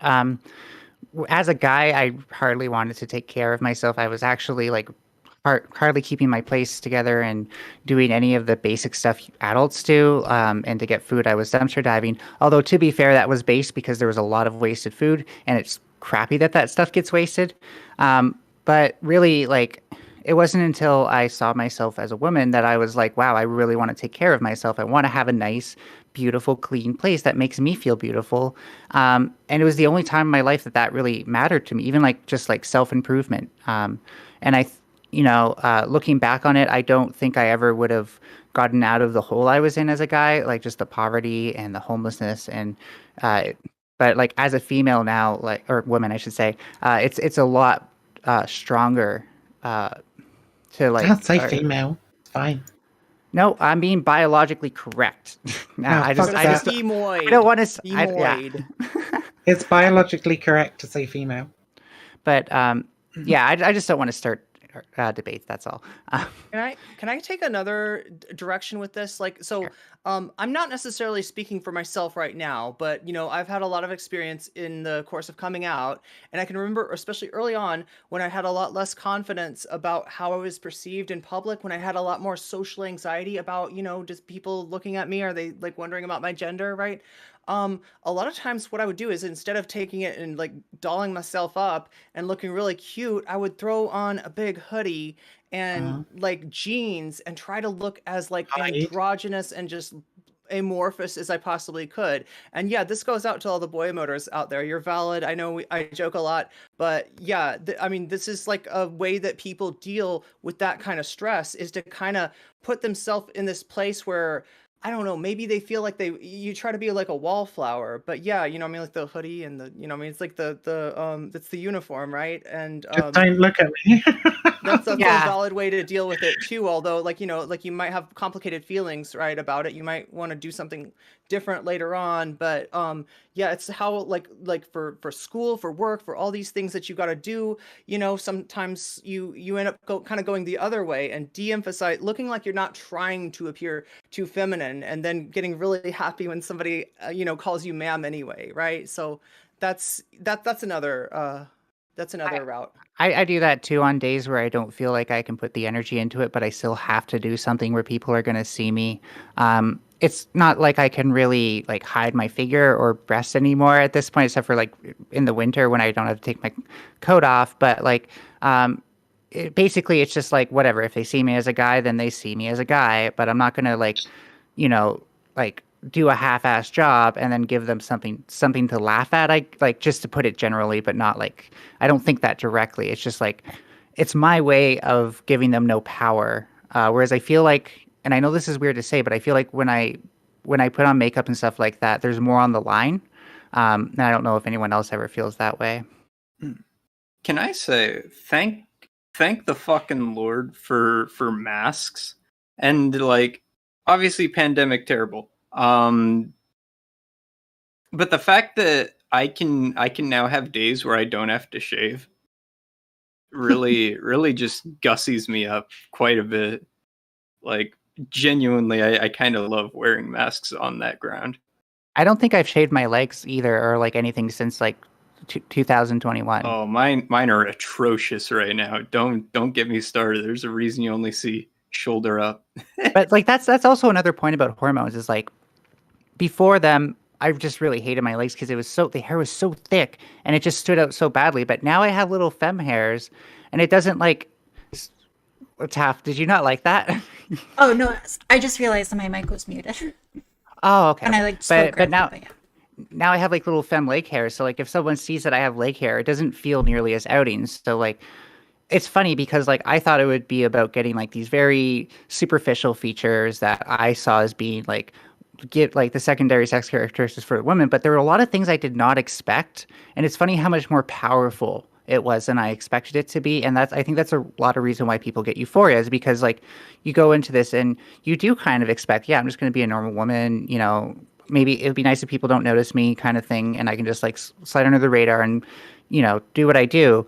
But like the reality of it is like, I can't even remember what it was like to be a guy anymore.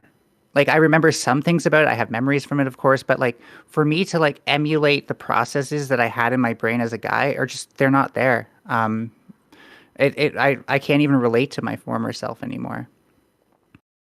So, we talked a lot about the our experiences, or your experiences, I should say, in life and things like that. I want to kind of turn things to more of the online space. Online is Ew. something where you can control how people you see you in a way you can't outside, right? You can control the camera angles, et cetera, et cetera, et cetera. So in the online sphere specifically, what ways do you feel that you've had to? What ways are you treated differently? Like, what ways have you had to struggle? Do you think that it's a more or less of a problem? Or I don't even want to phrase it that way, right? Like, I just want to talk about the online trans experience for a little bit, if we can. Well, Any thoughts on that we may have? yeah, so like I definitely want to tell my story about that real quick, even though I just gave mine for the last thing and I feel like I'm hogging this space, but I'll try to be quick. Before I transitioned, I used to hang out in this park where I'd get stoned every day, and random people would come up to buy weed and get stoned in the middle of the park for like quite a few years. And that was like my social circle, aside from like the friends that I met from there who I hung out with more than that. One of them eventually became my partner. But the thing is like I would get before I like came out, like, you know, started wearing short shorts and stuff, and I did that before I started hormones, much to my regret. But um, when I first tried to do that, I didn't like get targeted directly for doing that, but I noticed that like in the years before I came out, I could have like huge discussions with people. We debate things, they would get really fiery, and nobody would get physical. But once I transitioned, that happened somewhat more regularly, particularly when people would get drunk. So like I didn't feel safe in that space anymore. Yet online, it's a possibility, but it's not like someone's going to be able to reach through the screen and punch me through the face on their impulse because they didn't like something I said. So, and I try not to be too like ad hommy or like get to people's like deepest fears or anything like that. I'm not like that one of those people. But yeah, some people can't handle losing arguments. And then as soon as I outed myself as being even weaker than they first thought I was, at least in their minds, that's how I analyze the situation. That's when they felt like they could actually physically attack me now. After that, I think that's where my desire to like emulate Vosh or Destiny came from. Not like directly like how they are, but like the position they are in where they could debate people with crazy views was because I could no longer do that in a public setting, at least so far as I felt. Okay. Tiffany, you have your hand up. Yeah, I mean, offline and offline's a different beast to me. Offline, I'm not openly trans. Like, if I'm not like afraid to tell people I'm trans, it never comes up. Like, I go to my vanilla job and no one says or thinks anything. I go out to clubs or bars or concerts or any other venue and nothing happens. So I haven't been misgendered in like 12 years in person, but it's a whole different beast online because online I'm openly trans and I'm also, a vocal opponent of conservatives and TERFs and people who hate trans people. So I will often run into opposition, which they try to, misgender you or attack you for your identity, which it doesn't hurt me. I don't care. I'm like a stone wall. But at the same time, it's a whole different ball game. Online, I get way more harassment than I do off. And that's just my experience. Does I anyone think go on? Well, I think that's pretty fair, right? Like, it's a lot of people don't have what it takes to be that level of mean in person. The anonymity of the internet, like, gives them a sort of like a shield behind which they can behave in those ways, be more openly transphobic, be more openly hostile, and the like. And so that can be, unfortunately, a part of what it means to be trans in a space online that is specifically political and specifically public. Right. So when you're on Twitch, you're more likely to be around those people in the chats and the like who will take that path when in real life they would absolutely be keeping their mouth shut. And it's not just keeping their mouth shut. It's what they like, at least personally in my experience. The same people who call me she, her, cutie, honey, baby, at work or when out and about, like conservative guys are the same kind of guys that would misgender me and call me tranny and tell me to kill myself online. The difference is they don't know.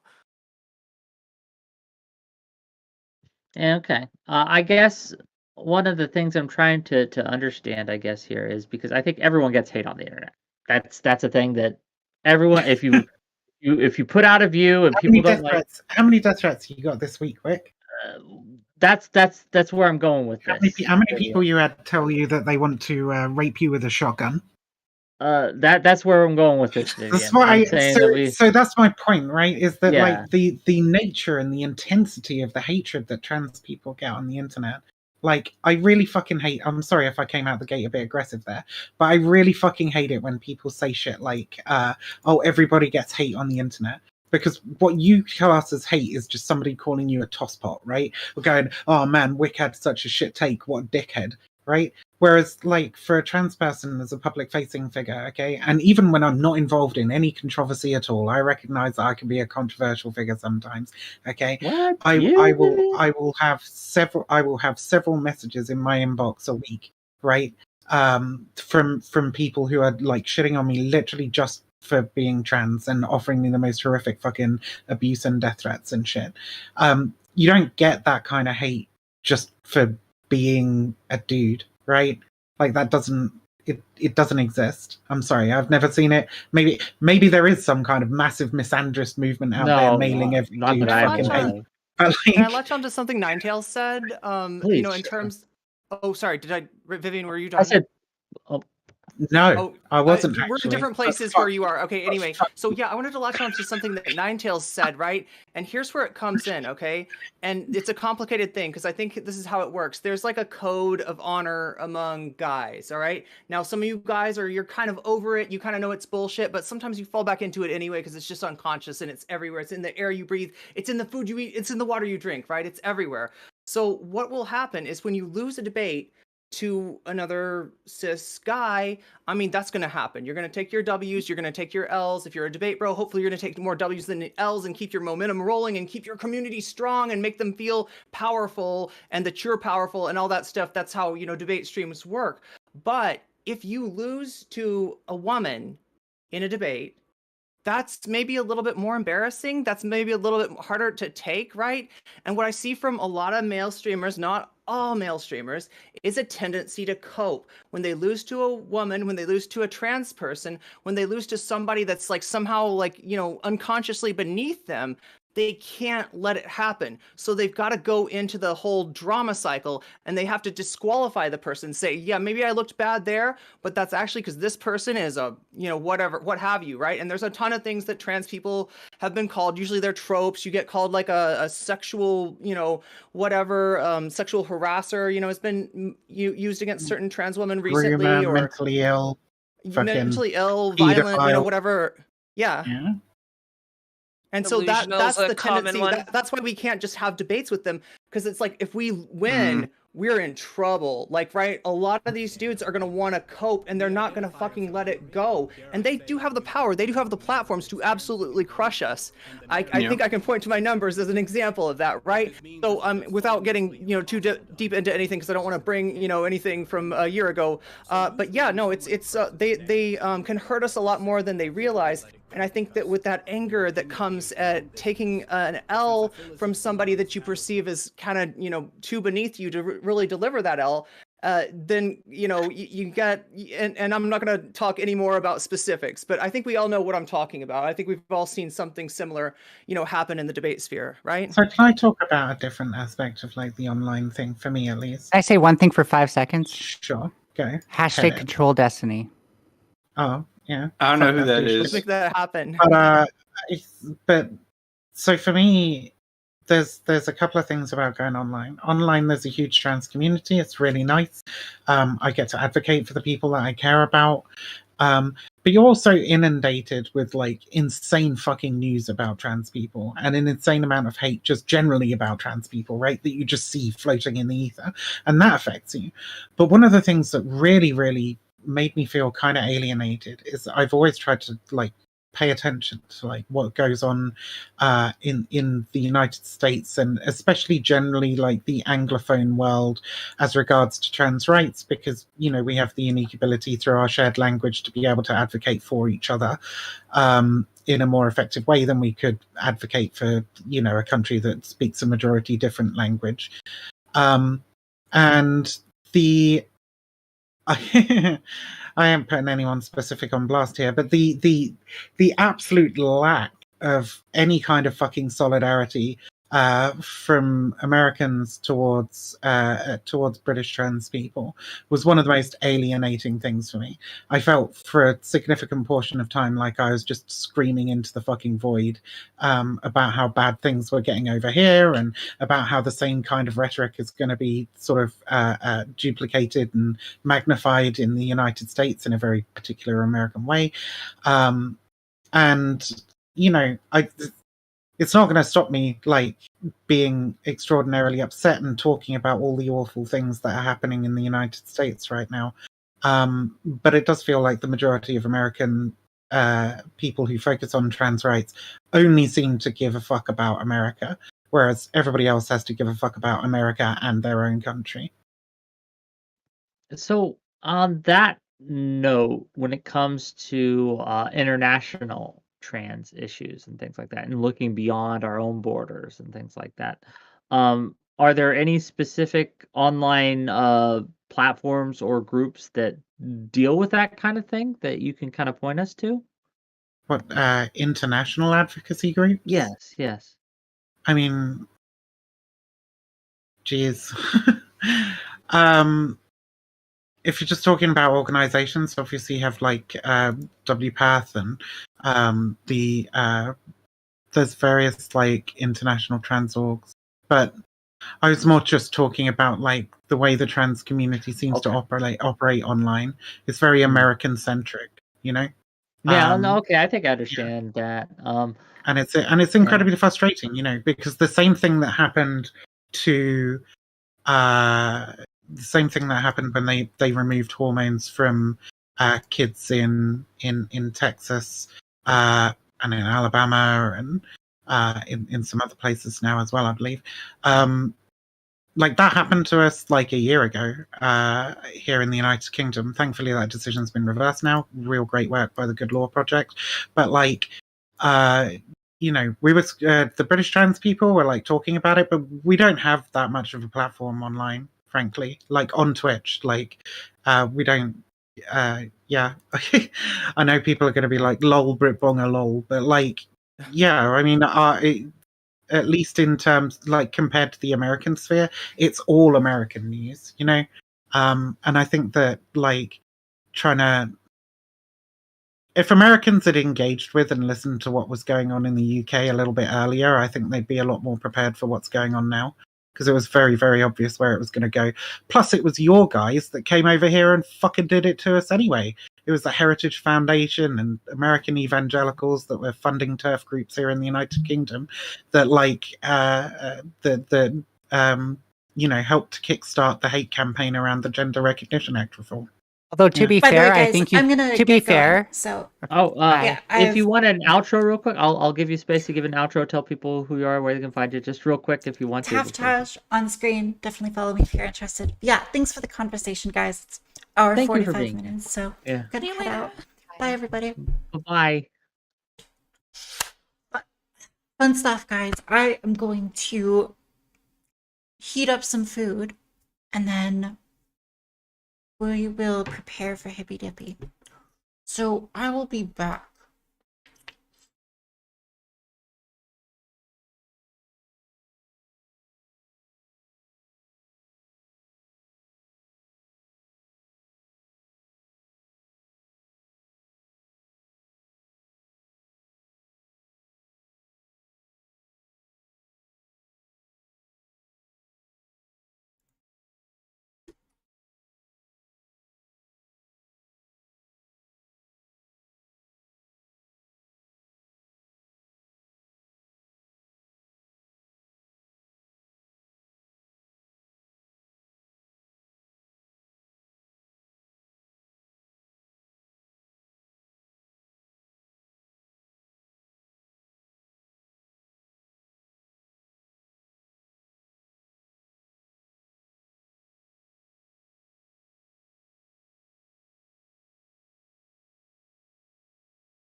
You're in the real room right now. Just hit your camera. Oh, okay. I'm sorry. Hi, Taft. How are you, April? Are you ready to What's fight up, on the Taft? side of Lecture Fan tonight? Have you met Lecture Fan before? He's your ally tonight. Nice to meet you. Yeah, likewise. Yeah, lecture. We're gonna destroy on this panel. IRI makes it sound like super as bad. usual. You're in good company. She's gonna have to carry you two dead weights. That's why. Yeah. Oh my god. That's 2 dead weights. Okay. All right. You know that I've never done one of these without winning. Yeah, I hope I just get to talk the entire time. Wait, so IRI, you don't Fan does win. you don't read Washington Post or New York Times or CBS News or anything like that? I subscribe to both. They're just look. The FBI's had this laptop for 2 years. They've had it for a year while Trump was in office, and nothing happened. There's nothing on there. Give me a break. Oh man. This is where it's all coming from. But is it Actually, real? I'm really important. You do realize Hunter Biden's under criminal investigation by the feds right now, right? As he should be. Investigation doesn't mean guilty. And you do realize that the FBI is corrupt, right? Well, that's a very It's the bold deep statement. state. Come on. Wait. IRI, do you not think Hunter Biden is guilty of anything? He's guilty of being a Chad. That's what he's guilty of. Guilty of being white. Okay, someone clip that, Dude's and we'll got the wait. We'll wait biggest for this. hog. We'll wait for this. This general. I forget what it's called. He's underneath the special counsel, so we'll wait for this to come out. So, but Party with him any night. IRI is quoted saying that Hunter Biden is a Chad. So He's Are you kidding me? He impregnated a stripper? That's based. That's not based. Yeah, so Joe Biden literally has wasn't she a wanted it. grandson out there that he's never it was seen and doesn't care about. What a scumbag Joe Biden is. Like, treat your grandchildren right. Jeez. Damn. You can't control what his kids have done, you know? He can control what he does to his own grandkids. He loves his grandkids. That makes me laugh. He's so never much. he's never seen his own grandkid. Well, I don't know about that. I'd have to Yeah, see is that more the man you information. want for president? The man who hates grandchildren? True. He's busy. What do you want? He's got probably 50 of them. What does it matter? What's So one for a IRI, do you grandkid matter? have you withdrawn your statements that the Hunter's laptop was Russian disinformation, or do you stand by that? I don't know what's on that laptop, but I think whatever's been passed around has no chain of custody, so it's laughable. I thought you said it was Russian disinformation during the 2020 campaign. The laptop as a whole, like just the story of the laptop. Well, you tell me. People You're the are one that getting said it was banned for Russian that, right? disinformation. I think that there is a laptop, but even Hunter's like, I don't know if I turn that in or not. So I don't know. This should be a podcast. It can't be that It's IRI close. lecture fan every week. No, I haven't talked to IRI in a while. Yeah.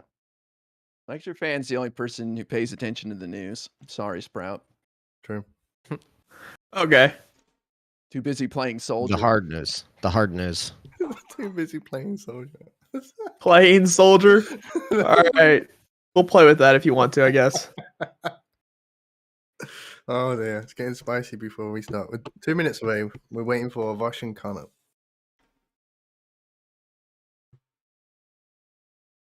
I think Connor's just trying to be later than Vosh.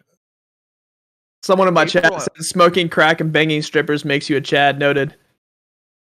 Well, listen, Hunter Biden has recovered from his drug addiction. I think that's something that should be applauded. Okay, I don't know why you guys are so Got nothing to do so with that. negative about that. He's a recovering drug addict, just like Mike Lindell, and I think both of them deserve our respect for overcoming their addiction. That's not what this story's about. That's not it about. About? Greetings. Yo, Howdy. what a moment! Back on Twitch. For now, I wouldn't get too used to it. You never know. I'd give it a Is month. tonight the third attempt at ending it all? Oh yeah. Well, no. I need some time to enjoy it. And then we'll see. You know, I'll find a hot take to die on. Based. the deep state will come after him, and then he'll be all over. It'll be all done. True. They've tried before. Here, hold on. Let me get my camera in the right place. Nice. All right, we're just waiting for Connor, and then we'll get going.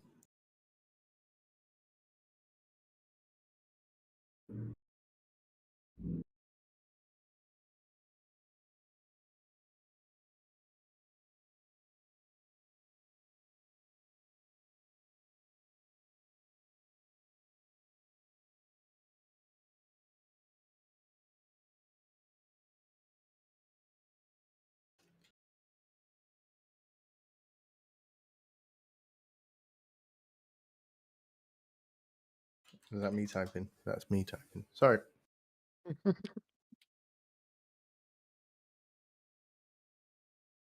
Fair it is. I'll figure it out some other time. All right.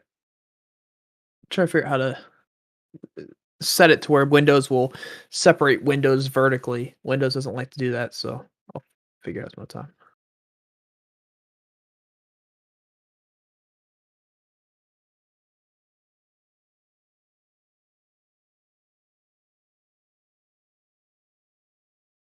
Thank you, Azul. I'm glad you think so.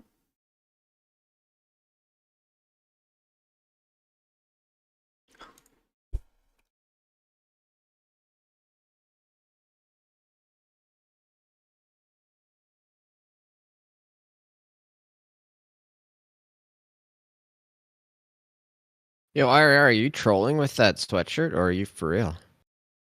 Are you kidding me? I'm very excited for Stacey Abrams to become the next governor of Georgia. What do you mean?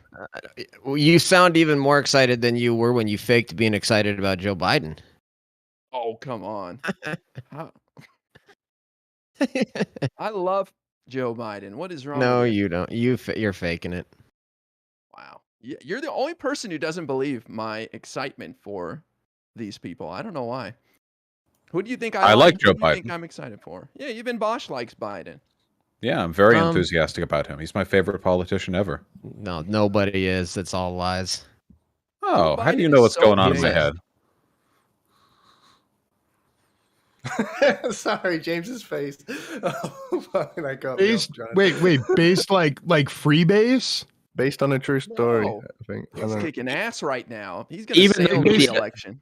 even the media is turned against Biden, but IRI is still here. Yeah, Biden's amazing. Even the media is like, oh, hold on a second. We're not so sure about this guy anymore. Biden is Do actually you hear he the delayed most student loan payments again? trans-friendly hiding in president general. All right. in all of history, except for William Taft, who was himself trans. There we go. So true. Connor. There you go. Hey guys, we are close to a hype train, so if I get some subs or bits, if you guys can't afford it, that would Can you be mute yourself amazing. when you Let's do get that, this hype. Sprout? What the- Oh, sorry.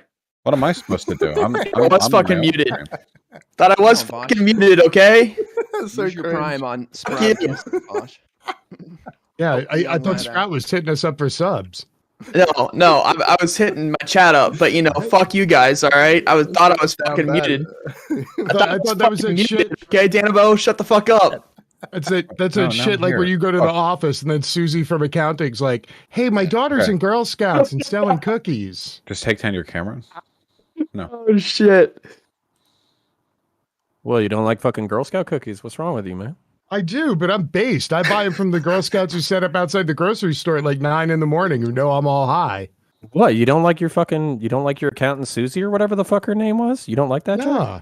Oh, fuck Well, HR. what the fuck? They're narcs. I'm just All chasing right. myself. Okay, over here. fair. It looks like we're ready. Let me tell Dylan. This Oh, friend, like, motherfuckers. All right. Have a good night, everyone. Thank you very much for coming in on short notice. You know, I had 48 hours to book this because Dylan's in Poland. And yeah, thank you very much. And message me if you need anything. Have fun. Appreciate you, buddy. Thank you. All right.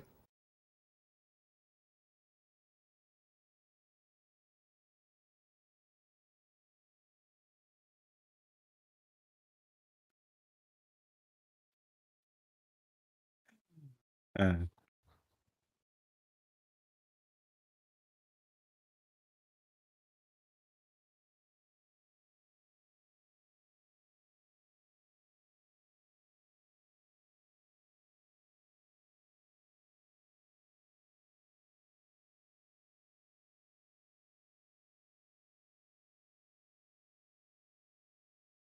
Watch, I love that people got mad about you saying he waits for the kibbles or whatever. That was hilarious. Yeah, my beautiful cats. They get along. They get along so well. Yeah, people are always getting spicy out there. Hello, can you guys hear me? Howdy. Wonderful. One second. I got one thing. I got to make the output come to. Okay, can you say something now? Howdy, howdy. Hello. Wonderful. Now it's coming into my headphones. It's a new setup, new location, totally different country. Still trying to work out all the bugs. Welcome everybody to the Hippy Dippy Roundtable, which is a very special edition of the Hippy Dippy Roundtable for two reasons. The first reason is we have the return of the now second time banned former Hippy Dippy champion Vosh. Even if he lost his championship in extremely humiliating circumstances by not being able to defend the belt anymore, because he is corrupt and evil and disgusting, Vosh bad. But he is back nonetheless because of my good graces. Welcome back, Vosh. Second time for now. We'll get it up there. Don't worry. And thank you. Happy to have you back. And the second reason this is interesting is because this is the first time the Hippy Dippy Roundtable has been hosted outside of the United States, particularly in Poland.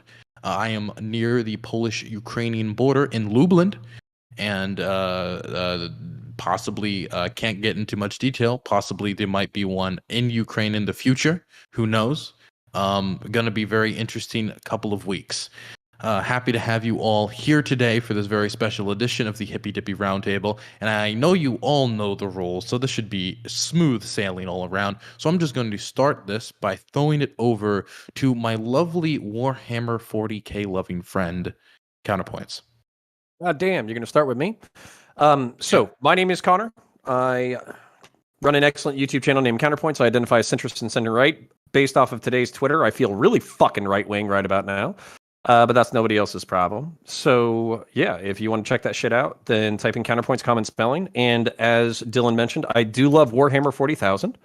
And I have breakdowns of the new TV series that have come out on Warhammer Plus. And we've gotten like 500,000 views in the past 2 weeks off of that shit and like 4,000 subs. So, pretty fucking awesome. Come check it out. Can't wait for him to be a Warhammer 40k streamer full-time. And now we're going to throw it over to IRI, my C-SPAN loving friend. Who is muted. Nope, there we go. Yep. Thank you, Dylan. I want to say first, welcome back to Vosh. I think we're all thrilled to have you. I think we're all ready to forgive you for your egregious act that was committed. Everybody's talking about Destiny's 4-man hate raids, but I think what you did was way worse, Vosh, and you know it. I can't imagine how many people were harmed by your rhetoric, especially using the hard ER like that. Really, really sad. And with Will Smith being banned for 10 years, I'm amazed that Twitch let you get away with this, Vosh. But I'm a forgiving person. I'm ready to give you a second chance. So happy to see you back. And I go by I'm really important. I talk electoral politics here on Twitch. If you couldn't tell by all the crazy posters behind me, we would love to have you coming out with us, so come by. I'm really important. All one word. I just want to say to all the people who are normal and outside of the space that have been watching my coverage and are not used to Twitch politics, my friend Vosh, that was not a racist comment towards a certain group of people. It was towards white people, so it was okay that Vosh did it. Okay, I just want to make sure everybody knows that. And now I'm going to throw it over to my seems to be amazing picture-taking friend. We posted an amazing picture of Lecturefan in the mountains for the promotional material for this video. He loves hiking. Probably one of my favorite facts about Lecturefan is that he loves hiking, takes great pictures out there. Throwing over Lecturefan. Thank you, Dylan. Glad to be here. Lecturefan, LCTRFan. I'm a conservative. Stream on Twitch every night. Host a radio show here in Montana, and practice law by day. Commercial litigation attorney. And looking forward to it. Thanks for having me. Happy to have you on. Now I'm going to throw it to my disco-loving friend, James from the internet. Mellow greetings, everybody. My name is James. I am from the internet. I talk about news, politics, and economics from a left perspective. And I also produce a YouTube video series called Left of Left for Act.tv. And as always, super excited to be in the land of fun. Wonderful. Quick deviation. This is money. Now, you see this tiny thing. I hate to do this to everybody, but I'm bedazzled that this is a real country. This is money. Look how unbelievably small this is. How is anyone supposed to keep track of this? How much money is that? Is that like a penny? What is it? It's like a Polish penny. So it's worth about, like, I think almost 1/4 of an American penny. How do you So buy no- freedom burgers with that? Doesn't make any sense. You can't buy Use a anything lot with of this. them. To make it costs more to make this than it actually, like, it's probably 4 times the price to make this than it actually is worth. And it is unbelievable small. This whole country's economic system when it comes to money is monopoly. I love this country. It's beautiful monopoly system. Sorry, just wanted to throw that out to anybody else who's considering visiting this monopoly country. And I'm going to throw it now over to Sowell. Hi, I'm Sowell. I like to very, very badly play video games on stream and argue with people on the internet. Happy to have you here. And people make amazing fan art of you. I saw that banner someone made of your thing on Twitter, Sowell. It was. Oh, it was so beautiful. It was so good. Man, the guy really put a lot of effort into it. You can tell. Unironically, I commented. I was in the car going I think it was like going to talk to some local Polish person, and I looked at it, showed it to Geek. It was like, this person spent a lot of time doing this. Like, this is very well done. Okay, we're gonna. Yeah, if only he would talk to me. But oh well. Okay, if you don't have context for that, don't worry, chat. Yeah. You don't need the context. We're gonna throw it over to Taft. Got it. I'm Taftaj. You can call me April if that's easier. I post sexy pictures online and also talk politics from a moderate right, far right, maybe secretly just a liberal perspective. Usually pushing back against the sort of lefty narrative that's often on Twitch. Looking forward to the discussion. I think it'll be fun.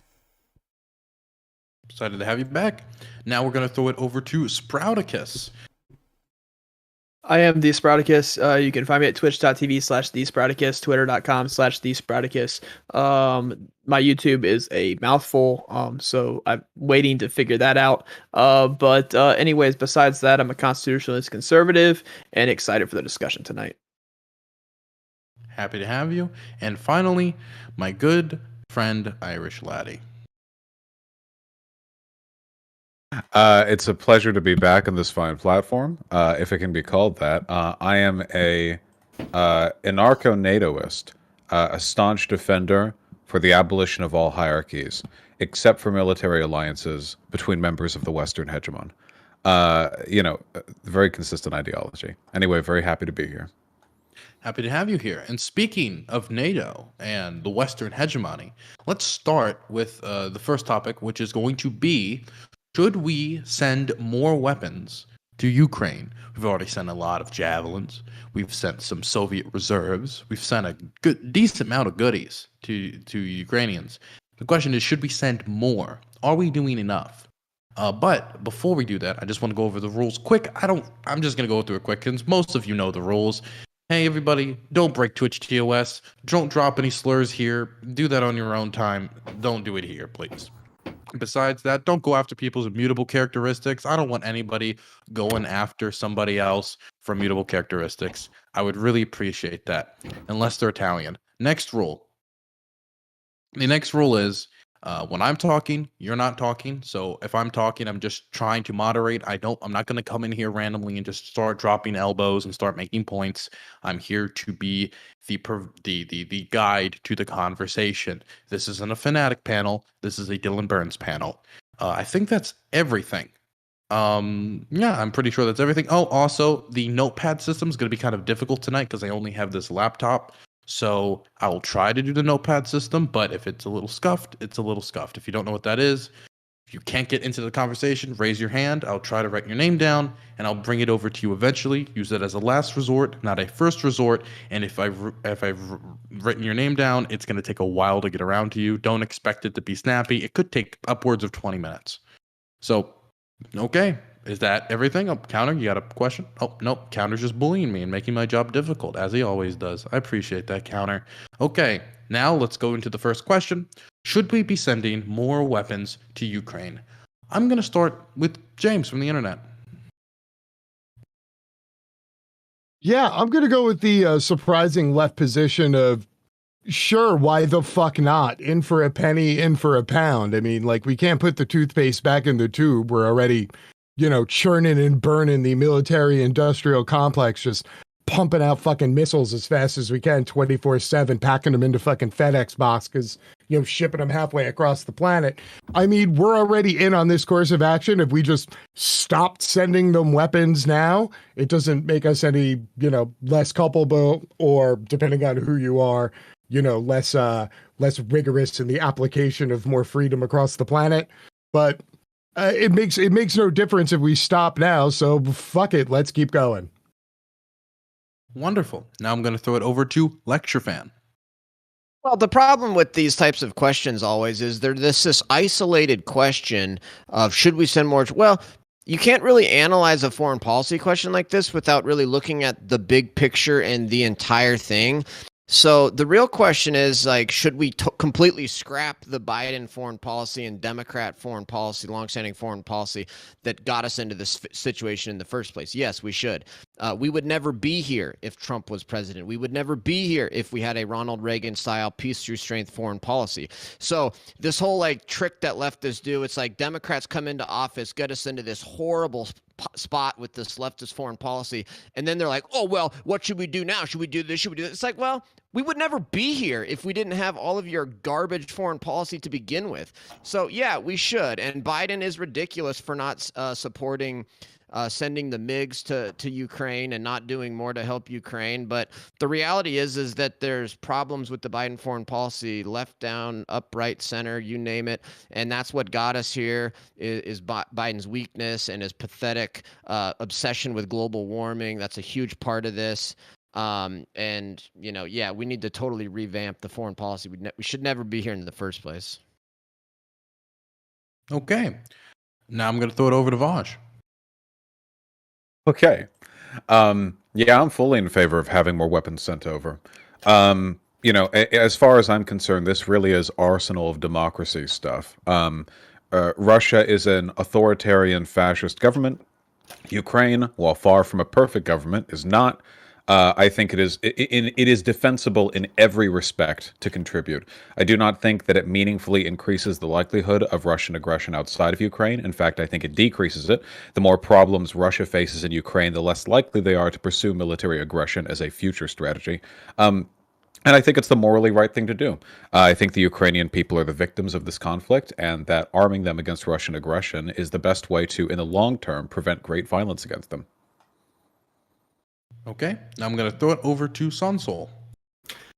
Yeah, I think that sending more weapons to Ukraine is probably a good thing. They're mounting their counteroffensives in the places that they can as Russia retreats to build up their arsenal. It would be a good thing for us to send them more weapons in case Russia is going to do something else crazy, because they seem pretty unpredictable lately. In the east of their country, they're still going to be fighting this war. So any assistance that we give them is good, and it helps the U.S. on the international stage. So yeah, I fully support it. Wonderful. Oh, one more disclaimer I forgot to mention. Nobody on this show is an expert on anything we're going to be talking about unless they say otherwise.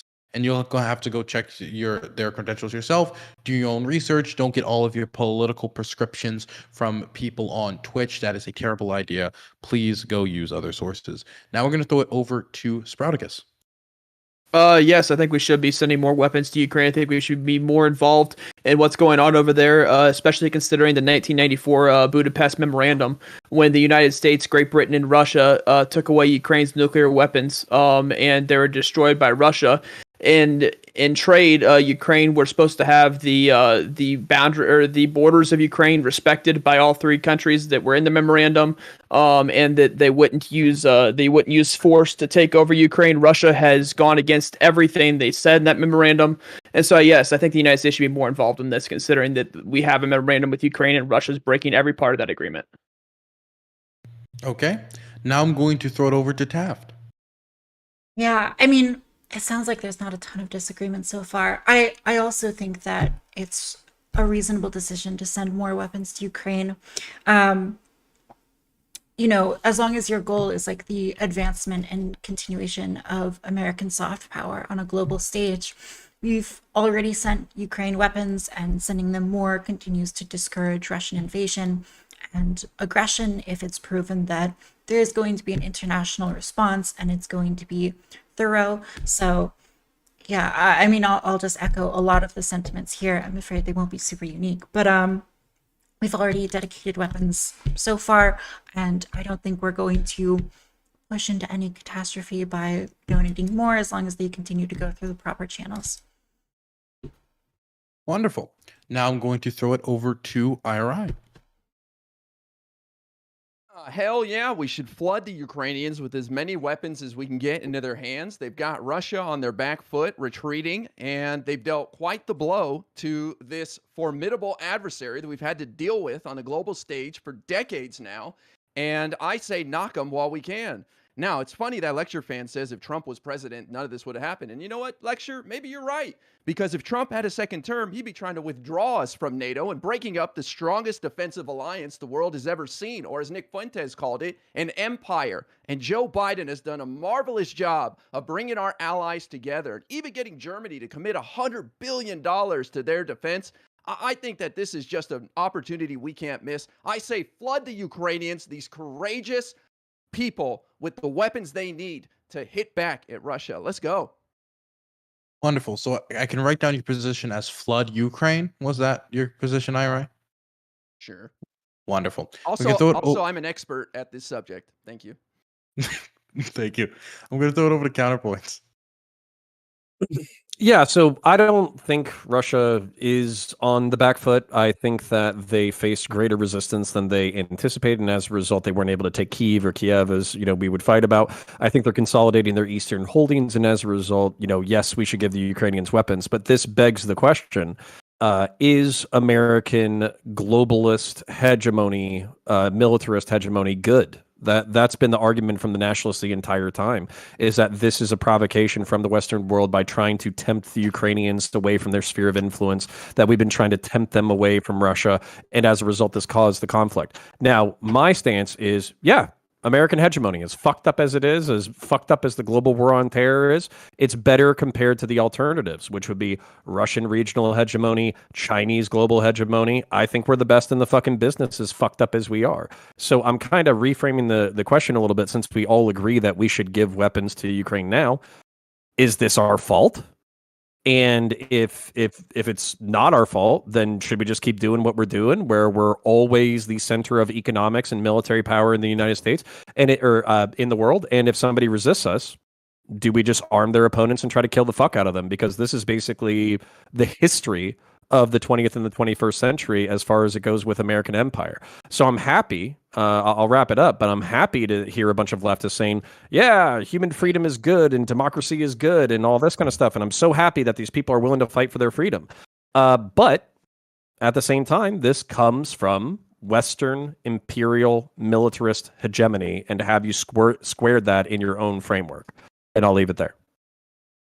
Okay, and that is the end of opening statements. It seems that everybody agrees on the specific question, but there's more disagreements about the surrounding questions around the conflict. So I think there's still some value in continuing this topic, so I'm going to. Is there anybody that wants to open us up? Yeah. Well, counter nailed it. All these leftists that are all rah, send weapons. It's like, you guys have no principles. You guys are supporting this because there's a Democrat president that sent weapons there. It's totally contrary to everything the left has been saying about foreign policy and, oh, we should just talk and do diplomacy and be nice and, oh, military this and it's so bad and blah, blah, blah, blah. And now all of a sudden, because we got a Democrat president that is doing it, and the only reason Biden is doing it is because that's what establishment American foreign policy does.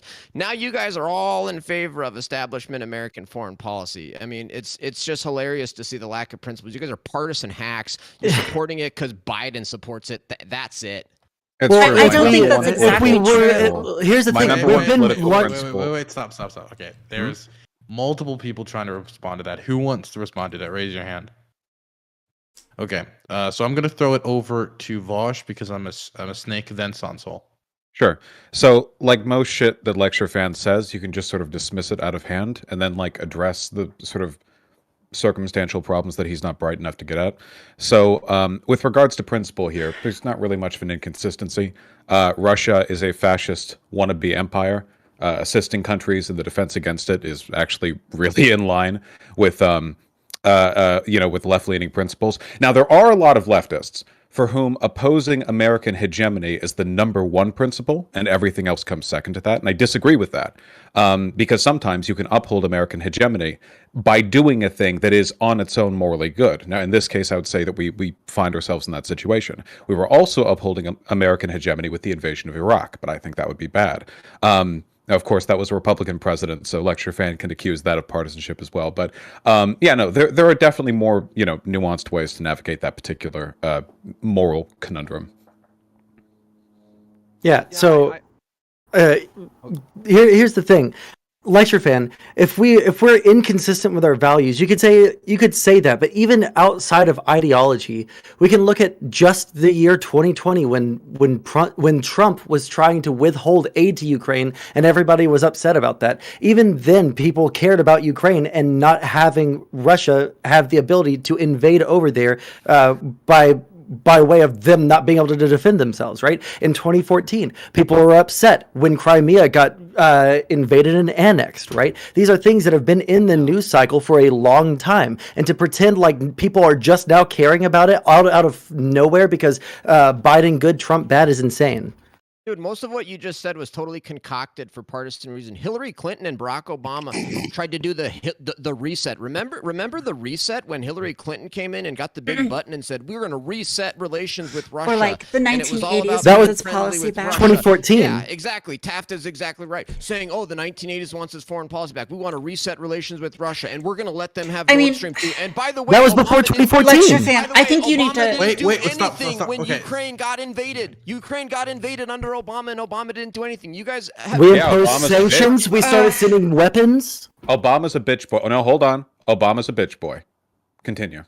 I mean, lecture fan, I think you need to understand there's been like a shift in the foreign policy environment, especially with Trump and this like right-wing isolationism. And I think left-wing people, especially people on like the actual proper leftist people like Vosh, I think that they see that America as this democratic state has moved further left over time. And they compare it to places like Russia, which is comparatively right-wing and authoritarian.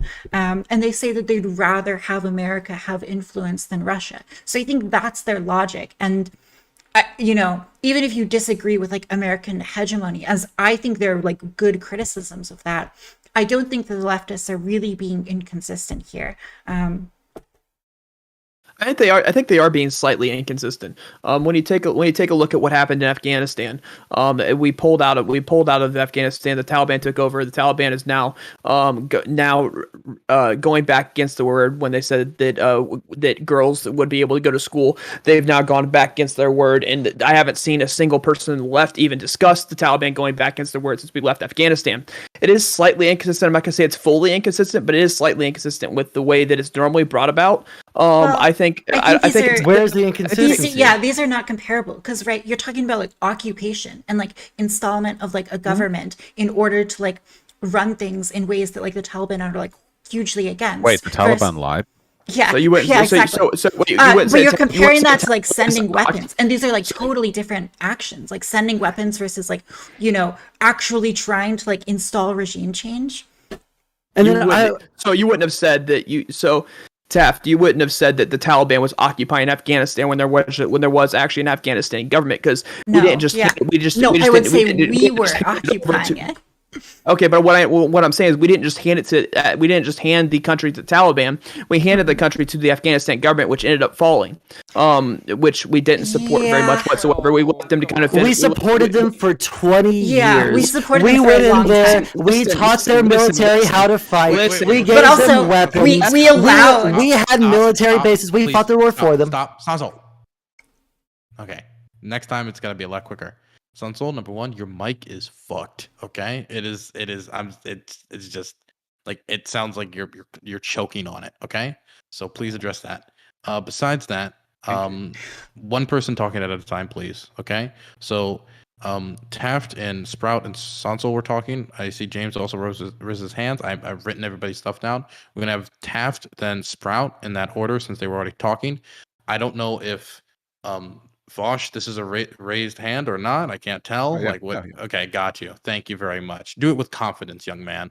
Okay, continue, Taft. So I think the thing is that leftists are not suggesting that we like go into Ukraine and like occupy territory with American troops. That's not the suggestion. They're not suggesting we occupy Russian territory, none of that, right? So I think the situation when we're comparing like the Taliban to Ukraine is not really comparable in like the scale of things that are being supported by the left. And again, like I think you can criticize American hegemony. I think there are really good criticisms for that. But I wouldn't say that this is necessarily a case of hypocrisy. Okay, well, I mean, if I was able to finish my statement before everyone decided, everyone and their sister decided to interrupt me, we left the Afghanistan government to defend for themselves. We gave them little to no support after we left. We just left them and said, "Hey, good luck. We know the Taliban's there, and hey, give it your best try." That is certainly not what we're doing with Ukraine. We are taking a completely different take with Ukraine. We are backing Ukraine. We're giving them hundreds of billions of dollars in weapon systems. And we're doing all of this for Ukraine, which is not what we did with Afghanistan. And Afghanistan, the withdrawal was underneath Biden. So you see two very different outlooks from the left. The left cheered the withdrawal of Afghanistan. And then we're completely satisfied with the Taliban taking over the country. And so with you realize we're not occupying Ukraine, right? With that being said, the Taliban did do exactly what Russia is doing. They invaded and they took it over. So like, when you're talking about this, that is what happened, and it was a completely different take. These are obviously incomparable. Ukraine has an independent, sovereign, democratic government that we are selling weapons to at their behest to help them fight a war, whereas in Afghanistan, we occupied their government. We didn't stop providing aid to Afghanistan. We left with our troops, and then immediately there was no longer an Afghanistan government for us to provide Did aid Afghanistan get hundreds of billions of dollars in defensive weapons? Wait, hold on. First of all, Ukraine hasn't gotten hundreds of billions of dollars in defensive weapons, and if you want to compare the amount spent on both of those countries, Afghanistan, I promise you, received far more money than Ukraine has in weapon sales. These are incomparable.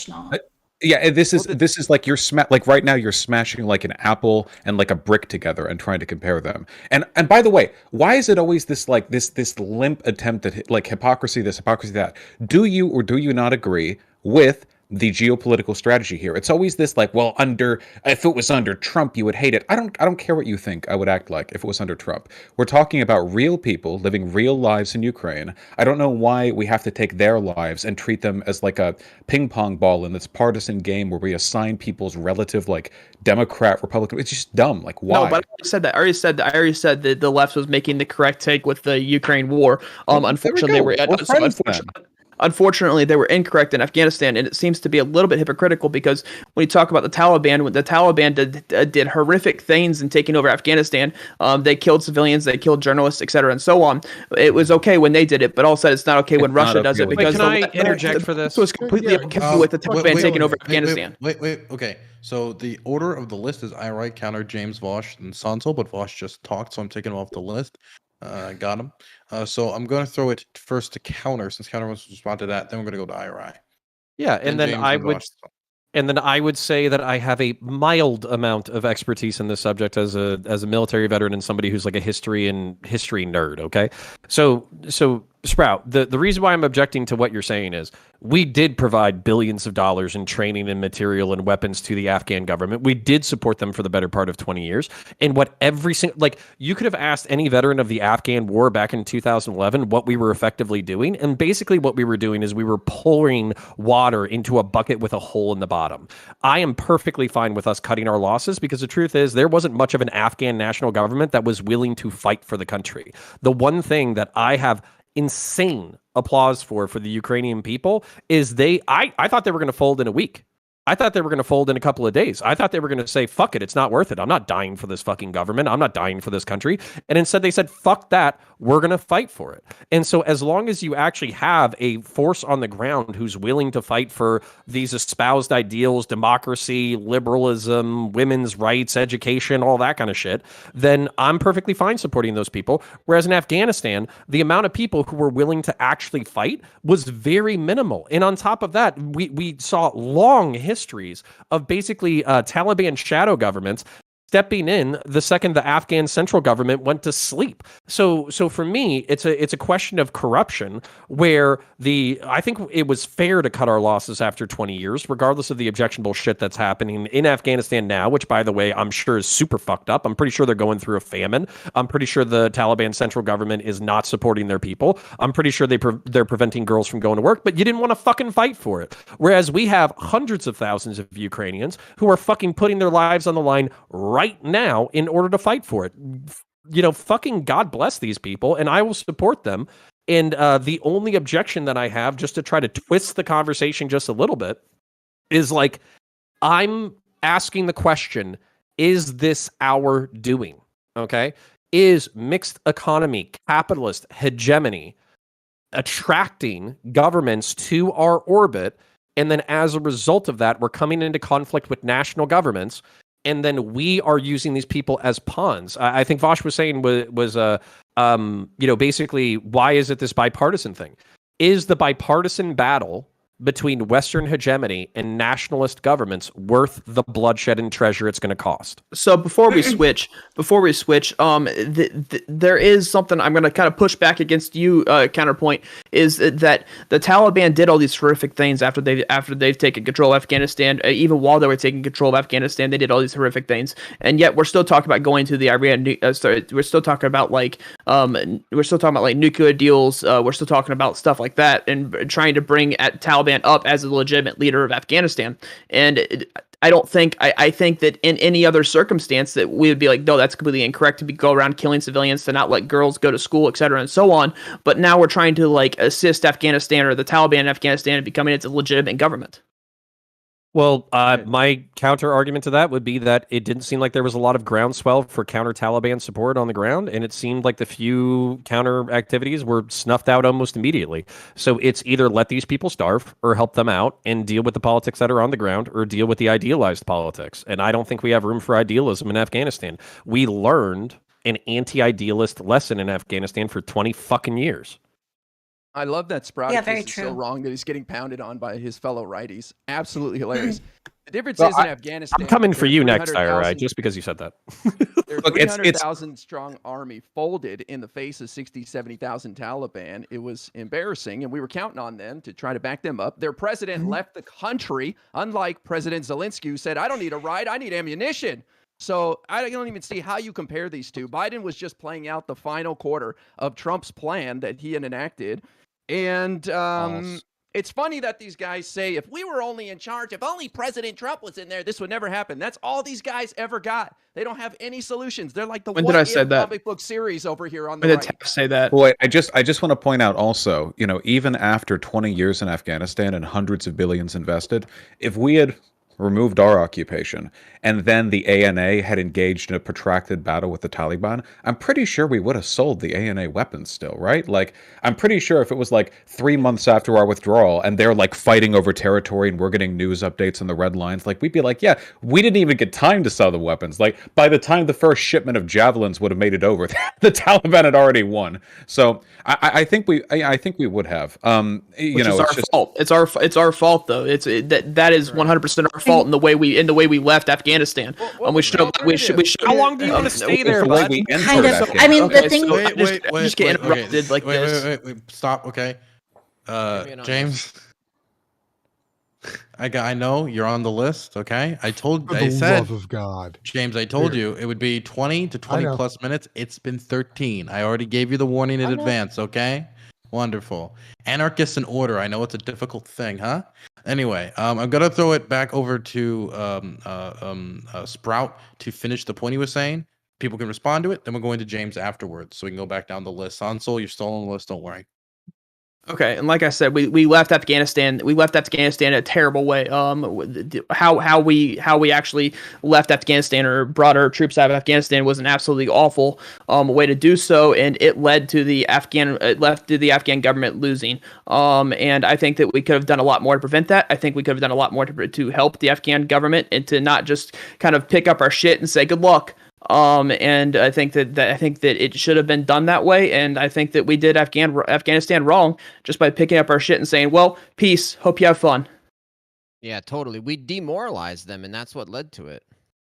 Oh, come on. We would have had to pump 20,000 troops What? in there to try to No, maintain dude, things. no, So you're, all so right, you're we had- advocating for boots on the ground. It's a joke. We had 2,500 troops in Afghanistan with no deaths for 18 months under Trump, and it was stable. And Biden comes in and just totally F's it up. That's the facts. Because they were waiting for us to leave. Yes, the Taliban was committed to us leaving, and they knew that we were out of there, so why fight with us? Why extend it any further? If they shot an American, that would be an excuse for us to stay. They wanted us to leave. But all the Republicans were pro getting out of Afghanistan, like the whole time he was in office. And now, like, it's just funny you would talk about partisanship, lecture fan. Okay, did the withdrawal from Afghanistan go perfectly? No. Is this the topic of today's panel subject? No. Shut up. Yes. I do want to return though to what Counterpoints was talking about, because the whole "is it our fault here" thing, I think that's more pointed, right? Because that's how people, they tend to circle this around, like, well, maybe Ukraine should be defended, but well, we did this, and I don't think we did. I know that's like a big lefty point or whatever, but I feel like it's possible to assign agency outside the U.S. hegemon, and Russia has pretty clearly demonstrated an independent interest in traditional imperialism alongside its borders. So I don't like to assign everything. When you blame everything on America, you take agency away from other powers, sometimes bad powers. I think the other thing on that Okay, point, after Taft, though, we got to go to James. okay, just to like counterpoints, is like in theory, there's a world where America could have acted differently and discouraged the Russian invasion.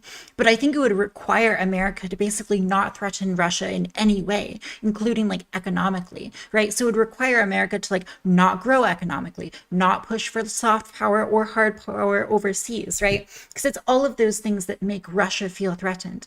The solution, like the only way America could have like stopped Russian aggression totally is to just like lie over and allow Russia to do whatever, and continue to grow or that sort of thing. So I think it's a sort of absurd assertion, because the ways in which we're responsible are not really like things you can really morally require a country to do, which is lie over. James? I want to be respectful to James.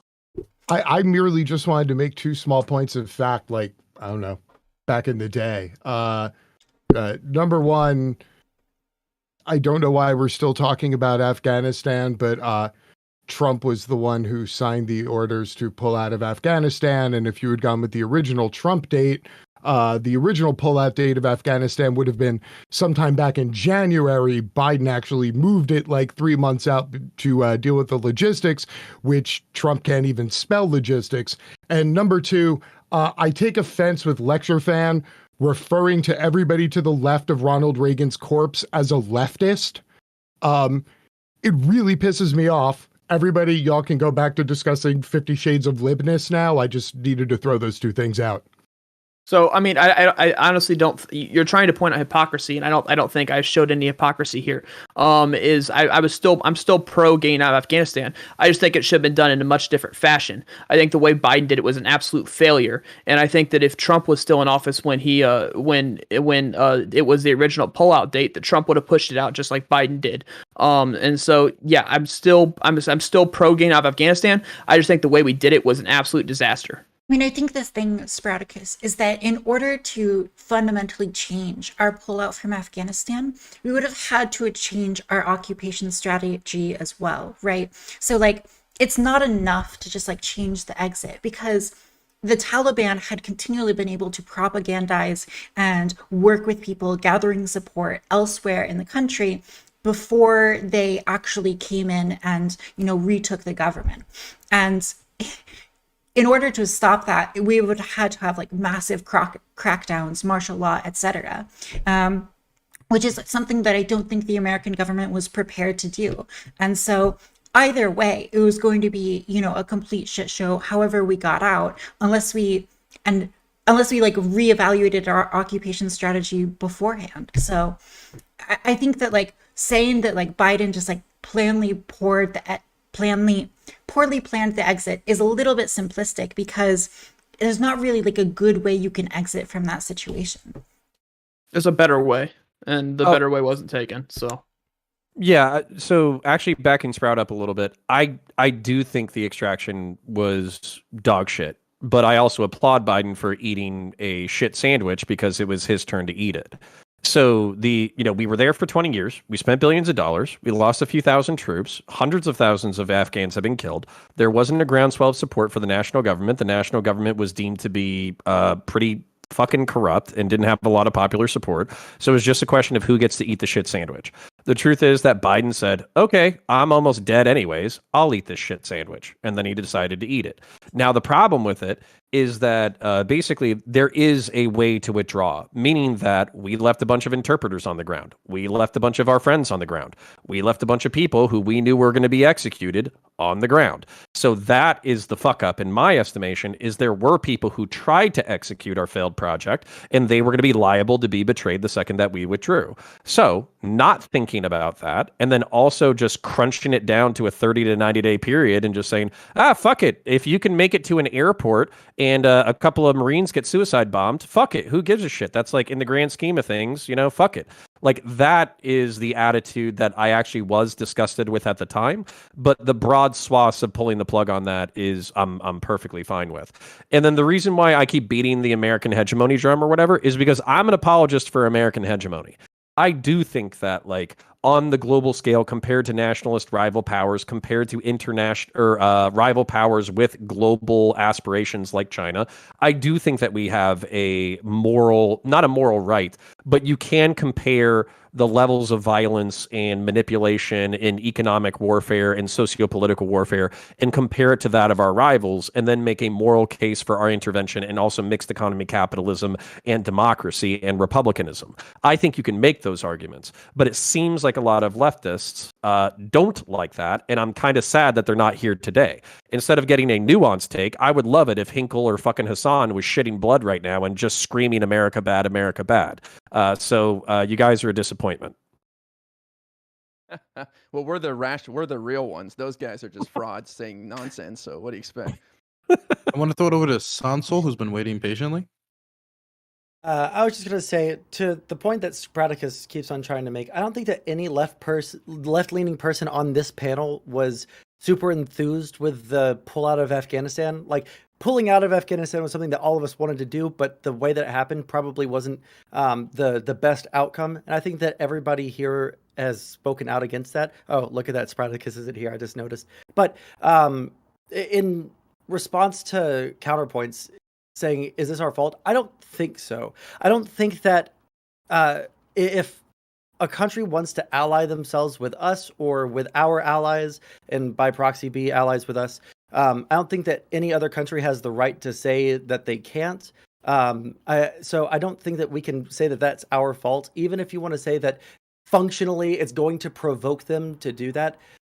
At the end of the day, they also have that opportunity to pull them over to their side through non-aggressive means, through military means. So I don't think that we can say that it's our fault that Ukraine got invaded. Yeah, so one of the strongest arguments that I've heard from the other side, so to speak, the kind of pro-Russian or at least pro-isolation side, is the idea of like real politics. I think it's kind of bullshit, but at the same time, what they would argue is that, like, the Russian perspective, they feel like they're in a corner, they feel disrespected, they don't feel like they have control over their sphere of influence, and as a result, they do view themselves as a military power and as a historical power that was comparable to Europe and comparable to the United States. So while we can kind of laugh and say, who the fuck needs a blue water navy, just, be better at economics, dumbass. From their perspective, us basically pulling Ukraine into our sphere or pulling them into our orbit and then potentially losing Crimea and that deep water access is an affront to their, like, national hegemony. So this is kind of what I'm really poking at, because I want people to consider it. There are principles that I believe in. They're liberal, universal, humanist principles.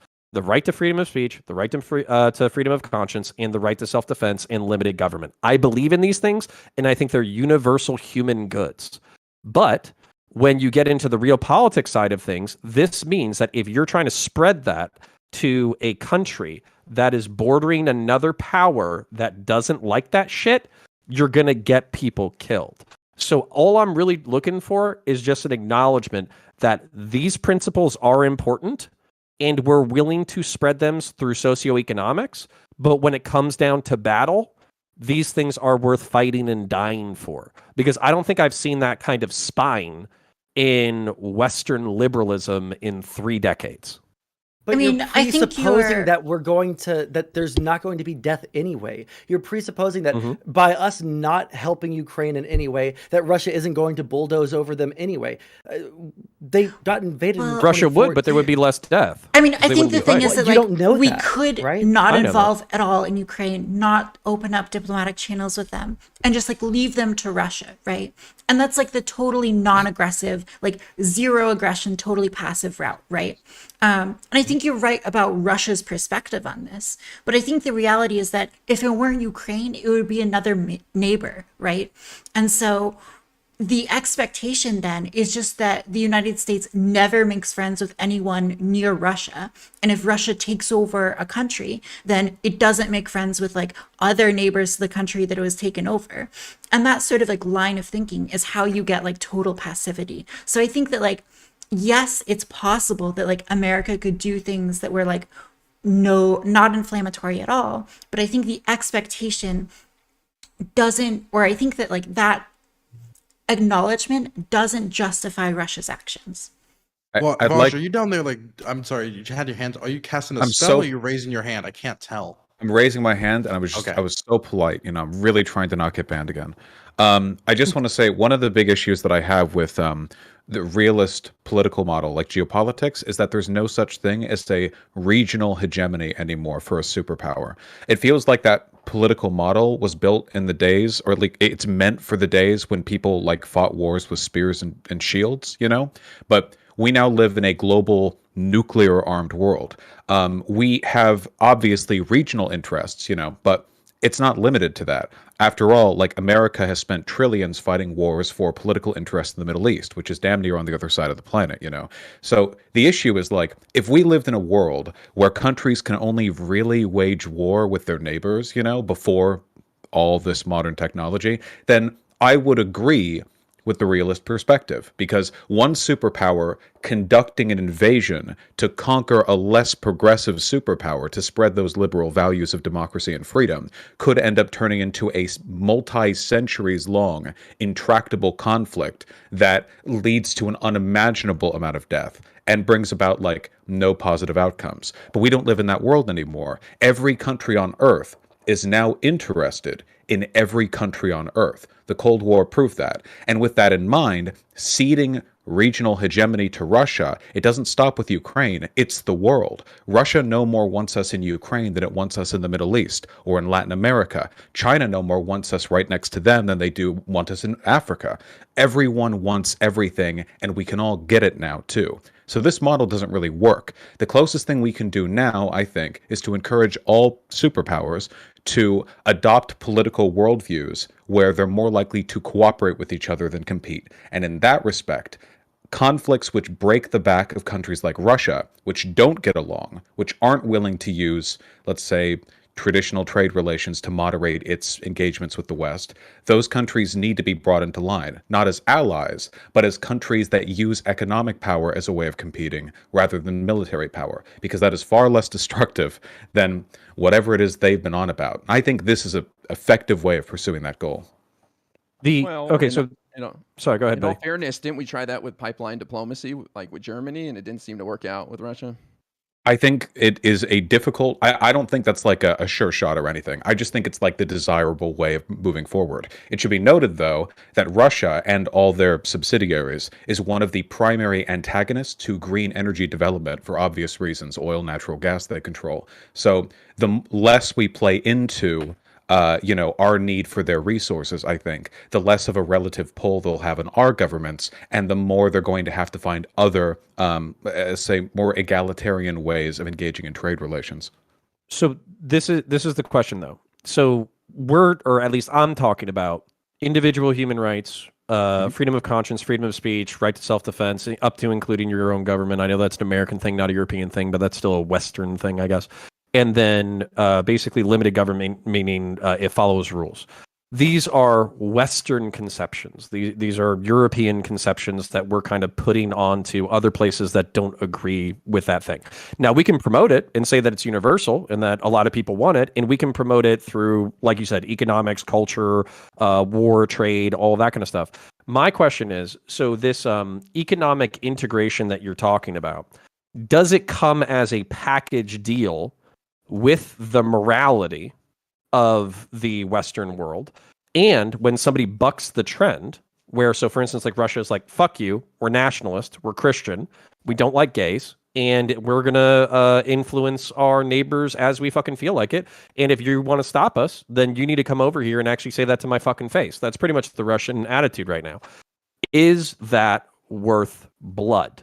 My answer is yes, but I'm poking that because I want people to say yes or no. If it ends in nuclear war, then no, just because the end of the world is basically the final stopping point for any ethical quandary. But the goal would be to make all countries that have nukes, or ideally all countries in general, so economically codependent that any country breaking rank to fight a war would have its economy crippled. Like England right now, if they were to declare war on France, I know, but whatever. I know, but leaving aside that and the nukes and everything else, like the resulting economic devastation England would face just from its allies no longer trading with it immediately, like their country would basically just collapse and burn like instantly. That would be the goal everywhere, and countries are still going to break rank from that. But broadly, I think these values are worth fighting for. I don't think they're Western values necessarily. Maybe in the modern incarnation we associate them with the West, but if you go back to the Islamic Enlightenment or the Golden Age of Islam, or like even back to like the beginning of the civic state back in China, like I think some of these conceptions go back way farther. But I think these are things worth taking great strides towards building in the most effective ways possible. Okay, based. Okay. I'm seeing this conversation seems to be coming to a close. Is everybody fine with going into closing statements so we can move on to the next topic? Yes. Wonderful. We're going to start with counterpoints, then Iri, James, Lecture Fan. You guys get the order at that point. Okay, going left to right. So counterpoints, you start. Yeah, so one of the things that I've identified as making me centrist or right-wing is apologism for American hegemony. Despite the global war on terror and the invasion of Iraq being mistakes that we've made as a global hegemon, I still think that the promotion of democracy, mixed economy, capitalism, and whatever values you want to call these, technocracy, anti-corruption, limited government, respect for republicanism, rule of law, all that kind of stuff. These are values that I think should be universal and should be promoted culturally, economically, and militarily, if necessary, as a last resort. So I like that, and I promote that. So what I'm seeing is a lot of people who were critical of the global war on terror, rightfully so, are a little bit more gung-ho about the war in Ukraine because it's more morally clear. That excites me. That makes me think that some of the moral arguments that I've been making for the past decade can appeal to a broader audience. The only thing that I'm asking for is if you disagree with this project, if you're more nationalist, isolationist, you want, all that kind of stuff, feel free to come and fucking argue with me because I got more agreement than I was expecting tonight. So appreciate it and yield. Okay, I'm going to go back to the original question, which was, should we send Ukraine weapons? And I say yes, because they have really given Russia a bloody nose. Remember, Russia's goal was to come in and denazify the country, take over, put a puppet government in place, and they seem to have failed miserably in that regard. All they can do is indiscriminately attack the civilian population and try to just flatten cities. And they are achieving that to some degree, but there is a scenario where Ukraine actually ends up winning this in some way. So I say flood these people with the weapons. Again, they have the courage and the resolve to fight, and that's the difference between them and Afghanistan. I think that they've also shown how Russia is a paper tiger. And for years, we lived with this adversary, and we all treated Russia with kid gloves because we're so scared of them. I think this is the beginning of the end of the Putin regime, as Navalny, the leader of the opposition, has said in Russia. So in the end, I think that this, in the long run, may turn out for the best for the Ukrainian people so they can finally live their lives the way they want to. All right, cool. I'm a jump in on the end here then. Again, I said it when I started, and I'm gonna say it because apparently some people didn't hear it. Like, it was horrible that we got dragged into this in the first place. It's horrible that fucking people are dying. All of it is a horror. The question was, should we continue sending weapons to Ukraine? Which pretty much kills the conversation of should we have been involved in the first place. And yet for some reason, there seems to be some desire from some people on the panel for us to, I don't know, somehow couch it or put, six equivocations in front of saying, but yes, we should continue to send them weapons now because we're already there. I just think it's a really weird, petty distinction just to, I don't know, cause ideological confrontation on a panel when everybody's pretty much agreed that it sucks when you're getting militarily pounded by a superior force and literally hundreds of thousands of people who don't want to be involved in war are getting fucking killed. And we're going to wank it over the fucking, linear distinction of whose political ideology is right in saying, yes, we should. It's incredibly ghoulish, and I'm fucking boggled, and I yield. Okay, next we get to the lecture fan. Well, it's glad to hear that. I'm glad to hear that everybody here basically disagrees with the Biden foreign policy, because by claiming that we should be sending more weapons to Ukraine, you're basically saying we're not sending enough right now. That's what when you say we should send more, you're saying we're not sending enough. And of course, the Biden hasn't sent stuff that's been needed and stuff like that. So I think that's great. I'd love to hear everybody disagreeing with Biden foreign policy. What's funny, though, is that people actually think that they're agreeing with Biden when they're saying this, which is quite ironic, of course. And I think it's important to call out hypocrisies and inconsistencies on these types of things, because when you talk about foreign policy, like I said at the beginning, you can't just talk about like an isolated incident. Foreign policy is something that you have to talk about broadly, and it's complicated, and you have to think about how these things affect other things and stuff like that. And so when I hear Democrats, suddenly all of a sudden it's okay to give weapons after for decades and decades they say, oh, we should never give weapons. Those weapons will just be used against us. Whenever America gives weapons, they always end up being used against us. And oh my gosh, America's an imperial power, and we shouldn't be pushing our ideas on everybody else, and blah, blah. But then when there's a Democrat in office, they're all of a sudden in favor of it. I think it's important to call that out because we need consistency in our foreign policy. And frankly, I think it's great that everybody wants to support Ukraine. I fully support Ukraine. I hope they win the war, and that's all fantastic. By the way, I love to see how intimidated and scared of me Vosh is, because all he can do is act like a third grader. You're dumb. Shut up. You're dumb. Shut up. Love to see the intimidation. It's so obvious. Have a little self-respect and dignity, dude. Come on, Vosh. Turn it over to Sanso.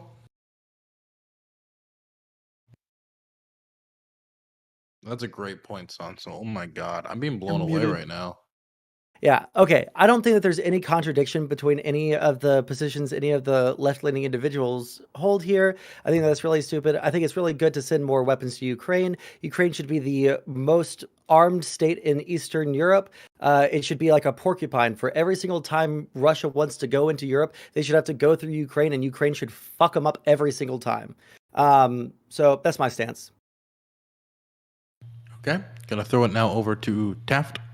Yeah, so one of the reasons why I think it's legitimate to send weapons to Ukraine is because we're not dealing with the same situation in Afghanistan. We're not like arming the brave Mujahideen fighters. We're not arming a rebel group.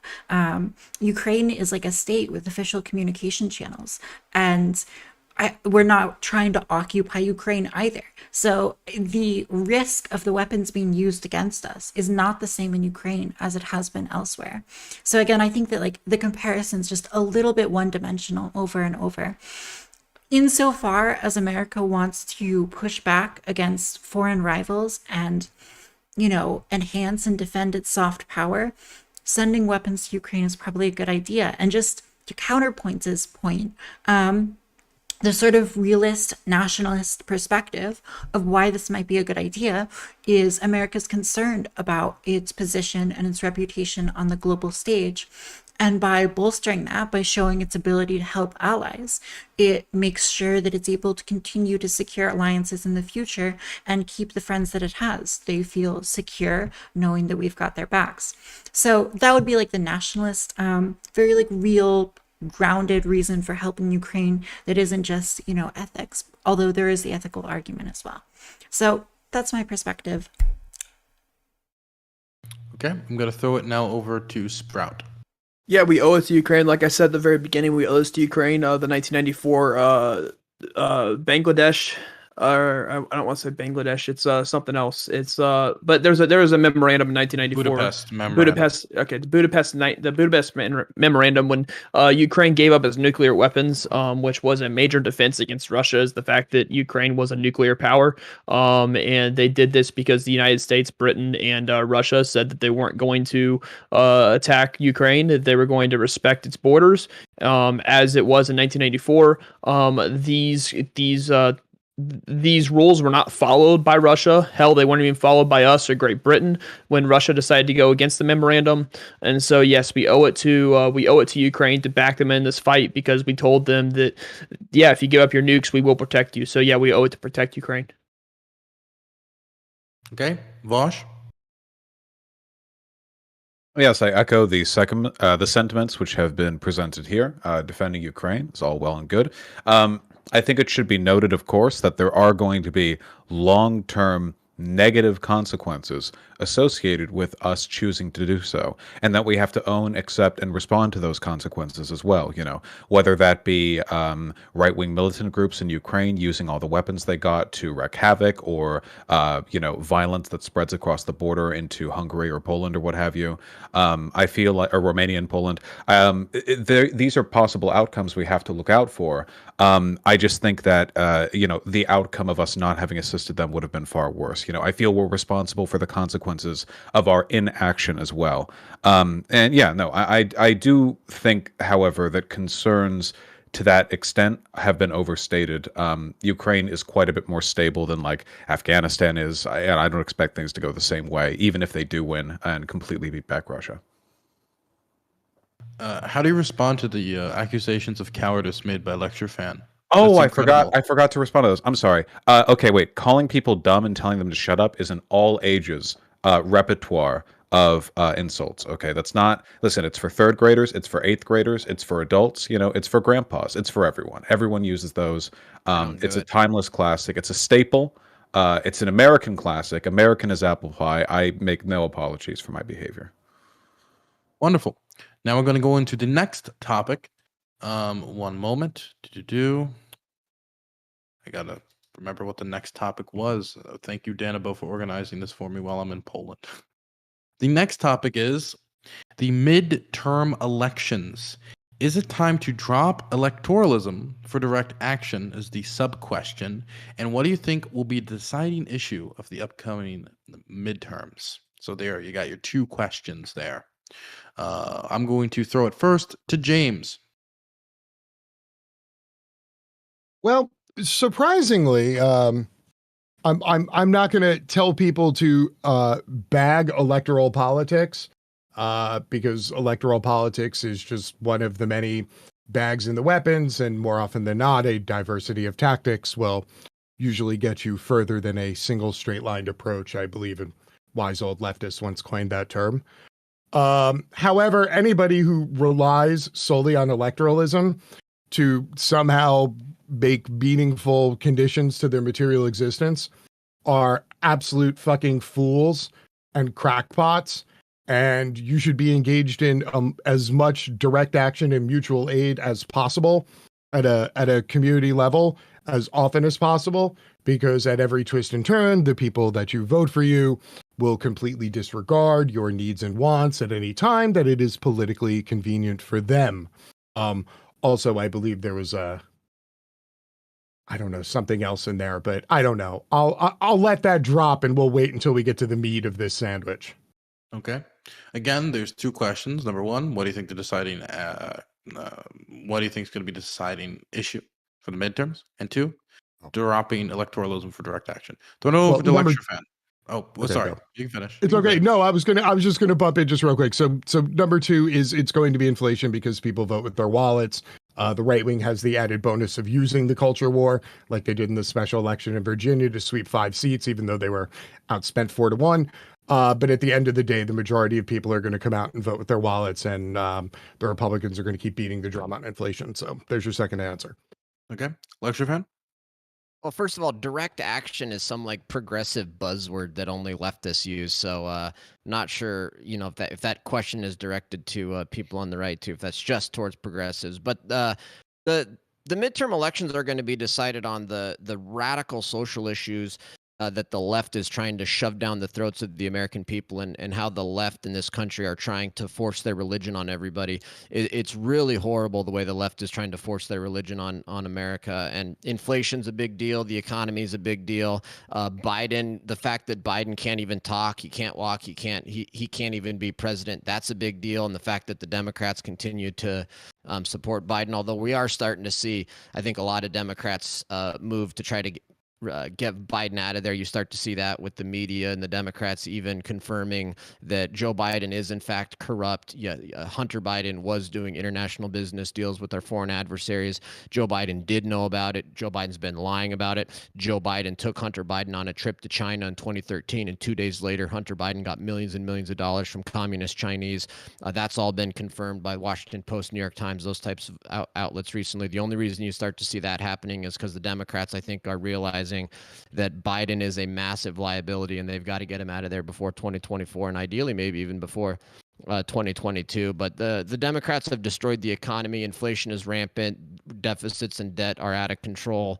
And so Democrats are going to get absolutely wiped out in the midterms, and I can't wait. Okay, I'm going to throw it now over to Sowell.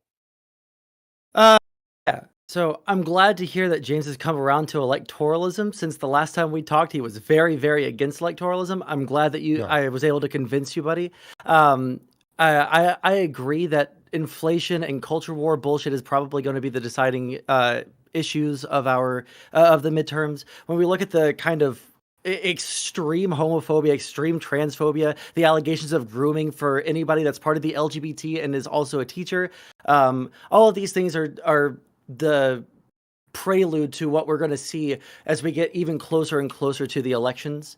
I think that when we look at whether we should go towards electoralism or direct action, electoralism is probably the best course of action, since direct action, nobody wants to, number one, do it, or number two, build up any kind of systems to make sure that they are consistent and productive and efficient with the resources that they're given. Also, just to what Lecture Fan said, who cares if Hunter Biden had business dealings in China and in Russia? Because Trump also had business dealings in China and in Russia, and I don't think that he gave those up after he was elected to the presidency. So it seems like a really weird thing to harp on if you're upset about that. Wow.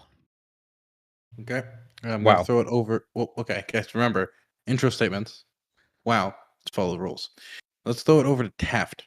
Great. I think that the Republican Party is a complete disaster of a party, and electoralism has historically proven to be not an effective strategy for the right wing when it's not paired with a understanding of direct action. And so the left wing has been extremely effective with direct action, and direct action is a pretty broad term. I think it includes things like the entrance into longstanding institutions, into civil servant positions, into positions in education, and working to grow and create intellectual movements and to prove that policies work in one way or another. I think these are all things the Republicans and people of the right wing can really take note of and follow through with, because, I think it was 2015 to 2017, Republicans controlled so much, right? They controlled the Senate, they controlled the presidency, they would later control the Supreme Court.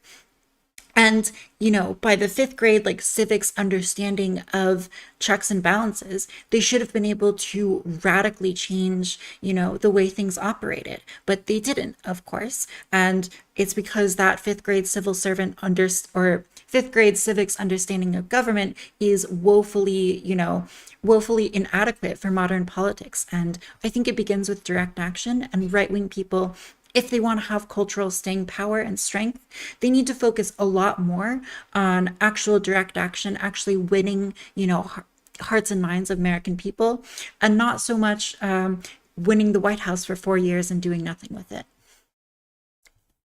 Okay, I'm gonna throw it over to Sprout. Yeah, I'm gonna follow a lot of the sentiment that Taft has. Republicans have a bad habit of taking the White House and doing nothing. And I think a lot of that is we have rhinos in office. We have people who are Republican in name only that are sitting in Senate, sitting in the Congress, and they're just gonna keep sitting there because they're incumbents, and that's a huge issue. They need to be primaried out, and they need to be replaced with someone who's actually going to be able to do something. And now with that being said, I think moving towards the midterms, I think Democrats are going to lose terribly. You're not going to have all those hate votes you got against Donald Trump. Those are going to go away. Those people aren't going to show up back to the booth. And I think that the biggest things are going to be the economy and the culture war. And that's majorly why I think Democrats are going to lose the midterm. I think the House and the Senate will both turn red come 2023, and look forward to the discussion. Happy to have you. Throw it over to Vosh. Yeah, so the issue is like direct action happens on both sides. The problem is that direct action for the right is indistinguishable from electoral action because all of the insane freaks on the Republican Party support all of the insane freaks who are trying to do like non-electoral political engagement. Whether you're talking about Nick Fuentes' Nazi rallies or the QAnon types, like Republican Congress people will show up to these events. Like they are the ties there are very, very strong. Whereas like Democrats, for the most part, don't there's a much harder separation. I think the Republicans willing to incorporate a more idiosyncratic range of political options into their party because they don't fear populism the way the Democrats do. Speaking of the Democrats, I think they're boned in the midterms. Like the issues don't really matter. Republicans are really dumb. People care about what they're told to care about, and Democrat politicians don't take up any space in the media. They don't talk. Biden doesn't talk. I can't believe I'm saying this, but I agree with Lecture Fan on this. Like, if Biden was actually a real advocate for the Democratic Party, he should be out there nonstop screaming at the Republicans, doing everything he can to get his issues in the mind of the voter. But Republicans are constantly the ones who dominate headlines every single time. Like, every time some new culture war issue drops, it's them. Every time some new talking point drops, it's them. Every time the Republicans dominate the discourse. The only time that wasn't the case in recent memory was with Bernie, because Bernie was such like a, maverick figure that he was able to sway discourse towards him by being very persistently in favor of stuff like Medicare for all or a higher wage.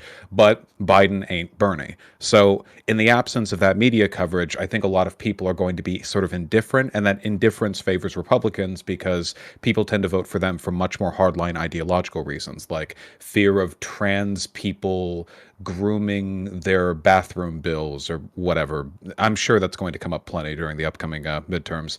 Obviously, this isn't real, it's fake, and it affects nobody, but that's what Republicans are going to vote on. It's going to what they're going to talk about, and yeah, I don't know. It's unfortunate. Well, Vosh, I mean, Taft. Is it not These are open intro discussion? segments. Okay. No, it isn't. My goodness, Taft. Sorry. Quick to the trigger, aren't you? To be fair, you started in the middle. Which kind of throws people off, but it's okay. I like to throw people off. That's why I went to Poland. Throwing over to counterpoints. Fuck electoralism in its stupid fucking ass. Okay. I am so goddamn sick of spending millions and billions of fucking dollars to elect dickheads who are going to get elected anyways, to get a watered down fucking agenda 30 years after it was fucking relevant. I'm fucking sick of it. And I am so like, okay, if that's the system for electoralism, if that's a system for federalism, if that's a system for the state, okay, cool. I live in a republic. You have to gain consensus in order to achieve shit.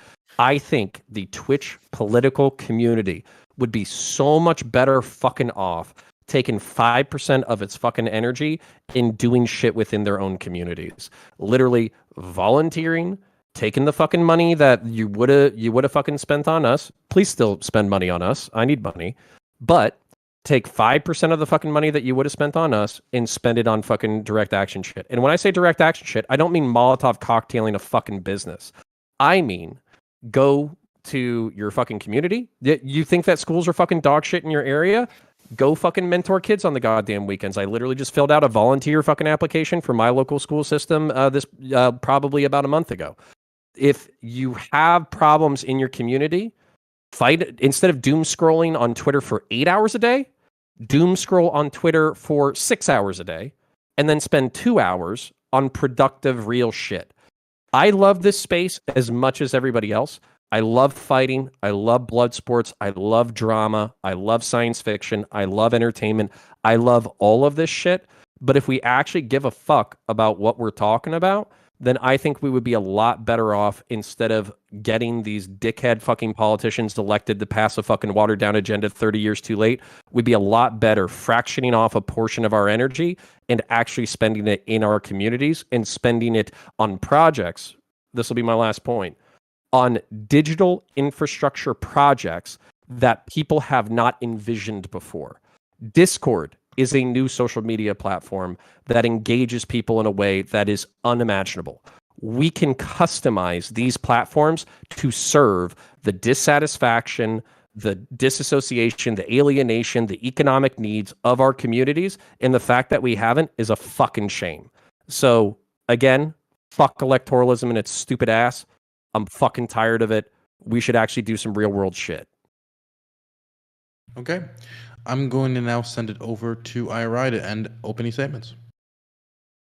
Yeah, so to the question of do we drop electoralism, I just say, like, what's the alternative? Like, violent revolution and millions of marginalized people are killed, and then we lord over the other half of the country with authoritarianism for decades. I mean, it's silly. It's LARPing. You might as well be in the woods hitting somebody with a cardboard sword. You know what I mean? It's pointless. So electoralism is the only way to get anything done. And show me, like, Bernie Sanders' version of the current system. Show me AOC's version. Show me Elizabeth Warren's version of the system. And then if we still have problems, then I'm all game for talking about what else we could do. Maybe we could change systems. But let's get there first, and then we can talk. As far as the main issue in the midterms, I agree. I think it's going to be inflation, but I think there's a sneaker topic in there, and that could be abortion.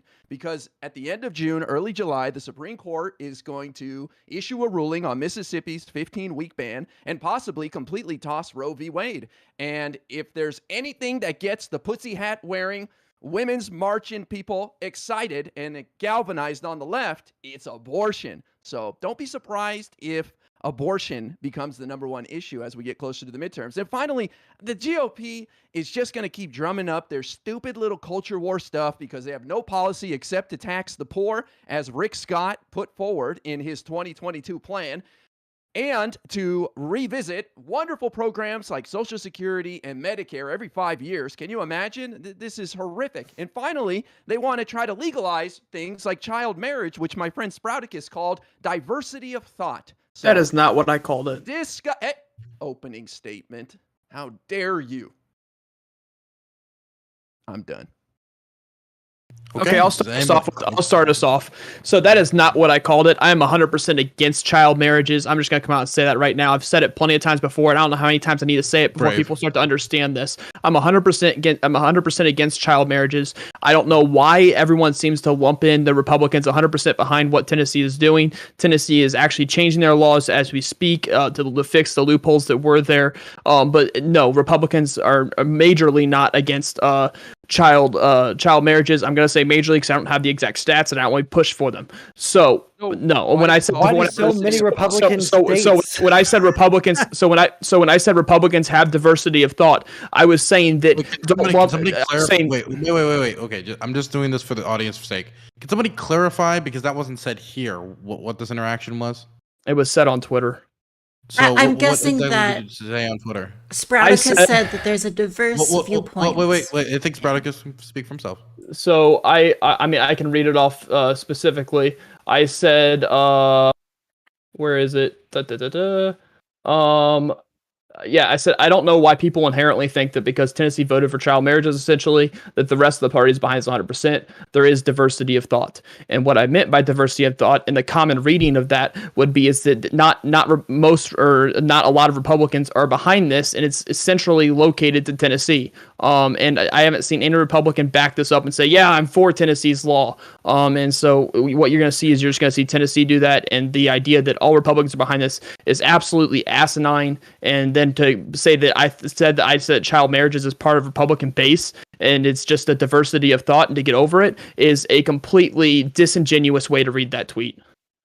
Well, yeah, I would especially also like to come out and say that I'm also against child marriage, as long as we're all, I don't, by implication, want to be roped in with the. Well, I mean, especially because it's actually the Republicans that are actually protecting kids from sexual content more so than anything. So if you want to talk about kids and sexual things, it's like every state ought to be passing the anti-grooming bill and the parental rights bill that Florida has just what passed. is the That's the anti? type of stuff. What is the That's the type of anti-grooming stuff bill? the anti-grooming bill that says teachers can't groom preschoolers. Okay, you realize that's already illegal. What is the actual? So the bill just says you can't. You can't talk about obviously don't sexual know. orientation You or gender actually- you identity. obviously- You Lecture fam, obviously just don't asking know. questions. You obviously don't know what happened in Florida, and that 13 counties in Florida were actually having teachers telling kids to transition their gender and then not telling the parents about that. That's what There was evidence of happening that? in Florida. And so it did need to be passed. Well, And wait, apparently- hold on. Here's the Wait, thing, wait, here's the wait, thing. wait, hold It on. should- Wait, it's lecture for a fan, long lecture time, fan, it hasn't been lecture accepted. It fan, hasn't been hold on. accepted, so we haven't So- had to pass this bill at all. Lecture But the fan, fact of the matter is that you lecture fan, leftists are now all lecture of a sudden fan, in this state pushing that lecture fan, disgusting stuff, and so that's lecture why you fan, have to lecture do fan. this. Why won't you listen to me, lecture fan? Why, Vosh, So why do you have to interrupt me? I'm You scared asking me? you. You scared I'm to a- let me talk? You I'm intimidated? asking you, Oh, call me lecture dumb. fan. Why don't you call me? Oh, you're You see, dumb. Hey, you're this dumb. might go on for a while. Okay, so now to be out of curiosity, was what happened the teachers pressured the children to identify as a different gender, or was what actually happened that the children had doubts about their gender identities and the teachers were supportive of it without disclosing it to their parents? Do you know which of those two? Because those are very different, like actually extremely different things. Yes, like I do. I'll give you I an do, and example. I've actually. Mhm. Oh, Yes, I do, and I've okay. actually looked into the specific example that led to this, and Mm-hmm. a mother has given multiple speeches about what happened to her daughter. And Wait, the is there school evidence, started or is it just a pushing- word of the mom? Yes, there's evidence, and these schools had actual policies. And plus, we've got all these What leftists on policies? TikTok with Wait, big hair literally wait, bragging what- about trying to push this radical sex One, content on little okay, kids. one, It's one at a disgusting. It's time. grooming. What policy in the school said that their teachers were allowed to tell their kids that they were a different gender? So There the was literally policy, 13 counties that had specific policies about that. What? Okay, what did the policy say? the policy is like policy said trans that- affirmation, basically, and part of that That's is that yeah. yeah, and part of that is that you don't share with parents if the child expresses like reservation about it being shared with the parents. So Yeah, that's like so- the Which is official disgusting policy. and wrong. Which- We've done this that before. should be illegal in every state. We've done this I have a before with- question. Well, I just want to finish because it takes forever to get lecture fan to the end point. But we've done this before with sexual identity. So kids who feel like they might be gay, historically in America, have sometimes confided in teachers because their parents are abusive and homophobic. And it's often the policy of those teachers to like not tell the parents for reasons that I think are pretty obvious. So this is definitionally not grooming. It's actually preventing child abuse. So the issue here is with like the semantic retooling of the term grooming here is people like Lecture Fan want to abuse children and they don't like systems that prevent parents from doing so unilaterally. So in that respect, I am anti-child abuse and therefore in favor of children having spaces where they can safely express their doubts about their gender identity without being like attacked by their abusive parents. Yeah. Okay, so I mean, like- with all these being so, Vosh, I want to push back on you a little bit with that. So with all of this being a very popular discourse, I'm sure kids are hearing this at some point in time, and they're starting to hear this, and they're coming up with their own thoughts. Oh, okay, is this me? Is this me? Is this me? So at what age do you think it would be proper for a kid to have enough maturity, enough knowledge, be developed enough to decide that is what they want, without taking drastic action? and not letting the parents know. I don't know. They can just. I'm not sure what action you're referring to. Whatever child, whatever age the kid is, they can just say whatever, and the parent doesn't have to disclose. So I'm not kindergarten, sure what you mean. kindergarten, a boy can decide that he's a girl in kindergarten. That's not what the policy is, though. That's also not what the bill is. So the policy is K through 3. So wait, No, the bill doesn't understand. prevent people from identifying as trans. That's not what the bill says. It says it can't be in the instruction. I understand. Yeah, that. okay, exactly. So like, I think the bill. Yeah, can we clarify that before we continue talking? So I personally, I'd like to respond to everybody. Okay, everybody, be quiet for a second. Okay, everybody's talking at the same time, so nobody can hear anything. Okay. I just so Vosh, you can respond to Spreader's question, but I just want to make sure everybody. I mean, can I finish what I was saying? Okay, well, you asked me a question. So I think the bill is unconstitutionally vague. But at what age do you think that is? I mean, if a kindergartner who's like a assigned male at birth, like a boy or whatever, tells a teacher like, "I think I'm a girl," like I don't think the teacher should be obliged to like tell the parents that the kid said that. Like I don't know what the negative consequences are. Like all the teacher has to do is go like, "All right," like double thumbs, like yeah, okay, and like go on with their day. That's And okay support under the bill. Sprout, please, God Okay, damn go it, ahead. we need to fucking clarify the fucking bill. Okay, Go so ahead. as far as my understanding of the bill is, it bans instruction.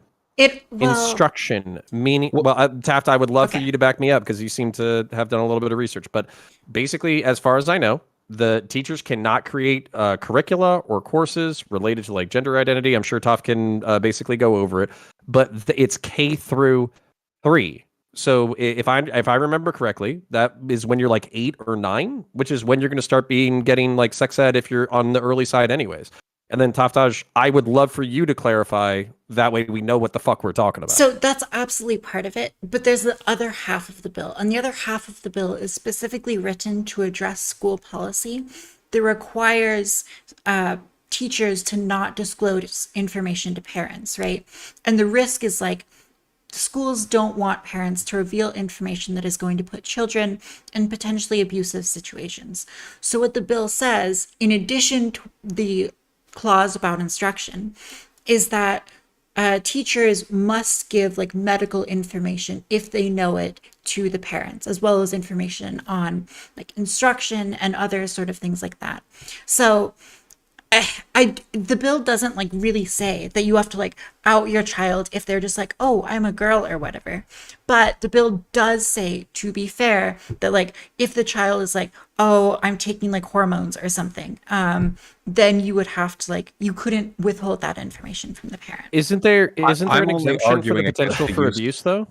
I'm only Isn't there- arguing against the use of the term grooming to refer to not compulsory disclosing any gender-related confusion a child expresses in confidence to a parent. Yeah.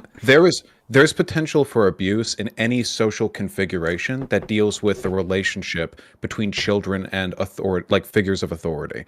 However, given the fact that we've done this before with gay kids, I think the evidence shows pretty clearly that giving kids who are doubtful about their identity, whether it be gay or trans or whatever, like the knowledge that them telling like a teacher won't automatically lead to their like Bible Belt dad beating the shit out of them, that worked before. It was good before.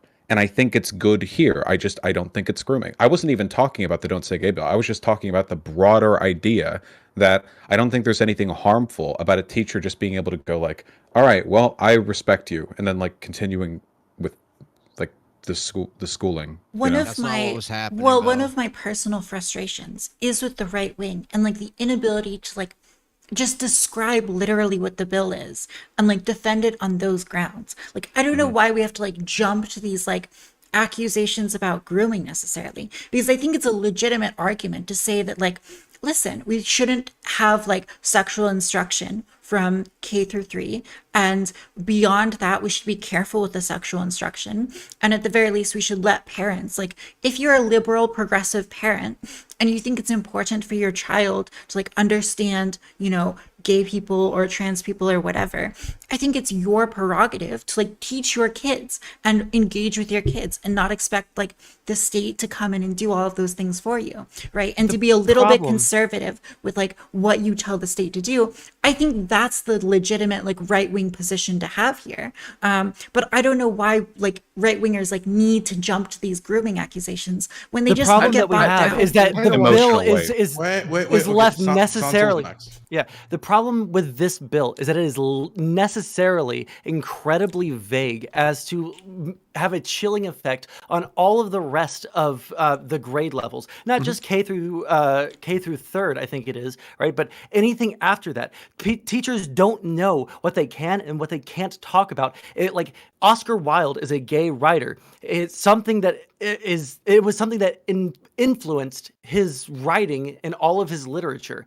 And if a teacher brings that up, they don't know if they're opening up their entire school district to litigation by some like fucking crazy dumb fuck parent that thinks that the fact that Oscar Wilde is gay and that it was mentioned in class is grooming. I mean, this is my other problem. That's not even true. There was another thing that I wanted to say is that when Mr. Sprouticus was talking, he said that like at what age do kids have the knowledge or the wherewithal to be able to talk about these things? Well, like if they're not ever taught these things, if they're not taught them at home, and they're also like never talked about, that stuff is never talked about at school, then maybe at no age, maybe not until they're already like doing like fucking crazy shit when they're in high school, right? Okay, if they don't have the knowledge. So it's prevalent. So I mean, it's prevalent enough in like news cycles to where it'd be understandable for a kid to hear about it at some point in time.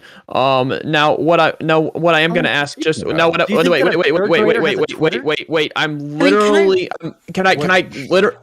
going to define something real quick. So the first half of the bill and the second half of the bill are two very different issues. So the first half of the bill, and I'm just that's the K through 3 part where the no instruction, right? So who, just by raise of hands, who disagrees with the first part of that bill, the K through 3 part of that bill? No one disagrees. The problem is the enforcement mechanism. Yes. So I think the second half. I think the second half is unconstitutionally vague. The first half with K through 3, Vosh, you're the one that raised your hand saying that you disagreed with it. I mean, what exactly do you disagree with about it? I don't have a problem with young children being taught very basics about sex, gender, and health education, because the data seems to suggest that it prevents them or decreases the likelihood of them being sexually abused, especially at home. If a kid has no idea what is or isn't inappropriate, what language or terminology is used surrounding any of this, they might be abused and not even know it. And that's one of the reasons why there's a pretty strong relationship between these crazy religious fundamentalist cults where there's a fuck ton of child sexual abuse and wanting to protect them from the sins of public education. A lot of it is just because the nanosecond these kids get their like very basic early education, in which the teacher is, if this is even a halfway competent like early sex ed class, is saying like, if anyone's doing any of this shit to you, this is crazy bad, like you got to tell somebody, like if they're being taught that, like kablamo, reports for sexual abuse go up the roof. And as far as I've seen, the evidence suggests that is the case. So for me, it is about preventing child abuse. And you have the added benefit that people that young, even in kindergarten, can have feelings that they might be gay or trans. Does it happen all the time? No. But this stuff is complicated. And maybe if they get the knowledge early on, they're more comfortable with it later in life. It's just not a secret, and I don't think it hurts them to know. So Vosh, assuming that like assuming someone who's trans is teaching like the first grade, right? It's in the K through 3 area. Well, what would upset that teacher enough that they can't teach about underneath this law? Like they can't provide instruction about? Well, the Don't Say Gay bill, as I understand it, just prevents all discussion of these topics up until the 3rd grade. Am I mistaken? It prevents what? Not discussion, instruction. It prevents instruction on it. That it's an important vagueness distinction. is right for in practical purposes. That is a meaningless distinction. It's not just up to 3rd grade, by the way, because even past that, it says it has to be. Well, I think that's pretty meaningless, especially for something that doesn't. Can I explain harm why anyone. it's not? Yeah, Sure. so the reason why I don't think it's a meaningless distinction is because basically like instruction would be course curricula, bringing stuff up, basically like here, this, that, the other, this is sex, this is gender, this is genitals, all this kind of stuff. And by the way, not all this shit is settled. Okay, I know that progressives like to say that this shit is settled. This is not settled from a conservative standpoint. What is what is not settled? The explanations of sex and gender and all that kind of shit from a conservative All you standpoint. have to do is say, hey, listen, there are males and females, and sometimes people born like this choose to be this, and sometimes people born like this choose to be this, and it's complicated. That's all. You could do that in 15 seconds, kablamo. Easy lunch. That in and of itself is abuse, child abuse. Thank you. Okay, so hold on. We This was appreciate your not input. even close to my point. The distinction between instruction and basically talking about it is, let's say that Timmy comes to school and he's like, oh, I got 2 moms or whatever. The teacher can go, very cool, Timmy. Not, I'm going to fucking report you to the fucking conservative gulag for talking about the gays in fucking kindergarten. Like, that's not what's going to happen. I think Casual conversation is not what's prohibited. Sorry, to be more clear, I think that every early education curriculum in America should include a basic discussion of health, gender, and sexuality, because I think it prevents abuse. At what age? I don't know. It's just probably first, second, third, sometime during that, like early on. There are I got age-appropriate rudimentary.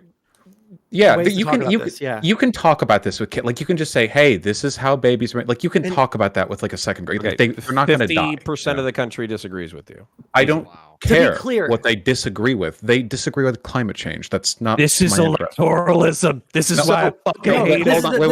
Hold on. Wait. Hold on. Wait. Hold on. Stop. Wait. I got interrupted. Finish this point. Yeah. So you could respond to any empirical point with, well, half the country disagrees. I don't care. I'm advocating for what I think should be the case. And what I think should be the case is an implementation of a curriculum which no data suggests is harmful and data suggests is actually helpful in regards to reducing child abuse. And we know, like anecdotally as well, because there's less data on this, but being exposed to the idea that it's okay to be gay, like trans people exist, really helpful to queer people, like early on in their life, adds a sense of legitimacy to their identities, reduces rates of suicidality, increases confidence. And what's the opposition to this? Like what, their ears will burn out when they hear the birds and the bees? Like no. It's very straightforward to me. I just don't see the issue. So people don't think about this. People don't think of this like this. It's in 1948, SCOTUS banned religious groups from using the use of public school facilities because they were saying they were using it as a venue for religious instruction to students. There is already precedent to what we consider instruction and what we don't consider instruction. You can find that with religious ideas in schools. Now that precedent oftentimes comes to this point where so religious instruction is where your child will learn about a particular religion that is not related to a broader education of religious thought, belief, and expression.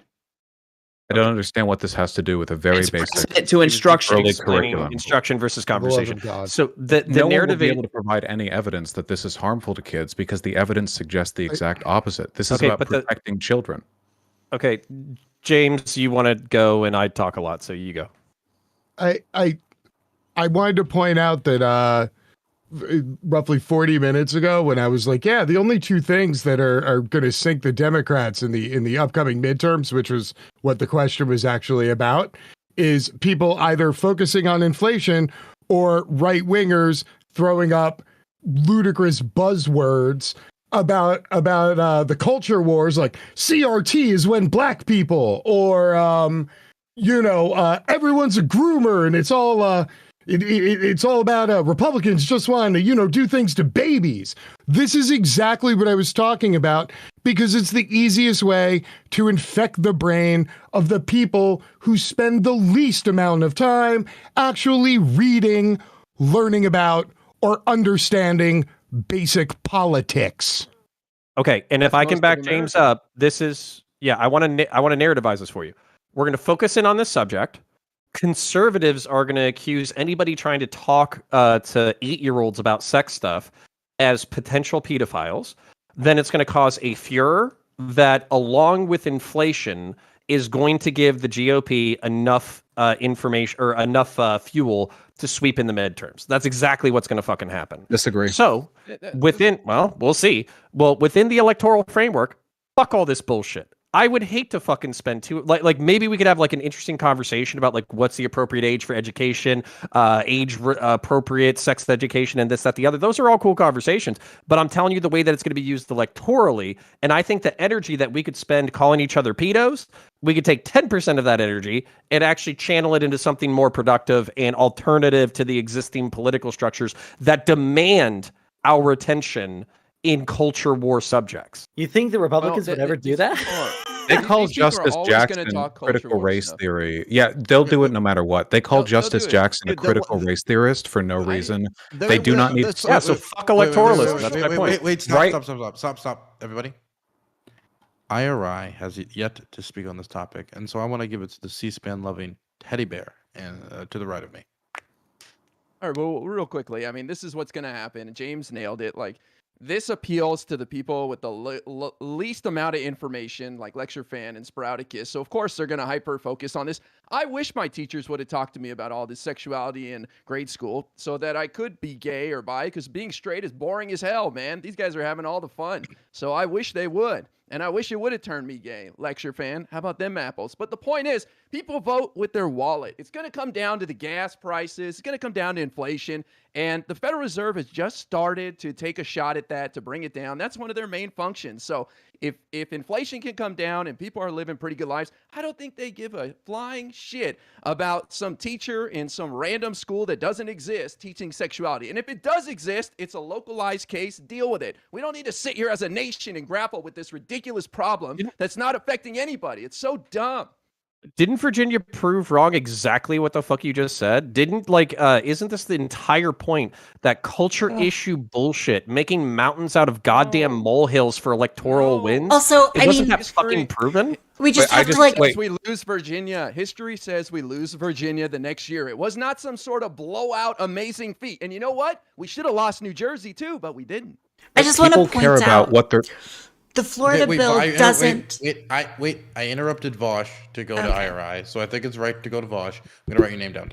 I only want to say that people care about the issues they're told to care about. Right now, the issue of child grooming, like the threat to children, is predominantly being conducted by Republicans in almost every objective metric. Whether you're talking about like child brides or conservative Christian culture, or like purity, like dates and all that crap, or like their like child beauty pageants, or like there's so much stuff there. This is a preventing child abuse metric. I've just pulled up data on this, and educating people young about this stuff massively. In one study, which was done in 1986, a sexual abuse prevention program targeted at young people doubled the percentage of sexual abuse revelations 1 year later. Literally doubled the number of times they outed pedos in the following year. A ridiculously effective uptick next. Another study said that after a study were done on people who had taken sexual abuse prevention courses and phoned afterwards, a sample of 2,000 boys and girls, 40% of participants said the knowledge and skills they learned had helped them in specific real-life situations. 25% revealed they'd used the info to help from the programs to help a friend. Child sexual abuse is really tragically common, and the best way to prevent it is to make sure that every child in America is armed with the information necessary to identify when they're being abused. Now, none of this has anything to do with electoralism, because Republicans will make shit up. The problem with Democrats is they're not loud or aggressive enough to take reign of the culture war discourse. And for example, why are we not calling Republicans pedophiles like every nanosecond? Like, they're doing it to trans people, enabling what will be a sort of pogrom against a marginalized group. Meanwhile, Republicans, like Trump was like an Epstein buddy, the Epstein buddy. But do Democrats play naughty with this? Do they get down in the dirt? No, they don't, because they're pussies, they're betas, they're bitches. Do you actually have Gosh, no, stop. Or are we just supposed to take your word for it? Spartacus. Cringe. I need to address what Vosh. Vosh is saying, because Vosh, I don't know what bill you're talking about at this point, because it doesn't. I wasn't talking about a bill. Okay, thank you.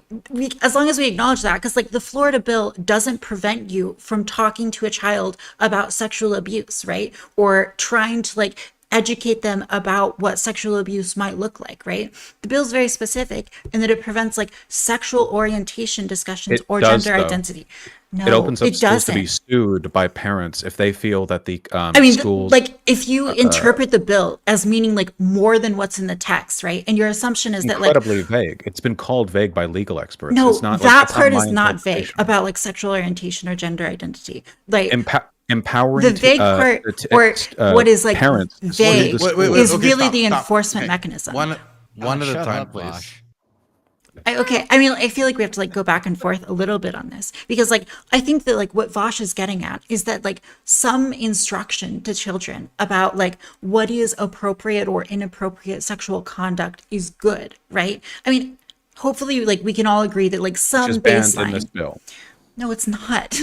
Like read the bill. I can read it to you. I have read the bill. It's Okay, specifically let's read it banned. out loud right now. Okay. Instruction Classroom or instruction classroom by discussion. school personnel or third parties on what? Sexual orientation or gender identity. That's not like, so you can still talk to them about what is sexually inappropriate conduct, right? You just can't have a Text discussion that is about banned sexual until the orientation. 5th grade in Florida.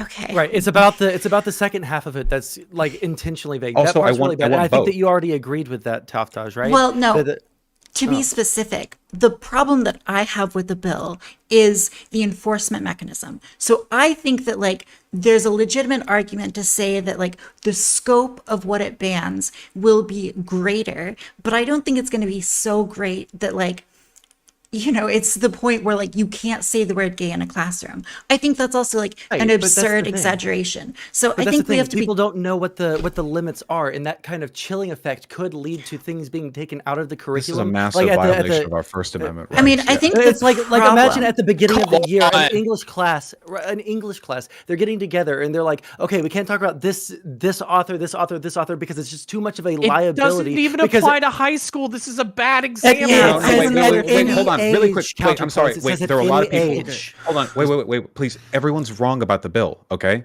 Like, this is ridiculous. It bans instruction or discussion about LGBTQ Not or issues discussion, not or from discussion, instruction. classroom discussion and instruction. The bill is No, kept it doesn't say deliberately. discussion. The bill Like this, you're is missing kept. the Wait, point. okay, listen. You're making this up as you go.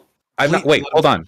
The way chilling effects work is that by employing deliberately vague language, instruction is not a legally defined term consistently, and rulings on discussion in the context of classrooms have varied in a variety of contexts. There's obviously a lot of ambiguity as to what counts as instruction, because So- it's not as though wait, please. I'm You're right. sure It's it's defined. It's not as Precedent though on instruction. it's Well, I want to not- extend an olive branch Wait, to Vosh. it's not okay? as though No, I don't care.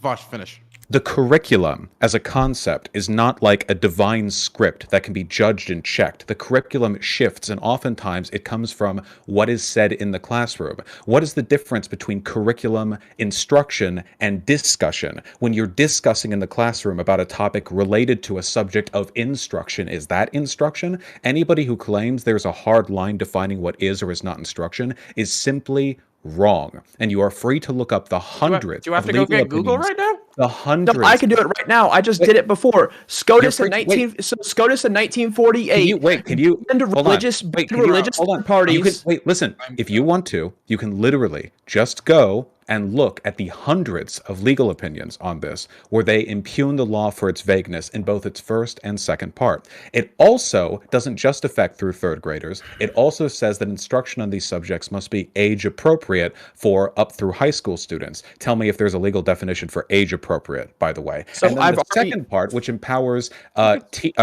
parents to sue the school district at the cost of the school district, is so vague that it deliberately creates a chilling effect on all these subjects. It is a bad law. I wasn't even talking about the law earlier. I was just talking about the right and validity of making sure that kids have a basic education on these subjects. But all the same, oh, by the way, wait, I'm looking right now at CSHB 1557, Florida House of Representatives, line 22, prohibiting classroom discussion about sexual orientation or That's gender that's identity. abstract. That's the second part.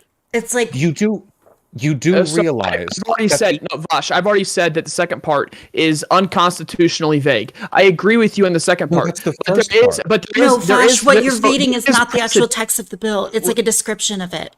There is precedent, part of though. the bill. So for you to say there's no legal definition or no legal precedent to I didn't say there discussion was is no legal actually precedent. I'm asinine. saying that the line, I did not say that. I only said that the line is vague. Let him finish. SCOTUS banned the religious organization use of public schools March 8th, 1948. And this was to ban third parties from using public school facilities because they said they were using it as a venue for religious instruction to students. Instruction has precedent via SCOTUS.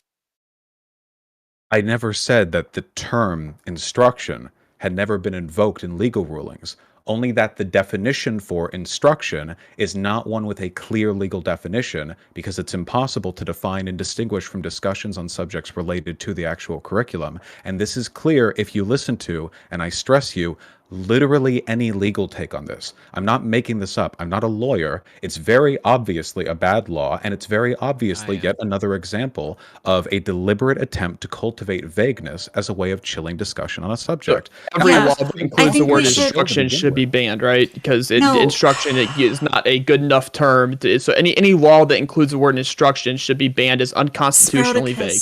Did you wait? Is there another person here who shares my voice? Do you have a hearing problem? Where on earth did I say that? What are you talking about? You said that you okay? literally Are you having a said stroke? you literally said. Did I say it? Did I literally say it, or did you imagine it? Be careful. There are logs. I'm just curious because you were given the curious full about? Sproticus, that's not his main problem with the bill. Okay. Jeez, just made that shit up out of nowhere.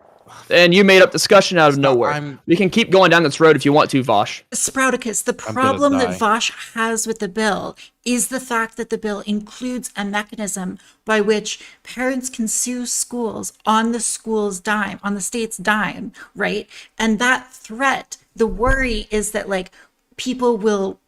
schools will censor themselves beyond the scope of the bill until there's a legal case to outline specifically what is and isn't appropriate instruction, right? So I understand that. I understand that, Taff, but I understand that, but he's also gone against the use of the word instruction. Plenty of really times quick. you have gone against the use of the word instruction. Problem, you said it's unconstitutionally vague. Real quick, Sprout, and also Tom Power. Is The problem, vague. It's just the term instruction can't be meaningfully differentiated from discussion. But it can though because the scope is precedent upon it. The problem is that it can't be based off of precedent because this is civil litigation. Okay, so it's not going to be off of any kind of criminal precedent. It's all civil litigation. The parents are suing the school district. It's not criminal, so there will not be any kind of precedent that can be set. Just it appeal will every always case to be. the Supreme Court, Yes, it bro. will always be. Just appeal it to the SCOTUS every time, so they can. You don't think continue to lawsuits assert follow SCOTUS? You don't think lawsuits end up going to SCOTUS? Like Wait, lawsuits? not civil litigation. Okay. So wait, what I'm saying is, stop, please, everybody. For a Okay. second, okay. So, Sonsol, STOP. What does that spell? Thank you. Okay, so this is going off the rails fast, and I'm losing control of it. I'm getting What were we headache. talking So about at the beginning? exactly, it was the midterms. So I want to make sure that when people talk, we have one person talking, and then they can respond. You can go back and forth, but when you start yelling over each other, and then other people start jumping in, dropping elbows, I completely lose track of the conversation, and it's impossible for me to moderate. Because then when I jump in, it's going to be well, you just let the other person just run over me. Why can't I run over them? And it goes off the rails. And so we're going to have one person go at a time. Okay, going forward. So Sonsol wanted to talk, and he hasn't talked in a while. So I'm going to throw it to Sonsol. And if there's anybody else who wants to talk counterpoints, we're going to write their hand down. James, we're going to write their hand down as well. And Taft and Sprout are going to be last because they've been talking a decent amount compared to everybody else.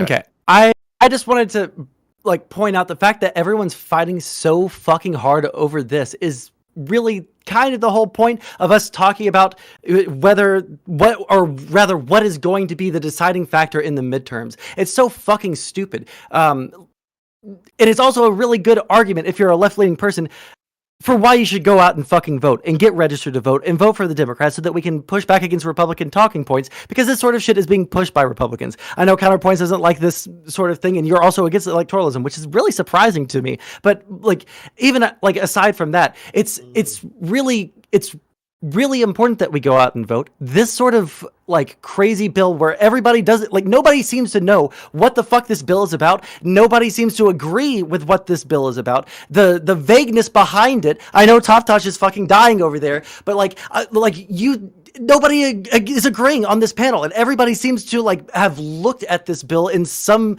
form or another. Everybody has looked at all the articles. This is just like a weird red herring, weird culture war issue that nobody fucking cares about, and it won't affect anybody's life except for fucking like young people who are like LGBT or, you know, teachers and what they can instruct in on schools and whether they know they can talk about it or not. So yeah, I'm done. I agree. Okay. Next, we're going to throw it over to James.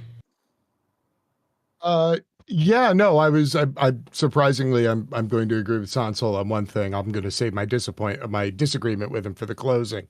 Is the voting? But to echo Sowell's point, we're now at 58 minutes of right wingers solely wanting to talk about a grooming bill rather than talking about the question at hand, which is pretty much the entirety of most of their politic and their grasp of electoralism. Okay. Next, we're going to throw it over to counterpoints. Okay. So I'm going to articulate boomer perspectives without necessarily agreeing with them. I hope we can differentiate with that.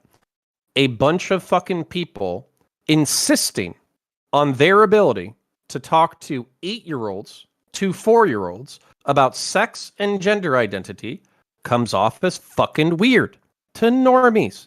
Sex education typically happens in middle school or right before middle school. That's when it fucking happens. And the rest of the shit is up to the parents. So it seems like you're trying to undermine parental authority, fucking sneak in some fucking instructive bullshit, and fucking instruct the kids in shit that might be against their religious values. I know that we like to pretend that religion is dying in the United States, and it is. But 60 to 70% of fucking Americans identify as some level of fucking religious, which means that when it comes to this shit, half of the country is fucking against you.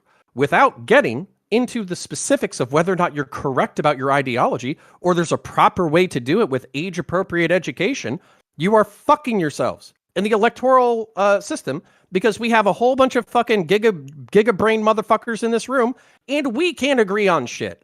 So what do you think this turns into? It turns into propaganda and fuel to the fucking masses that people want to fucking tell your kid about, or talk to your kid about their dicks and their pussies when they're fucking 5 years old. That's the propaganda. So you're just falling into it. So who's doing that, Connor?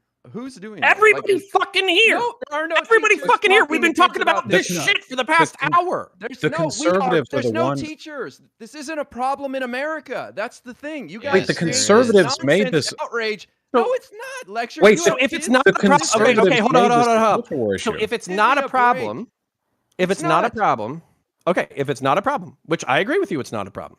If it's a problem, why the fuck are we talking about it? Because it's some stupid conservatives brought it up. bullshit. Because Florida Governor DeSantis has no other way to get any publicity but to farm outrage. And this is what Republicans do. They have no policy, so all they do is farm outrage. It's so simple. Who do you think? Who do you think is going to run if Trump doesn't run? Who do you think is going to be the prime contender in the Republican Party? As of right now, it's Ron DeSantis.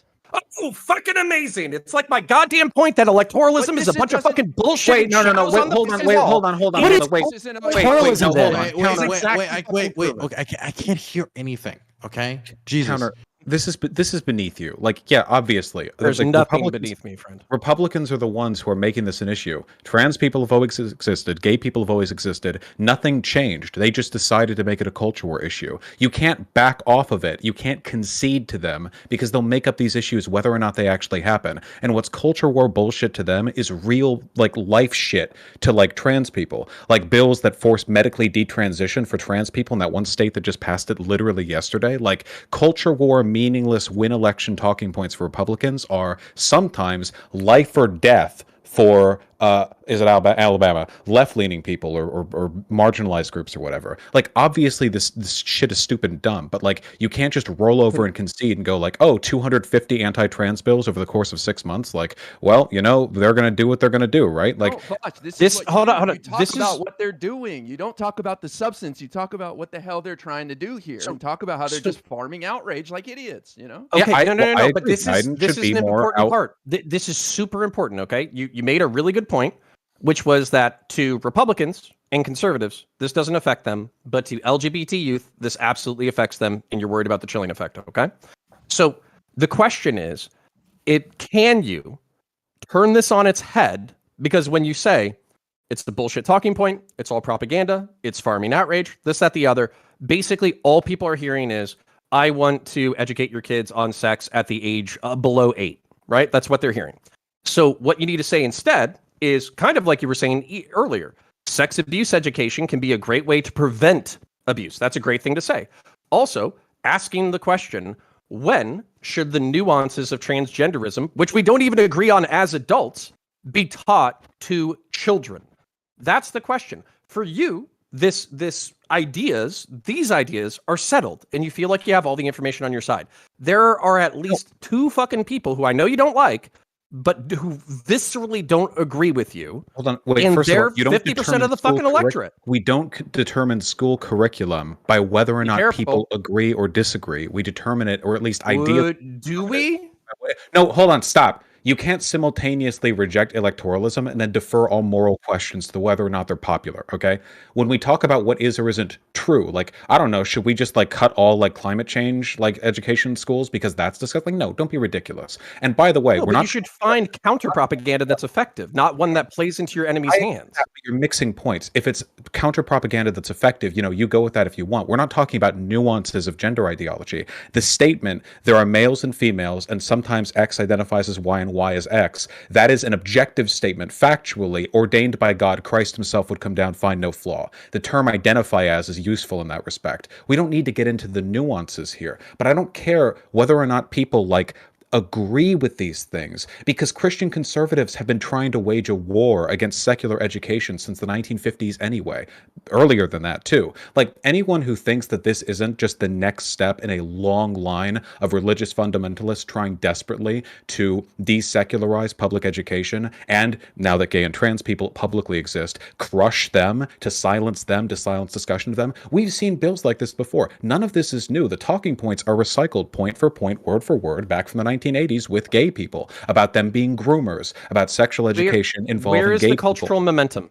Where's the cultural momentum? Because I would argue that it is with the left wing, that it is with progressives, that they are doing well, and that these legislative actions, as like the fucking literally saying you can't talk about sex shit until people are 8, are like the gasping, dying fucking breath of fucking say it. Let's be very specific. It's It's not dying breath, sex it's a shit. It's sexual resurgence. orientation too. Like, it's just to be like pedantic. Like, we should be really clear with like what the bill says.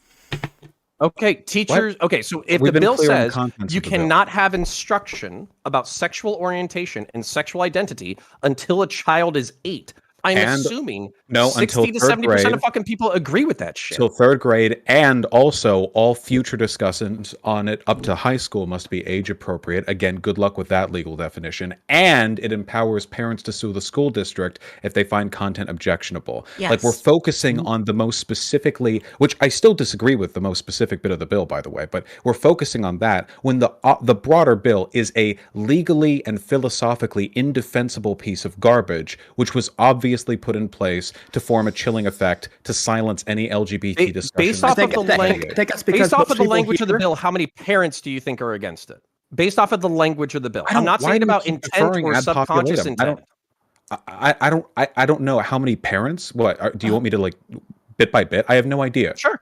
I think the reason we're talking about the very specific part 5 is million. because the most people here think that the second part of the bill is unconstitutionally vague. So we've narrowed it down to where we're actually disagreeing. We're talking about the part where we're actually disagreeing instead of bringing up the second part where everyone kind of agrees that it's unconstitutionally vague. We're talking about this specific issue right here. When you want to keep pointing up, oh, but the second part is unconstitutionally vague. Yes, we've covered that. We've covered that over and over again, Vosh. That's why we're narrowed it down to the specifics of the bill. Yeah, I agree. The bill is like the bill can be critiqued for good reasons. Okay, here's a question in the room. Does anybody think that these bills are going to be the deciding factor in the midterms? Raise your hand if you do. If we're still talking about them in a year, yes. I think Republicans we're gonna talk making about this them an in a year. issue is going to be.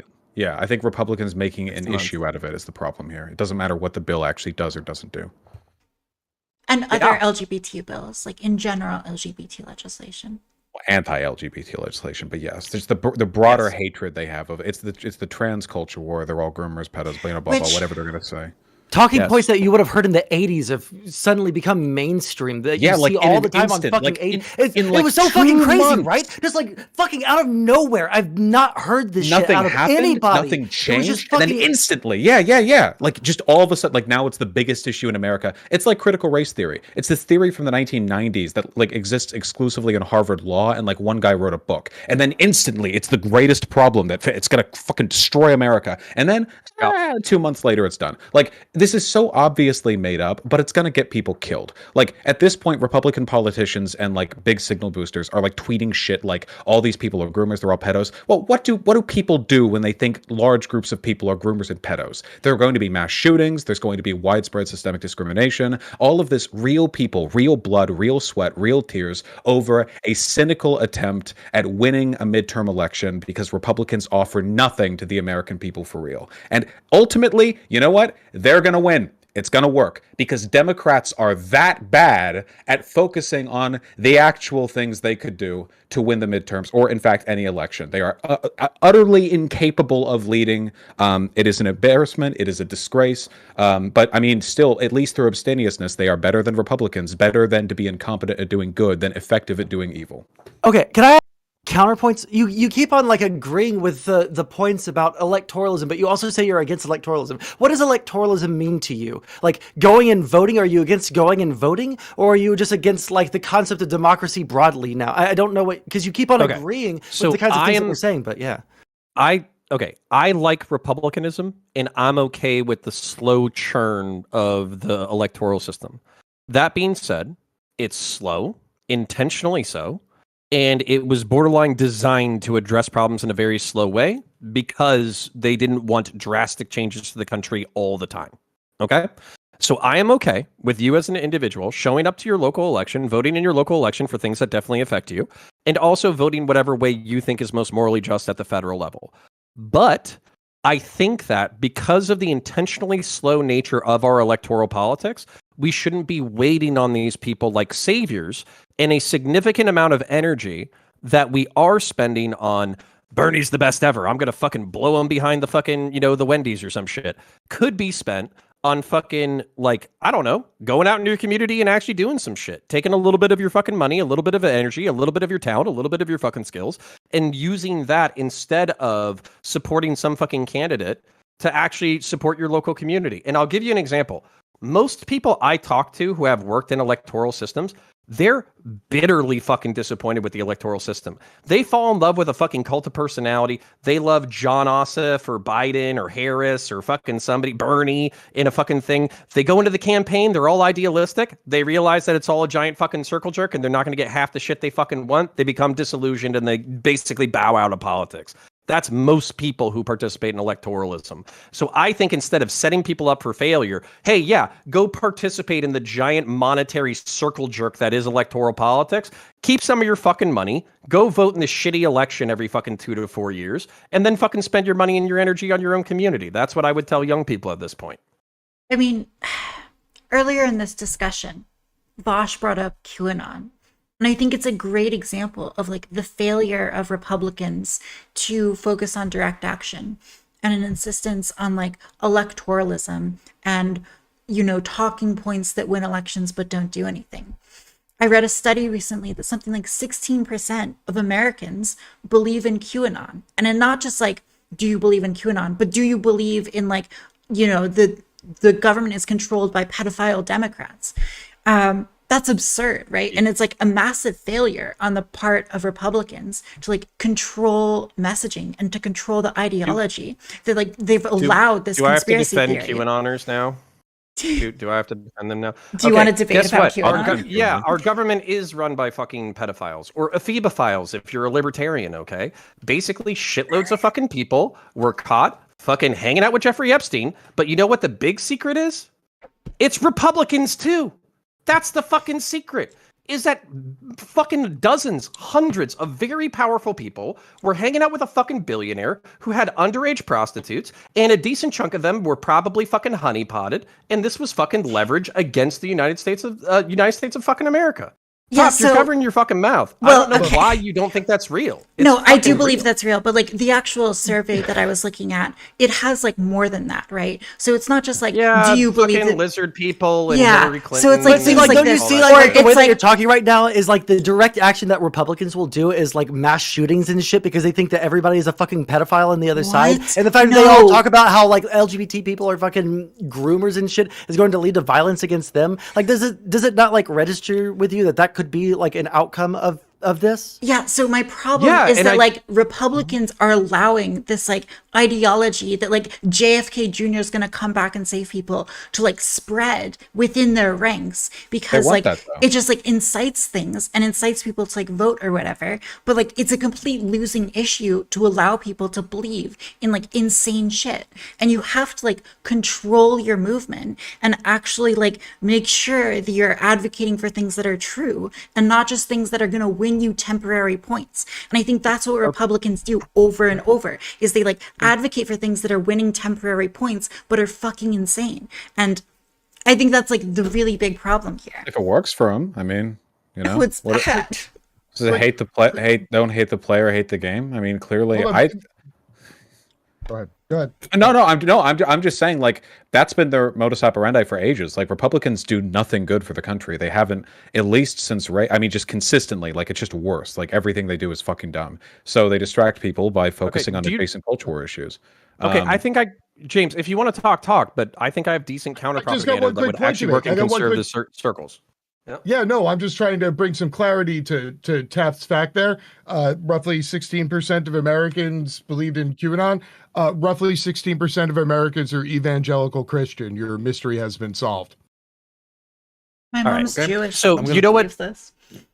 Can I present some decent counter propaganda? Okay, so I think that decent counter propaganda is not every single conservative wants to fucking execute trans people in the streets. I don't think that fucking does anything except for escalate tensions. I think saying like, hey, listen, you're passing this bill and it's actually preventing discussion on sex-related issues that potentially prevents abuse. Here's this fucking study that I just cited in order to fucking basically, I think there is age-appropriate ways to discuss these ideas. And on top of that, here's an example that actually prevents pedophilia, doesn't encourage it. And oh, hey, the gender and sex stuff isn't completely settled, but from a liberal or libertarian American respect for individual gonna listen rights this kind of long. thing. No. They're already screaming and See, shitting. this They're is not gonna bullshit. No, Vosh, this is the reason why this is fucking bullshit is because I'm that guy.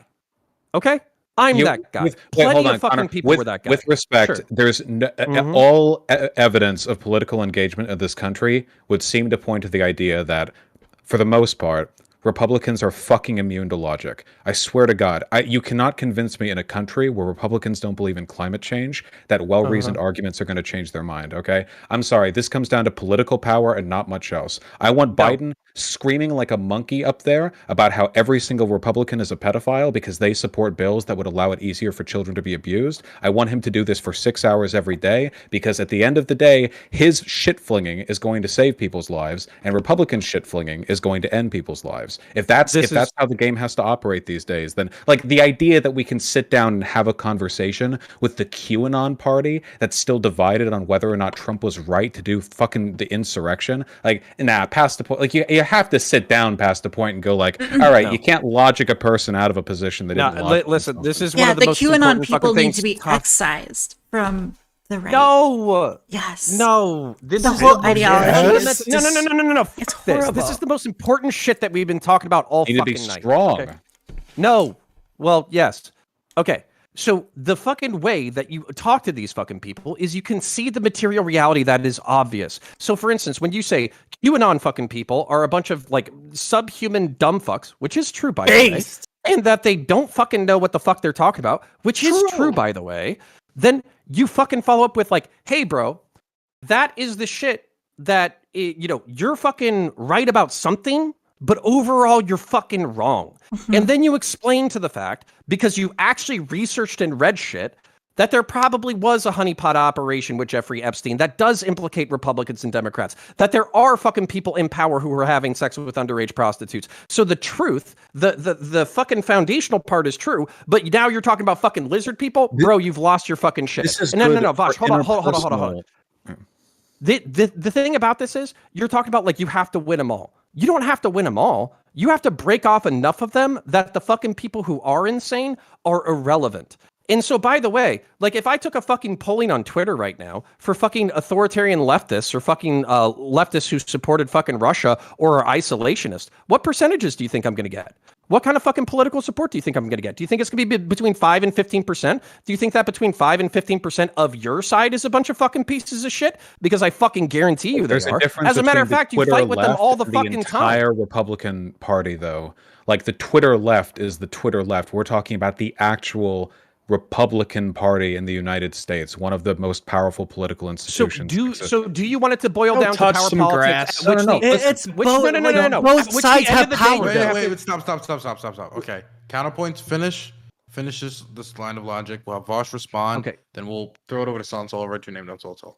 Writing off this segment of the population, ignoring the propaganda that's doing it, and then on top of that, having shitty counter propaganda that fuels the fucking problem even worse, concedes the entire Republican Party to reactionaries, to fascists, to authoritarians. So basically what you're doing is you're creating you're making the problem fucking worse instead of better. If you want to moderate them, then you bring them over with arguments and emotional appeals that they understand.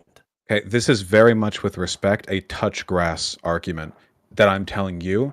This works for online engagement, like behind the mic. When you're dealing with political engagement for an entire country, the idea that you can reach out and like rationalize to people on this is not supported by virtually any conspiracy-oriented talking point, because that's not how conspiracy theories work. The Republican Party is at this point broadly conspiratorial. That is, after all, the whole like stolen election thing with Donald Trump, stop the steal. That was a conspiracy theory that they have bought into wholeheartedly. Logic has not worked. Arguments do not work. What you need is power and exposure. Now, that's not about writing them off, okay? I still think these people are humans who can be reached, but you don't reach these people by trying to appeal to their sensibilities, because sensibility is not what got them to where they are now, what they believe now. What you do is you dominate the counter narrative, okay? What you do is you loudly and hegemonically promote the correct beliefs to the point where they get shamed socially for not agreeing with them. We did this with gay marriage, and it worked pretty well. We're having a bit of a blowback right now. But even See, this is why leftists are winning. Hold on. Wait, if you want to look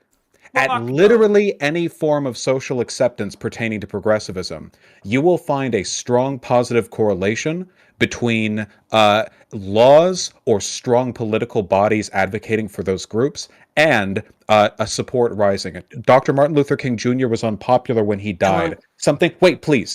Something like 2/3 of America didn't like him. But after you get a couple of years, a couple of decades after Jim Crow ends, well, look at that. Now all of a sudden it becomes socially unacceptable enough to dislike him that you get people falling in line. Likewise, with regards to like the arguments for it, the arguments for the equality of the black man have been around for centuries. What did that do to change the mind of the slaver, or of the anti-abolitionist, or of the pro-Jim Crow advocate? Nothing, because they didn't get where they are through logic, not through a rational assessment of the positions at hand or of the actual scientific nature of race. Of course not. They were taught by their dumb fuck fathers that black people were bad, and they believe it, and they're going to teach their kids that until all the other kids at school shame the shit out of that kid for opening up with the N-word. All right. At the end of the day, the arguments are important. The sentiment, the care, all of these things are important. But to pretend that the reason we're like QAnon grows is because we're not fronting the best arguments with them is to tragically miss the point. Yeah, we have to control more than that. We have to control institutions. We can't like allow these conspiracies to grow. You have to like fundamentally restructure your approach. I'm gonna fucking lose it. Okay, no. Fucking no to everything you just fucking said. The reason why people fought and died. Like need I fucking remind leftists, okay? I know that you forget that there were fucking white people in the goddamn Civil War who fought for fucking abolition. But the reason why that was fucking done was along appeals to liberalism and common humanity. The reason why gay people have been broadly accepted through society was through liberal and libertarian appeals to tolerance, not through like broad hegemonic acceptance. Basically, the reason why gay marriage was passively allowed by fucking conservatives was because they basically said, hey, gays, they're human beings. They're just like you. They like to do a little bit of drugs and maybe they like to fuck a little bit. Don't you like to fuck a little bit? They're human beings just like you. And so you have an entire millennial and Zoomer generation that literally doesn't give a fuck about gay people because they're just human beings just like everybody else. And to say that, yes, you have to take like our perspective on transness and fucking shove it down culture's throats. That's how you get people like Lecture Fan by the fucking way. Now Is wait, you're you're taking your unironically ideology doing and the you're shoving it down their fucking Wait, throats. you're unironically doing the shoving trans ideology down their throats when the Republicans are the one passing hundreds of laws and we've done nothing and nothing changed on our end. Hold on, Vosh, Vosh, wait, really quick. It was supposed to be my turn after Vosh. Okay, I want to disagree with you, Vosh. Okay, just a little bit. Let's not pretend like the left doesn't have some kind of power. The right has a lot of electoral power, especially at the state level, where they can put a lot of anti-trans bills out there. But to say that the left doesn't have social power when it comes to like online spaces or like corporate power, where they can basically like if someone says something that is slightly like even if it's like a little Hollywood, whatever. If when we look at the kind of social power that the left has, right? They can get someone's like sponsors taken away. They can get someone's like life ruined, right? But hold on. I'm not saying. Wait, hold on. All I was saying was that I think it's dumb to compare QAnon, a tens of millions of people strong, supported by the Republicans in power political organization that, if they take charge, which they have every possibility of doing, would be the most politically powerful group in the history of the planet, with Twitter lefties who supported Russia. Now, are there leftists broadly in the world who are kind of hegemonically in line with Russia? Yes, we call them. Hold on, we're not. I'm not talking anything about like the Twitter lefties that are talking about Russia. I'm talking about like domestic issues, my dude. I like, never said the left doesn't have power at any. I never said that. You were trying to.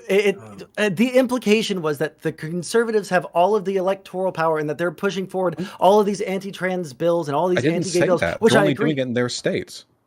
They can only do it in red states. It's only blue states are immune to this. They can't do it federally. Even if they reverse Roe v. Wade, like it's still going to be. How does that address what I'm saying whatsoever? I said at the state level, Republicans I've never said the left doesn't have power. The implication behind what you were saying was that how are we going? Actually, wait. You explicitly said how are we equating like online like trans lefties to Republicans who are passing anti-trans bills? Specifically pro-Russia lefties. That was the specific group that I was referring to, and I don't think pro-Russian lefties have any hold in real political power in America. But the I just want to. Pretty significant in this because if we're going to say, like Connor was saying, like if we're going to try and like shove our ideology down their throat, whether like you some people are. Yes, you are. Some people are. No, because some of these things are still under debate. Some of these things are like explicitly like gender theory stuff that is not the idea that trans people exist is empirically correct. Nobody's talking about complex gender theory. Wait, you know what? I agree with you. Wait, I agree with you, Vosh. No one is. When they make these bills, they're explicitly going against trans people. But the online conversations around like the really esoteric conceptions of gender are what spur those things into reality. Well, wait, people online are always going to talk about whatever. I don't. It doesn't have to do with the point. If progressives and marginalized groups are to be held to account for the interpretations that take place of all the discourse online, then they're well and truly. It's not dead, the interpretations. Right? It's the like social enforcement. So people online are pro. Wait, I don't understand what point is being made right here. The only instruction that I referred to was the acknowledgement that trans people exist to young people in like kindergarten or first grade or whatever. But that is an objectively correct statement. In terms of broader gender theory, like you maybe like in high school, like I don't know. No. Maybe the disconnect here is that it seems like Connor is talking about the way that things are talked about socially are pushing people into like pretty extreme positions to where they will attack, LGBT people That's such a legislation in real bullshit life. excuse, though. They've said that every time. Every time the right does some crazy race gender war shit, it's because they've been pushed into it. I don't care. Literally, the literal Nazis said that. Like, they say this every time. Like, oh, we were fine, Oh but my then God! you're I'm woke. asking No, you. no, no, Okay, no, hold on, no. hold on, hold on. Fuck this. Wait, Everybody's been stop. talking Wait, about wait, my wait. fucking perspective, and I This haven't been able to narrative. articulate it. This is my perspective. This narrative that these massive waves of conservative legislation that have nothing to do with reality and don't help anyone are somehow a product of like the progressives or the woke left or whatever going too far has been the excuse used literally every time. Always. It goes all the way back to the abolition of slavery. Every Okay, time I there's agree a with your blowback. point. Can I address it? Okay, I just don't think it's an And then we're effective moving on to narrative. the last topic because I want to talk about insulin. Dylan, please, for the love of God, they were talking about yeah. my perspective for 5 fucking minutes. Can I address? Can I Counter, say did my? you hear what I I just cede said? my time till the Counter. closing. Counter. Okay, 1 second. This is working? Okay. Counter, I said you can go, and then after we're going to talk about the price of insulin because it's the last topic. Okay, so all I heard was we're going to move on to the next topic. So, okay, so the fucking the point about this is you're saying that like the way to go is by being empirically correct and using our correctness in order to narrativize this and push it upon people, and whether or not I don't even give a shit if you agree with the term. It's what's happening. There is a more progressive perspective on gender that is different than the perspective on gender and sex that existed 10 or 20 years ago. And regardless of whether or not you think it's correct, it is being hegemonically enforced through culture. Okay? This is just a descriptive. I'm not saying whether or not it's good or bad. I'm just saying that it's happening. Hold on. No, fuck that. What I'm though? talking. That 1 trans second. people exist? No, Well, I Vosh, just want to know Vosh. what. Yeah.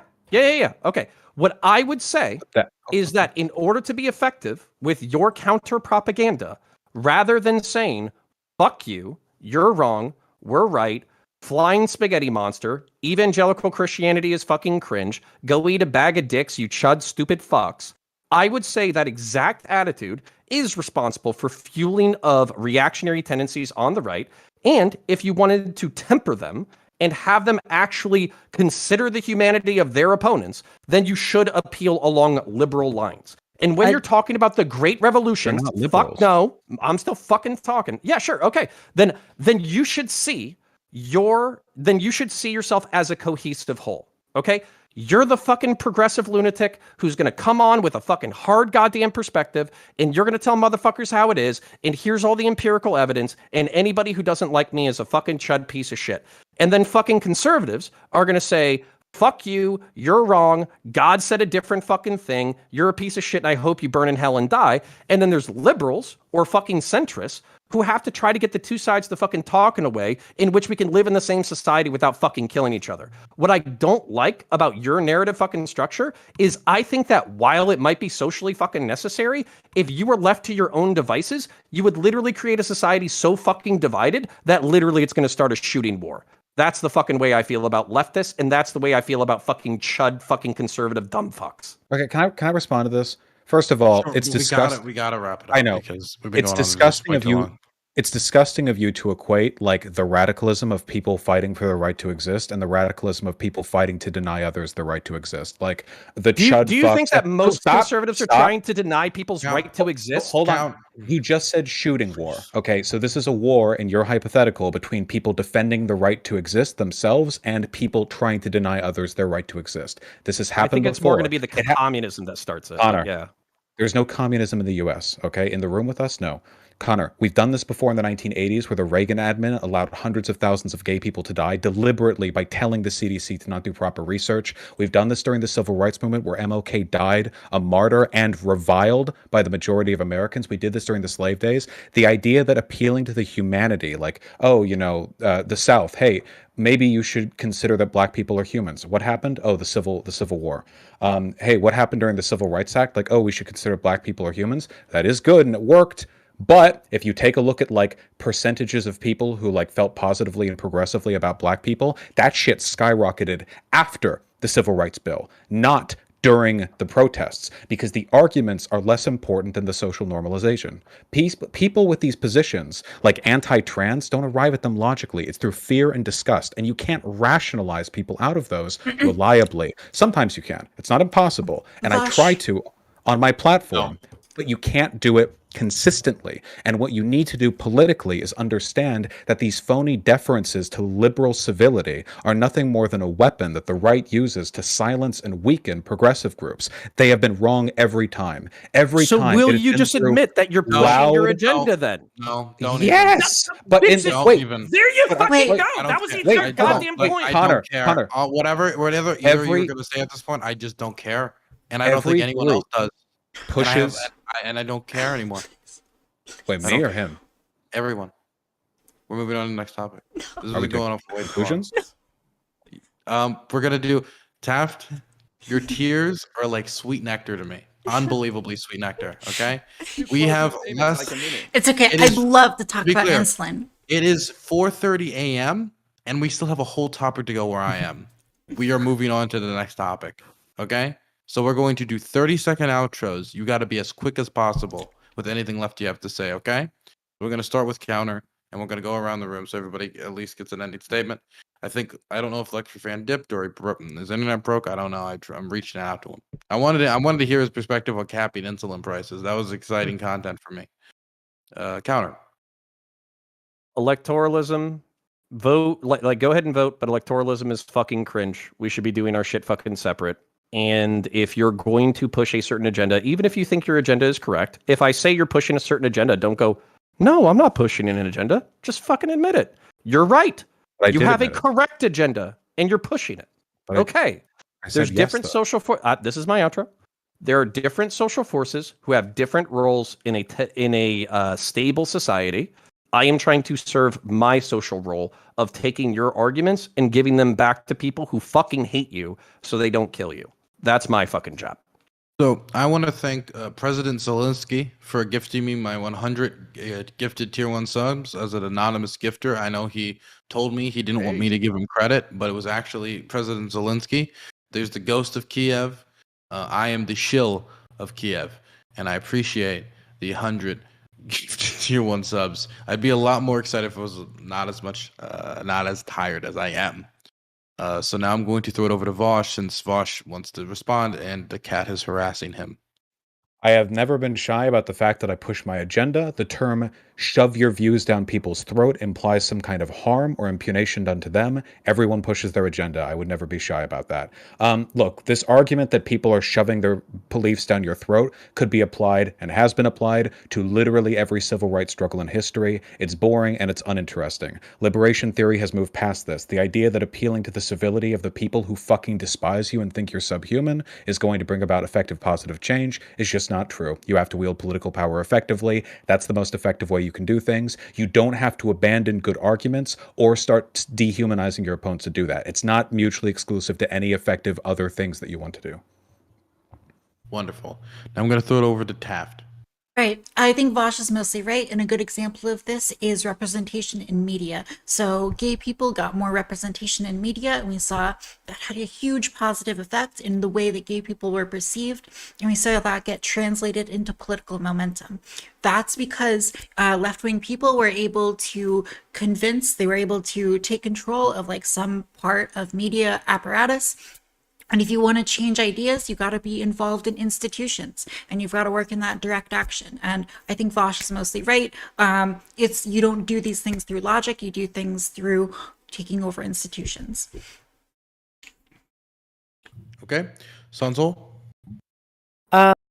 Yeah. So I feel like we super lost the plot on the topic of electoralism, but I think that ultimately it does come down to trying to convince the other side of what your position is and not trying to say that your position is correct and then just like attacking the other side. I think that I understand what Connor is saying when it comes to getting people to, the civility politics that Vosh was talking about, where you're actually trying to explain your point of view and not shove it down their throat. But I do think that can be used as a weapon. There's some point that you can find in the middle there that is reasonable, but I don't think that we were able to find it given the constraints of our time. But yeah, electoralism is good. Okay, I'm going to throw this over now to James. The overwhelming majority of electoralism is trash. Please vote at the county level for judges and sheriffs, who are the ones who enact kicking people out of their homes. For the record, the Democrats are going to lose 32 seats in Congress, 4 seats in the Senate, and 3 gubernatorial seats. Feel free to clip that and holler back at me at the end of the year. And the reason we didn't get to talk about electoralism is because the conservatives wanted to suck all the oxygen out of the room and spend 50 minutes talking about pedos, children, and vaginas. Sprout? I think that politicians should be honest on what they're going to do, and what they plan on doing, and then actually push for it when they get in. I think that we need to stop all of this false flag, where essentially I'm gonna push for this, and then they don't do shit about it once they get elected. And I think the answer to that is to kick them out of office. And so with the midterms coming up, whether you're red, blue, Democrat, Republican, I don't give a shit. Make sure you go vote and research your candidates prior to voting. And for the love of God, do not vote a straight ticket. Wonderful. Now I'm going to throw it over to IRI. Yeah, so I think electoralism is based. I look forward to seeing what happens in the midterms. Now, I just want to say quickly, Vosh, I'm not saying ignore the culture war, but I think you could just push back on the nonsense, but not spend a lot of time. For example, fund the police, secure the border. Those are things we stand for on the left. So we just have to mention that once in a while.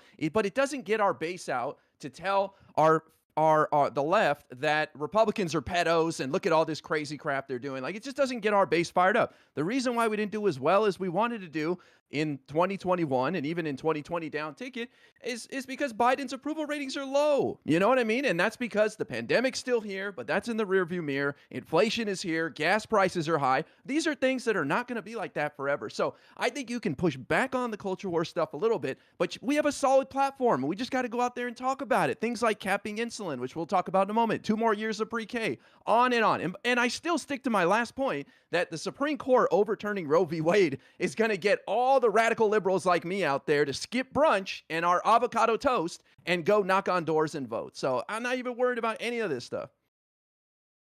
Wonderful. Now, I just wanted to throw out to chat that I appreciate everybody watching. As many of you know, I'm currently in Poland. I'm trying to interview locals in Poland. I'm interviewing Ukrainian refugees. And I'm trying to possibly also go to Hungary because CPAC is actually going to be in Hungary. And Viktor Orban is going to be a guest speaker. So I'd love to go down there and just talk to people because why? I repeat, why? Anyway, any support to the channel, to support the Hippy Dippy Roundtable, which takes time to produce, time to manage, and of course, so I can do more projects like this in the future, would be greatly appreciated. Thank you to the anonymous gifter and everybody else who's supporting the channel. We're now going to go into the last topic of the night, which I'm very excited for because it's actually a little bit more of a nuanced policy conversation, and it has to do with capping the price of insulin. The Republican Party, largely in the House, voted against the legislation that would cap the price of insulin, 197 votes against. And so I wanted to get the room's view on capping the price of insulin. Are you supportive or are you against it? Is there a more nuanced take you would like to give? I'm going to start with Sprout. And Reboot, thank you for the 5 gifted tier 1s. Yeah, we should totally cap the price of insulin. The price of insulin has soaringly gone up, much like the EpiPen did. And we should totally cap the price of insulin. I think Matt Gaetz is the person who said that the price of insulin goes up as the waistline does, which is absolutely abhorrent speech by Matt Gaetz. And because there are people such known as type 1 diabetes, and I believe I'm saying that right. It could be type 2, but I believe it's type 1 diabetes where you it's genetic, you have it as a kid. And those are the people who are actually insulin dependent. Type 2 diabetes, the diabetes you get later on in life or because of poor health choices, they're actually not insulin dependent, and there's other ways they can control their diabetes. And so capping the price of insulin would just majorly affect type 1 and not type 2. Okay. Next, I'm going to throw it over to Vosh. Yeah, I'm sure there are nuances to the production supply chain stuff for insulin that I'm not fully aware of, but it's just another one of those situations where we're the most powerful country on earth, and for some reason the price gone up significantly in the past couple of years, and also other countries pay less. And people are always going to be there to explain, well, according to this chart and these numbers, actually this is why you need to die. But no, I don't think so. Yeah, cap it harder, cap it more than we should. I would rather over cap than under cap. I'm a big capper here. That's a lot of cap. Gonna throw it over to Taft. No cap. Yeah, capping insulin is a bad policy. It's, taking a hammer to something that doesn't need it. If you want to reduce price of insulin, there are better policies. For example, price reference policies or government negotiation are two policies which will reduce price, but in a better way. The reason why you want to not cap insulin is because there's a lot of insulin options available. They're continually being adapted and made better, but the big problem is that there isn't available biosimilar insulins of the newest variety. And if you cap insulin at a price, there's going to be even less incentive for new market entrants to come in. And those new market entrants is really what reduces the cost in the long term and also improves the quality of the insulin. So right now, if you want cheaper insulin, you can get older kinds of insulin for much cheaper, but of course no one wants to. And the reason no one wants to is because there's been massive R&D investment in creating good insulin. The reason why there's been massive R&D investment is because it's profitable to produce insulin, and as more insulins are created, the cost will go down and you'll have these insulins that we currently have now becoming cheaper. Cap insulin, that process doesn't happen. So if you want to reduce prices, not a bad policy, but there are better options than price capping, right? And we can get into that later in the discussion. But yeah, I think price capping it's a very blunt, not the best solution for this problem. Sonso? Yeah, so I looked at this bill. This isn't like an across the board cap. It puts the rest of the cost onto the insurers, and as such, this only really affects people that already have insurance. So it's $35, and then the insurance agency has to foot the rest of the bill. This isn't a blanket price ceiling on insulin. I think that if we were to do that sort of thing, it would be bad. I agree with Taftaj, but that's not the bill that we're talking about right now. Putting a ceiling on any kind of medication is necessarily going to take the profits away from that company so that they can't invest into R&D, and that's really important. There are better ways that we can do this for across the board medications, like buying all the IP rights immediately after a new drug has been approved by the FDA, so that company still gets its return on investment while simultaneously, not being the monopoly of what that medication is. So yeah, and also as a final point, one of the biggest reasons that insulin prices are so high is because of middlemen that are kind of distributing and setting the prices at these different pharmacies. So that's also something that we should look at. Instead of having all these different middlemen agencies, we should maybe think about having the government do that, or at least having the government be an agent in that to lower the prices of these drugs. Okay, I'm now going to throw it over to James. Insulin should be capped at $0, along with literally every other form of medicine, because for-profit healthcare is fucking ghoulish. The real death panels are insurance companies, and I appreciate Sowell, the staunch Democrat, reminding everybody that the bill as proposed by the Democrats that cleared the Democratic portion of the House is one that leaves the uninsured to go fuck themselves and die because, neoliberal economic policy is based, I guess.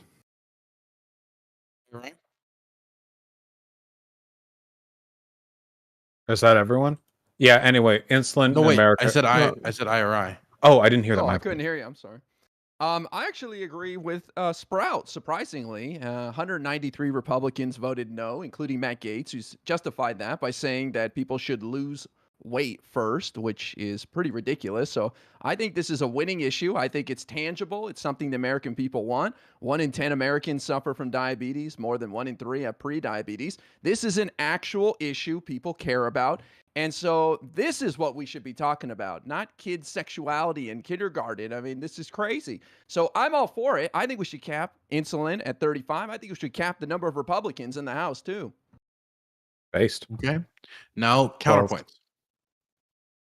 Conservatives have to reframe what they want out of society. And basically, one of the things that frustrates the piss out of me is saving a dime in order to spend a fucking dollar. It's one of the dumbest fucking things that we do as a culture.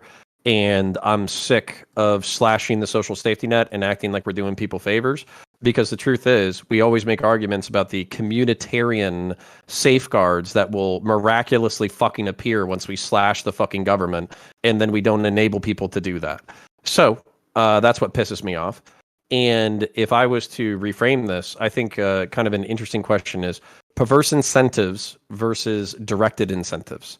I think what a lot of conservatives and libertarians are concerned with leftists is that if you got a fucking problem, throw government and money at it. Throw government and money at it. Throw government and money at it. Throw government and money at it. And before you know, you're just chasing your fucking tail down every single fucking human problem that's ever existed ever.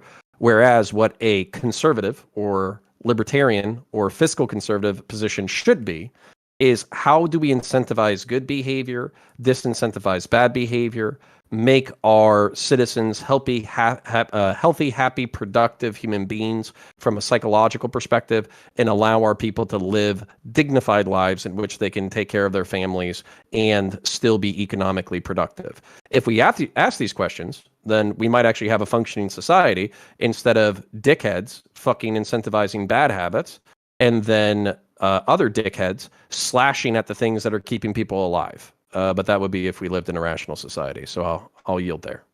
So Okay. And that's it. Everybody can Awesome. commence.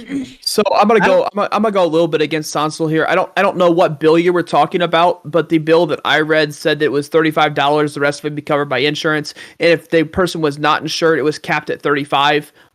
Still, and the rest of the cost would just be $35. But if you have insurance, the rest of the cost would be covered by insurance. Now what I am going to say is type 1 are 100% dependent on insulin. And Eli Lilly has owned the rights to insulin since 1982. I think they just recently lost it, and Walmart has come up with a rival brand of insulin. I think Eli Lilly has made enough money off insulin to continue R&D. And I think that like the R&D argument for insulin is a little bit insane, because if it's been around since 1982 and Eli Lilly's gained all the profits off of it, to continue to gain profits, I feel is completely morally incorrect. You realize there are different versions of insulin, and not all of them are patented to the same degree, right? I'm mainly talking about type 1. Okay. Insulin has been developed for a long time, and there's a lot of different versions of it. And older versions, the patents aren't still available. They're still not active. So the latest ones, they're developed by like 3 companies, right? So it's not just Eli Lilly, but they are patented. And the reason why they're patented is because the patent process incentivizes the creation of these newer versions of insulin. If you want, you can get the older kinds of insulin. They're cheaper and they suck, right?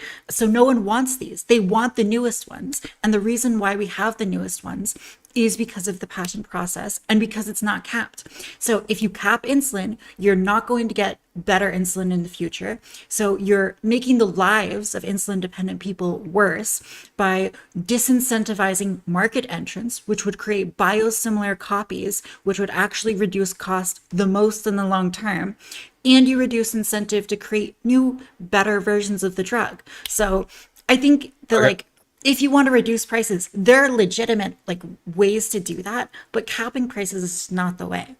Okay, we pay, according to this Fortune article, we pay on average 8 times the price for insulin of comparable developed countries. The idea that these prices, this isn't like India, this is like England. The idea that these prices are a product of them needing to meet their like R&D budget is just not true. The same products have gone up in price, and there's a deliberate lack of transparency in the insulin supply chain that makes it really difficult to investigate whether or not this is price fixing, which attorney generals from over 20 US states have independently investigated the insulin companies for, and there are multiple lawsuits pending on that front specifically. No, this is not an area where like the free market is functioning at its best. If ever one thing, if ever that could even happen, what we're dealing with here is an industry with an inelastic demand. It's insulin, you get it or you die, right? I mean, not always, but you need it. With an incredibly opaque, like behind the scenes situation. You have the whole 2-tier pricing between like the direct price that people pay and the real price they pay, like the insurance companies through the rebates. Like this whole system is designed for them to make as much money as possible. The fact these prices going up have nothing to do with actual market need. They're just making money because they can. They don't care. They don't care if you die. We know pharmaceutical corporations don't give a fuck if people die because we know about the opioid crisis. We know they push these drugs to doctors regardless of whether or not they're needed. The idea that these people are operating with any ethical constraints is just not true. They're barely operating within legal ones. Don't forget about the EpiPen. But like, here's the thing. I think everyone responsible for these price increases should be brought to the fucking Hague, because we're talking about like a massive like case of no. People die every day because of this, and we're like, oh well, it's necessary for R&D. No, I don't care. I don't care if it gets price fixed. I don't care if the whole industry gets nationalized. I do actually. I want that. I don't care what method they take. But like the issue here is right now there's like a fucking dragon like killing people every day, and we're like debating which like type of arrow would be optimal for like no. We have a problem that we need to take care of, and it's the pharmaceutical industry broadly, mind you. But if you want to make the like, lives just of diabetic people worse, then yeah, cap insulin. Why Otherwise, is if it you want to worse improve here? their Okay, lives, really quick, Vosh. So like, I agree with you. I agree with you to a certain. Wait. He asked Taft a question. I want to make sure Taft has the opportunity to respond to it. All right. We have it worse than every comparable country, like materially by a huge amount. Like, do you think that Americans are getting 8 times the you quality realize of our insulin as people healthcare in system France? is different than like France or England, right? Worse. Yes, it's worse. Okay. That's the problem. And the reason is not because like these countries are capping prices. It's because they have like incredible government involvement. And so when the government can go to these companies and like negotiate directly with the prices, this is what Canada does. And it reduces the price. Like what you're suggesting. To a fraction of the American price. Yeah, and what you're suggesting is like that's a good solution, right? Like, but doesn't that lower the price? If you want, yes, and if you wanted like a single payer healthcare system, that might be a legitimate like way to reduce the price, right? Without these like bad market results that like decrease like incentive to produce good versions of the drug. I don't or think it newer would versions. decrease incentive to produce. I agree. If we have like a single payer healthcare system or whatever, but this solution of like capping the prices is the solution we're talking about, and it's not a good solution. So yeah, I've given you a we have reason on the table like right why. now, and I do not think it would bad. cut in. I don't think it would cut into R&D development, and the idea that it would cut into startups is ridiculous. The insulin production market in not America is an startups. oligopoly, and it has been for a century. There are 3 companies that manage like real distribution of insulin in this country. So we're not Vosh, cutting into startups. If insulin, the profit for selling insulin was much lower, do you think that decreases or increases the likelihood of new market entrants to try to produce biosimilar versions of the latest drug? The idea that this is a realistic proposal when we're talking about the 3 Increase insulin or giant. decrease? Wait, hold on. So don't Econ 101 me. Pharmaceutical companies have a direct relationship with these insulin producers, which have been dominant and oligopoly. They've been oligopoly in the field that we're talking about for literal decades. And if you The cap idea- prices, like, that gets worse. No. This is It like worsens some the 101. problem. Like, if you regulate this, it'll be harder for them to make the next Facebook. Like, no, we have a problem right now. And the problem is not we need new startups to drive down the price. The price is already driven down in other countries. The issue here isn't the quality of the product. Wait, You realize that the other countries process. have different. Yes, but it's just another way of lowering the price. The issue here is you would want new startups if new technological investment could lead to a lower production cost for insulin. Which The it production has cost for- historically. So the there. production cost for insulin here is the same as over there, more or less. We're the same developed countries. They have it much cheaper, not because they have like a more efficient insulin production, but because the government smashes these fucks into the dirt. That's what we need It's to the do. it's the middleman. It's the middleman that I was talking about. Agreed, but we Right, can't just right. snap our fingers and get rid of the whole healthcare system. But people Well, are it's not the dying whole day in, health. day out. Right. No, I agree with you. Right. And that's what I'm trying to say. Like, there's things that you're saying that are correct. It's just like, instead of having like a very brave take like Mr. James had over here, where we just say, set the price ceiling at 0, soy, we should probably try and think of a way to try and mitigate the prices of medication across the board, not just insulin, but any other kind of medication. I agree. It got so through what the kinds house. of Right. And I agree that this is a step in the right direction. It's a very small step. It's not going to help everybody in the entire United States, but it's something that we can do. Like, if we're going to talk about like, oh, all these pharmaceutical companies are just out to make a profit. Well, fuck yeah, they're making a profit. They're a privately owned. Most of them are privately owned corporations. I assume. I don't know if there are any that aren't privately owned, but if they're making a profit, that's fucking fine. We live in a capitalist economy right now. All right, let them make their profits. I think that one solution that I've heard that I think is really interesting is to just like buy the IP rights off of them as soon as a drug is FDA approved. I think that's a totally legitimate Also way a great to do this. solution. Right. You can also talk about a public option government or a production? Medicare. Wait, what? For government production, like the government's going to open up its own lab. Might as well just nationalize them at that point. Wait, no. Wait. But I not think what he's necessarily. talking about is the buying the IP patent. like, Yeah, the buying intellectual the patent property. so that more generics and more competition can happen in the market. Oh, to bring sorry. the I thought you. prices down. Okay, sorry. Talking about, yeah. Yeah. No, So that's like an actual with- solution. With insulin production, like the problem is that to make insulin at the levels you'd need to compete with the big three, which by the way have favorable business relationships with existing pharmaceutical companies. Again, like it's not as though you can just march into the game with your startup lab and start selling like at your local CVS pharmacy. Like the necessary capital to create a competitor to the big three here in America would be in the billions. Yeah. I don't to disagree. me, the I idea don't of disagree. startups competing is just not as productive or likely as price caps that right now can pass through the House. This is a politically viable But it's solution. not to a just real startups.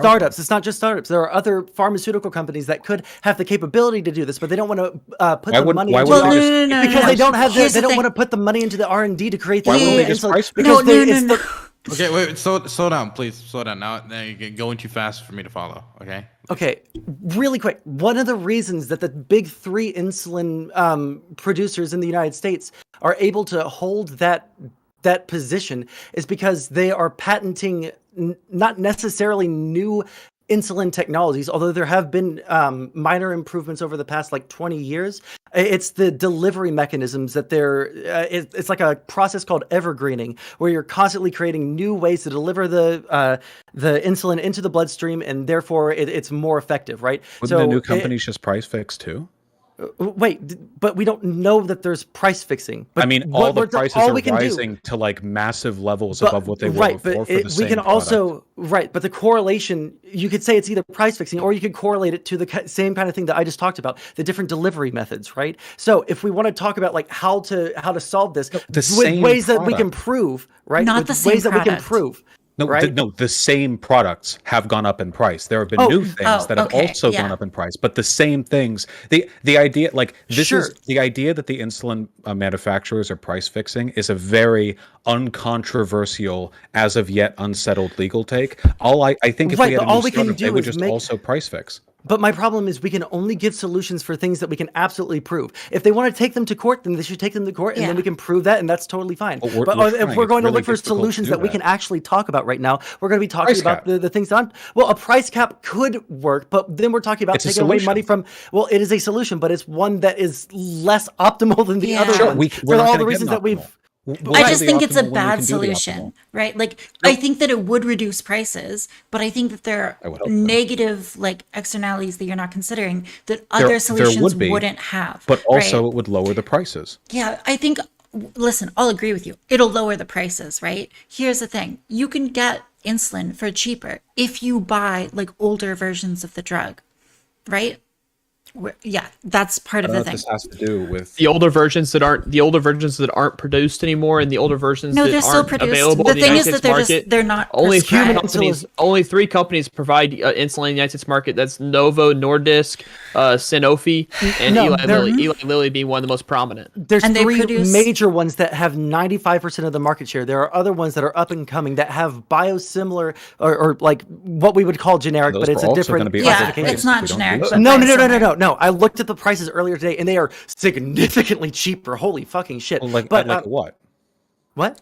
Because keep in mind, average insulin prices in the U.S. about 9 times comparably developed countries. So Right. this But had better like, be I'm way talking, cheaper. To yes, bring it I'm in talking line. about like $250 or $280 a month to like $45 a month for like the exact same thing in a biosimilar generic insulin. Well, that is a hell of a lot better. Yeah, it's significantly better. But that's what I'm saying. Like adding more competition into the market is actually like we can see it. This generic only released, I think, in either very, very late 2019 or 2020. I can't remember off the top of my head. But like we can see the direct effects by adding more competition into the market. We can see the like drastic drop in price in the cost of insulin, right?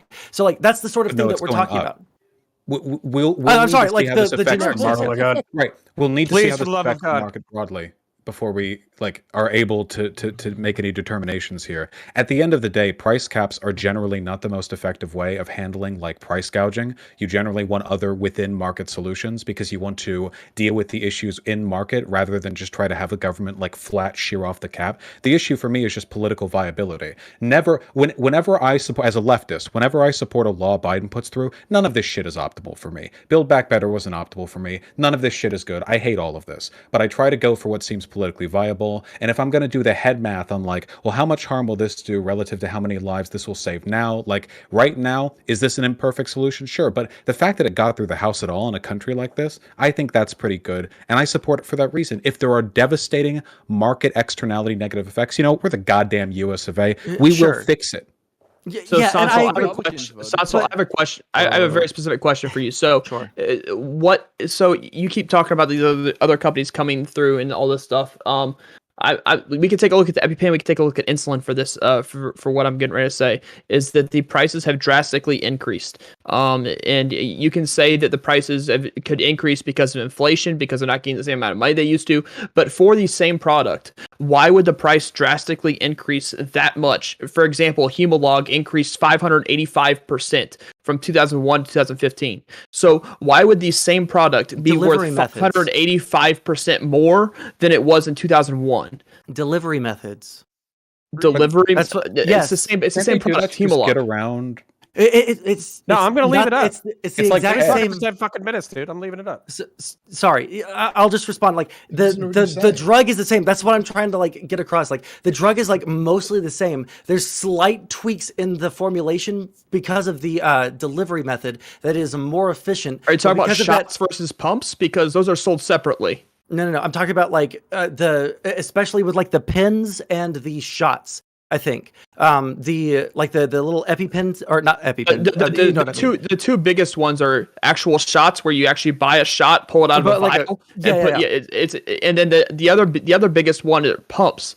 And this is where people who have diabetes have been going to for a while now. Is they've all been transitioning to pumps because pumps actually regulate your blood sugar a lot better. But again, the price of Humalog increased 585%. I can't imagine a delivery method that would make me think that my product is now worth 485% more than what it originally was. And to give it an actual dollar value, in 2001, Humalog was worth $35. In 2015, Humalog was worth $234. Listen. I'm sitting here. I'm agreeing with you that the prices are going up in a way that they don't need to go up. The stated reason is because of patent laws that are getting in the way of any kind of generic being made until very, very, very recently. So like that's what I'm saying. Like these are the stated reasons that they're putting forward. Okay, I'm a And fucking I loser. really want to hear. I want to hear what James has to say. I'm so fucking ready well, for this no, fucking no, brain dead, no. fucking zero price ceiling take. Sanzo, We gotta throw the counter first, and then we can have James after. All right. Holy shit. You guys, it's fucking marketing. It's selling people shit. That's what the fuck it is. We already have a military industrial complex. 50% of the fucking country thinks it's goddamn based. They love F-15 fucking fighting Eagles. They fucking love F-16 fighting Falcons. They fucking love F-22 Raptors. They love all this shit. You gotta fucking sell it as the health industrial complex. You have to have a public-private fucking synergized goddamn thing where you incentivize R&D. We pay 30% fucking more for the same fucking health outcomes as most major developed countries, but most people who like the private system are scared that we're gonna lose our fucking R&D, we're gonna lose our fucking edge, and we're gonna lose our ability to innovate new technology. So you go to them and you say, hey guys, we already do this shit with the military. The reason why we can hit a fucking camel cunt hair from fucking goddamn 10 miles away with a fucking railgun is because we invest in this shit. So we need to create a health industrial complex where we're not going to nationalize it. We're not going to price fix, because then you're going to have all the Econ 101 people fucking arguing. You're going to subsidize it, just like food, just like the military. And when the fucking goddamn fucking dumbass fucking conservatarians show up and they say, socialism is when the government does stuff, you say, no, bro, you need to watch this guy named Vosh. He'll explain the definition of socialism so you're not fucking cringe and saying dumb shit every fucking day. And even if you fucking hate him and think he's a fucking piece of shit, he'll at least inform you on leftist politics so you don't sound cringe when you go into your next fucking Facebook goddamn debate, okay? So it needs to be brought to you by Monster Energy Drink. There needs to be commercials about it, and there needs to be screaming fucking eagles and goddamn fucking fireworks. And the fact that y'all can't, like, seriously, I'm just going to segue this into the previous conversation. This is marketing, motherfuckers. This is convincing a bunch of dumb shit or dumb motherfuckers that the correct thing is the cool thing. That's what fucking politics is. So fucking figure that the fuck out, and then we can stop having these stupid ass conversations about, well, if we fucking cap it, is that going to fuck people over? Or here's the fucking injection goddamn methods. Okay, I love it, but y'all have a social development disorder that I'm not going to say because I'm not trying to get TOS. There you go. Counterpoints. Okay. My issue remains the same, and it wasn't even addressed in your health industrial complex thing. You're saying that you're saying we can. Okay, so the price of Humalog increased by 585% between the 2001 and 2015. I'm sorry. Subsidize that shit. Have the fucking government goddamn pay for R&D. But why? Why did it go from $285 to $234 per vial? Because they're greedy motherfuckers. That's why. And also on top of that, hold on. This is a real point. This is a real point. Give me 1 second. At the very beginning of when they start releasing this stuff, it's supposed to be the most expensive because they're trying to recover their costs from research and development. They're trying to recover those costs as quick as they can so that way they can start to make a profit. So why in the hell would it get 585% more expensive in the span of 14 years? Two Econ 101 subjects. Number one, demand. In the past 50 years, the amount of diabetics in the United States has like decoupled. It's fucking like 10 times what it used to be. Number two, price elasticity. What is your fucking life worth to you? What will you pay to survive? And when you answer that fucking question, that's the price that they're going to fucking set it at. So if you're a poor, stupid, rural motherfucker. Yeah, of course it's morally flawed. You know how you solve it? The medical industrial complex. You subsidize the fuck out of it. You R&D a bunch of new shit. You make a bunch of cheap fucking options, and you make the fucking F-22 Raptor version of the fucking insulin pump that tickles your fucking balls while it's putting insulin in your fucking veins. Okay, there you go. It's not true, counterpoints, because there are other versions of insulin that also help you to deal with your diabetic issues, and their cost much less than like the newest version. Do you disagree with my general conception of a private-public partnership where the medical industry is heavily subsidized by the government in order to create new products? I don't necessarily disagree with that. Or actually, I mean, we could get into it maybe, but like that's a different discussion. I mean, we're specifically talking about like insulin and price caps, and again, there's like an added dimension here, and it's just the competition between products, right? Like you are able to get the alternative forms of insulin, the older versions, for much, much cheaper because they aren't patented. And so lots of people can produce them. And that availability of supply is what drives the price so far down. And that availability of supply doesn't exist for the newest patented versions. And we want there to be newer versions, right? And by having no price caps, you incentivize the creation of newer, better versions. Okay, so we're gonna throw it over to James or Vosh. What were you? Okay, you're just No, go ahead. gaslighting- Go ahead. You're just gaslighting me and No, go using ahead. me Go as a ahead. moderator. No, and no, being no. mean to me. I'm only like 60K. You're almost at like 400K. This is bullying of the highest order. My subs are going down. Don't worry. We'll meet soon. Anyway, Eventually. go. Yeah. Aw. No, I just wanted to point out, since Sowell wanted to, throw it out there, try to score some points back after getting pasted by Vosh for 20 minutes. The price of insulin went up 1,000% from 1999 to 2019, which also, ancillarily, doesn't involve the newest delivery methods that Toft is trying to throw out there, such as the nasal and the faster absorbing and the different delivery methods. Has literally nothing to do with the price of insulin going up 1,000% up until 2019 over a 20-year span. And the reason for that is very simple. Because when you have for-profit healthcare, to Connor's point, profit is nearly unlimited because people will spend whatever it takes to keep their kid or their wife or whoever else alive before they spend money on anything else. It's kind of the I win card when you have people's mortality in the palm of your hand and the next sentence out of your mouth is, fuck you, pay me. You know what usually happens? People get paid. You realize that nobody has argued against that whatsoever this entire time, right? Oh well, I was hearing about how we're explaining we're explaining how to bring the price down. We're not defending the idea that insulin is super fucking expensive and that this inelastic market that does have elastic goods within, that we're not saying that this inelastic market is okay to be this expensive or desirable. Right? We're just like, we're trying to make an argument as to how the best way to bring the price down is. Your idea that we should just set the price cap at 0 is just like this actual price ceiling or IQ ceiling of 0 that you've hit. Okay, it's unbelievable that you haven't offered a single solution this time, and you've just said uncontroversial statements over and over and over and over. Yes, insulin is too fucking expensive. How do you actually say that we should fix it, my dude? Hey, could everybody in chat from a foreign country where insulin costs $0 through their national healthcare plan, please just type out the name of their country in chat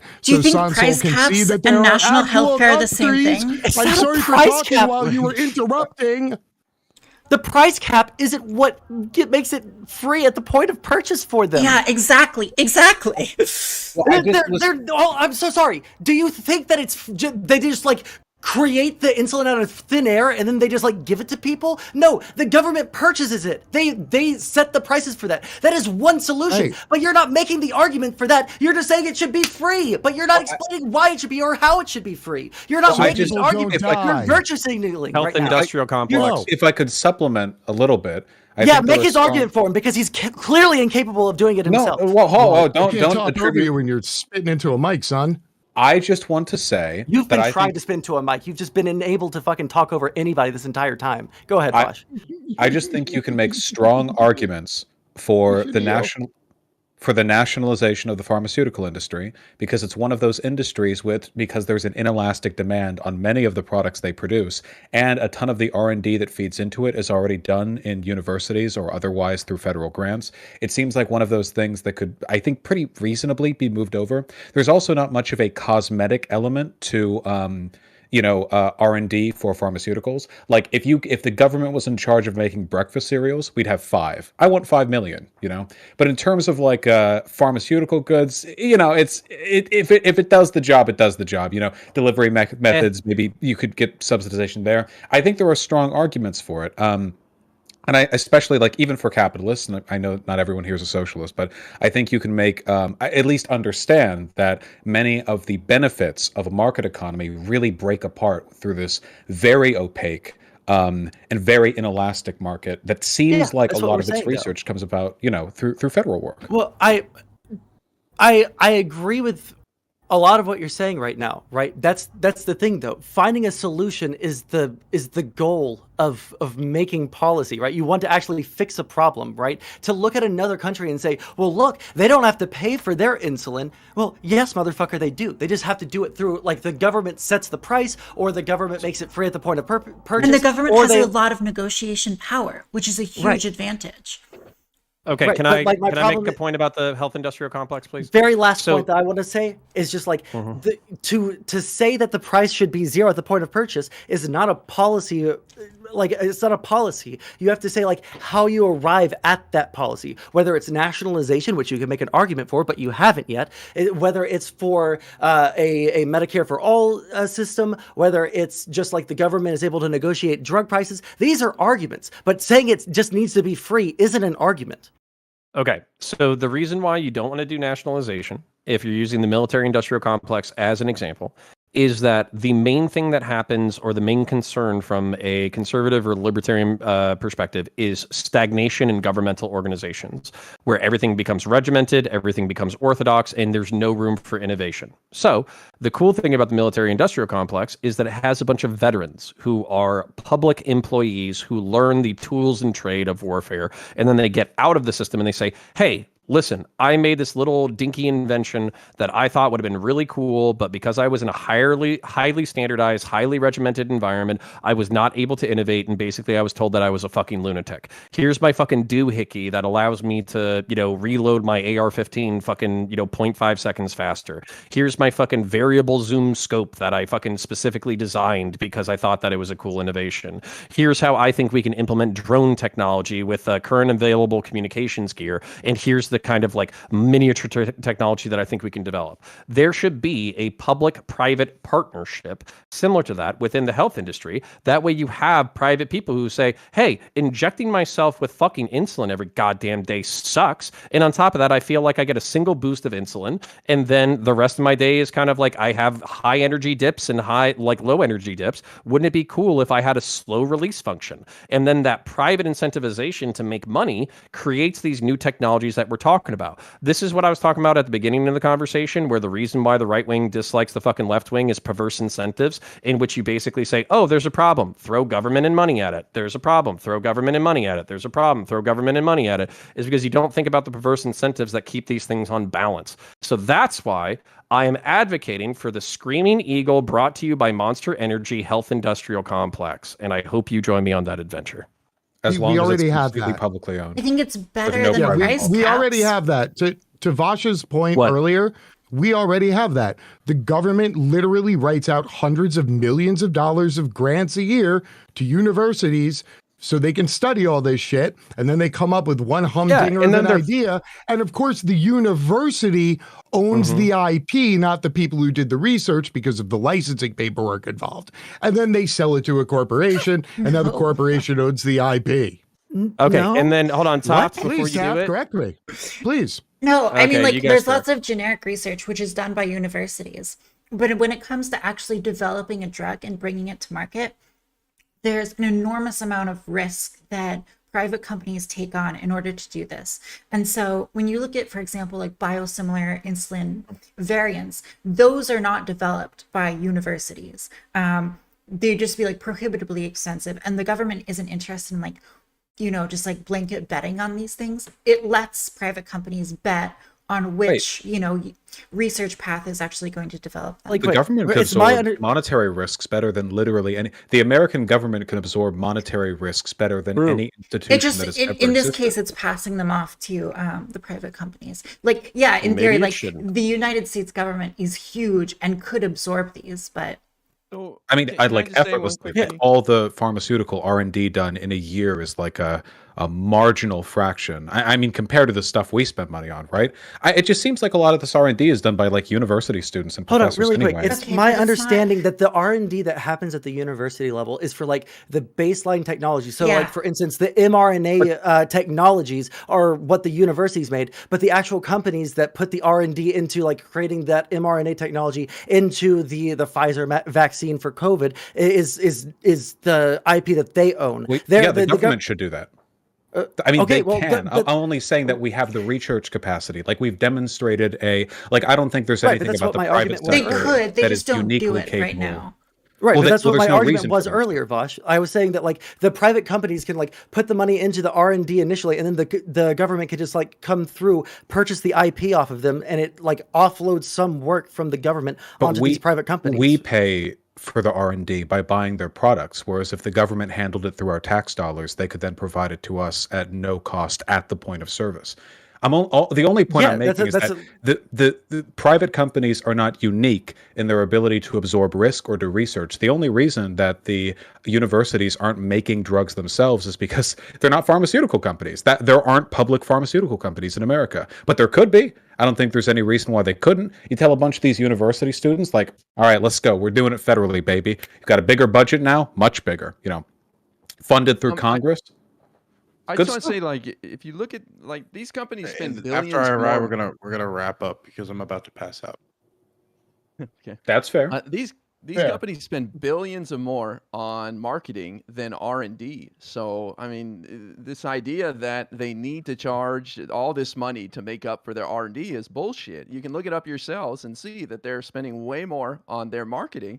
Now, if the government, as Vosh said, were to pay for the research or whatever, you get rid of the marketing right there. So, but the bigger point is that we need a win on the board for government getting involved and bringing down the healthcare costs to people so that we can keep pushing on that. And eventually we can get to that point where we have affordable healthcare. This opens up the doors, a tiny little crack in the door. Same thing with Build Back Better. For the first time, they were talking about Medicare negotiating the prices of drugs. So I think this is just a huge win to crack the door a little bit, start to open up people's eyes and say, hey, wait a second, maybe the government can bring down the cost of my healthcare. I just looked out the window. The sun's coming up. Oh my god. Okay. So we're gonna wrap up. Everybody can do outros. I'm gonna start with counterpoints. And thank you to everybody who's donated. We got a lot of subs today, and I really appreciate that. Okay. So, as always, I'm centrist and I'm correct. Fucking American bald eagle, fucking health industrial complex. So, take the bad ideas of the left, which have some grain of truth to them, bounce them against the reactionary right who overcorrects and says that the left has nothing to offer, filter it through actually digesting what people are saying, and then bring it into a popularly palatable solution that could actually appeal to the average American mind.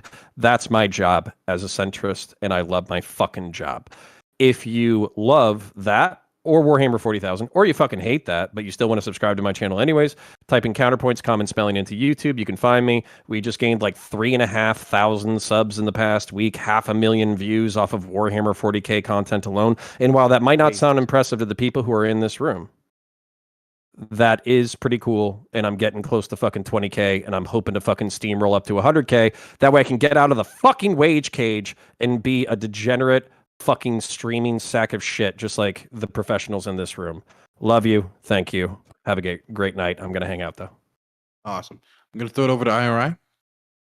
Well, I'm going to say have a gay night, as Connor meant to say there, but I had a lot of fun. Look, I got invited to this 7 hours ago. I don't know shit about the cost of insulin. All I know is that this is a very popular thing. We had 12 Republicans agreeing with the Democrats. Republicans had the worst talking points ever to justify why they were against it, like lose weight. That's the reason why. I would like to see Medicare for all. I just think that we have to get there incrementally, and this is one of the steps. We got to show the American people that we can negotiate lower prices, and I understand that people are still going to get paid, and there's the middlemen still there, the pharmacy managers, benefit managers, whatever, but we got to start somewhere. So let's do this. Everybody loves insulin. A lot of people need it. A lot of people know someone who uses it. So let's get this W on the board, show the American people that the government can do something for the love of God, instead of fighting about whether kids can identify as whatever in kindergarten, man. It's insane to me. And fund the police. I go by, I'm really important. Coming out, we talk electoral politics, the Senate, the House. We have a lot of fun. There's a lot of drama. The midterms are heating up. It's getting exciting. Don't know if it's Taft. Oh, okay. Yeah. I just think that price caps are not an effective strategy for reducing price. I think there's a lot of ways to reduce price that don't necessarily come with the negative drawbacks that price caps do. So I think a lot of those have been thrown out, and I think they'd be better options. Government negotiation would be like a big one. There's lots of ways you can do that, and it's not quite, doesn't quite come with the negative externalities that price caps do. You can follow me, Tafthash. I post sexy pictures, which is my main thing, on Twitter, so be careful if you follow me there. But yeah, do politics streams, super fun. Thanks everyone for talking. I had a good time. Hopefully it wasn't too spicy. Yeah. Good throw over to Sansol, the Hippy to be contract recipient.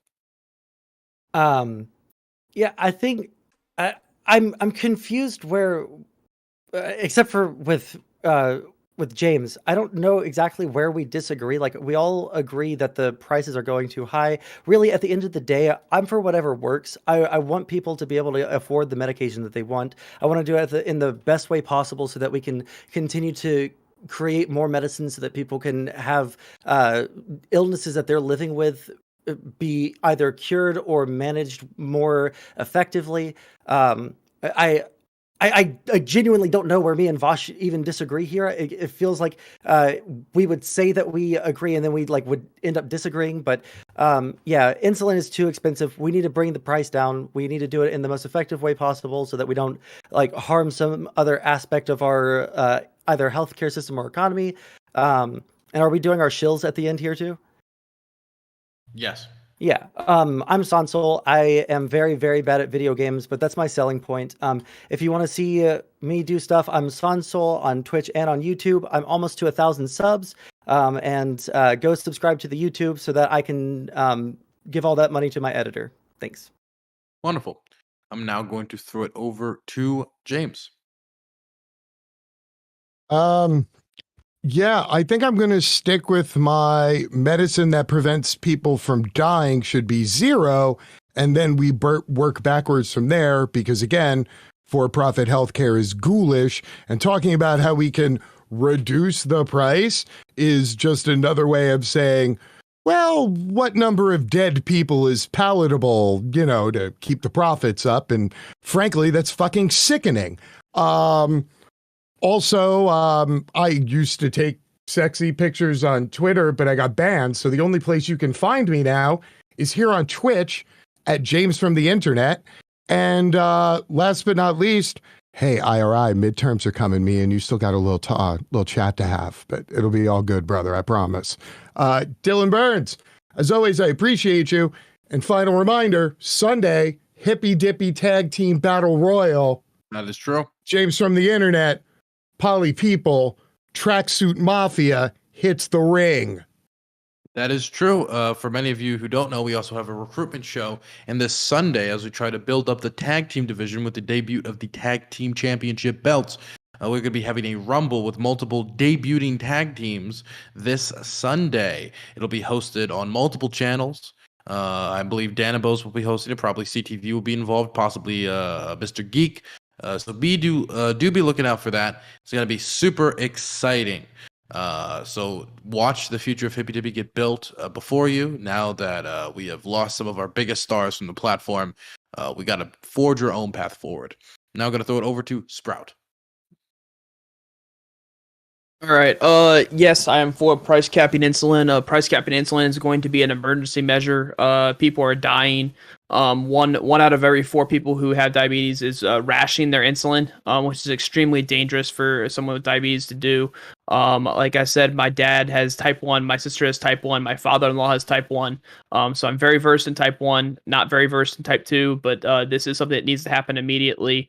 We cannot keep letting Eli Lilly and companies like the such raise their prices by 585% because for the same product, it's just the vial of Humalog that they were selling, and raise it 585% because, well, they deemed that they wanted more money. It's asinine. Anyways, I'm the Sprouticus. You can find me at twitch.tv/thesprouticus or twitter.com/thesprouticus. Come give me a follow. And lastly, Irish Laddie. I'll keep it short. Dylan deserves to go to sleep. Yeah, it's an imperfect solution. These things often are. You know, if I went back through the history of major landmark cases that I support in the U.S., I doubt I would be perfectly satisfied with any of them. My hope would be it could be, as you said, an emergency measure which could be rescinded or amended more significantly in the future. It's just really difficult to get the political will to get anything like this done. Anyway, I'm Vosh. You can find me at Vosh. Been a tremendous pleasure, unironically, and I hope you all have a wonderful night, especially you, Dylan. Thank you very much. You all have a blessed one. And for everybody watching, be sure to keep tuning in for more streams from Poland and who knows where else. Thank you guys for stopping by for this Friday. You all have a good one. Good Hey, you stuff. too. Good night. Cheers, Dylan. Catch you later. I'm also exhausted, so I'm going to log off. I love you all. You guys are wonderful. Perfect. As always, I always say this, but really it does like mean the world to me that anyone tunes in. I think it's really special and I appreciate it. So I may as well raid because that's a nice thing to do, right? So if you want to pop in, I should ask who's going to continue streaming. Because if Counterpoint is going to continue streaming, I will send you to him. And you can go in, you can say hi from me. Show him some love.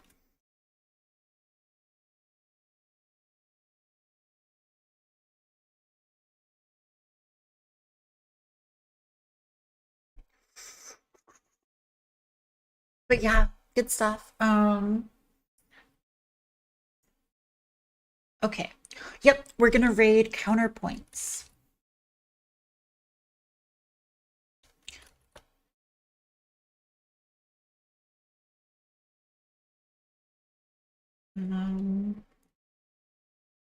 Hopefully sub soon.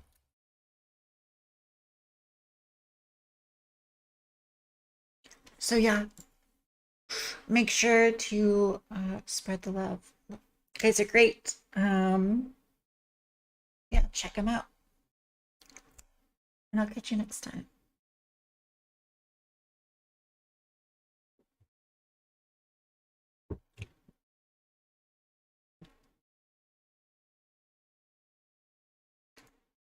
It's actually a DM I sent. If I get that wrong, I'm sorry. I'm not trying to poison the well or anything.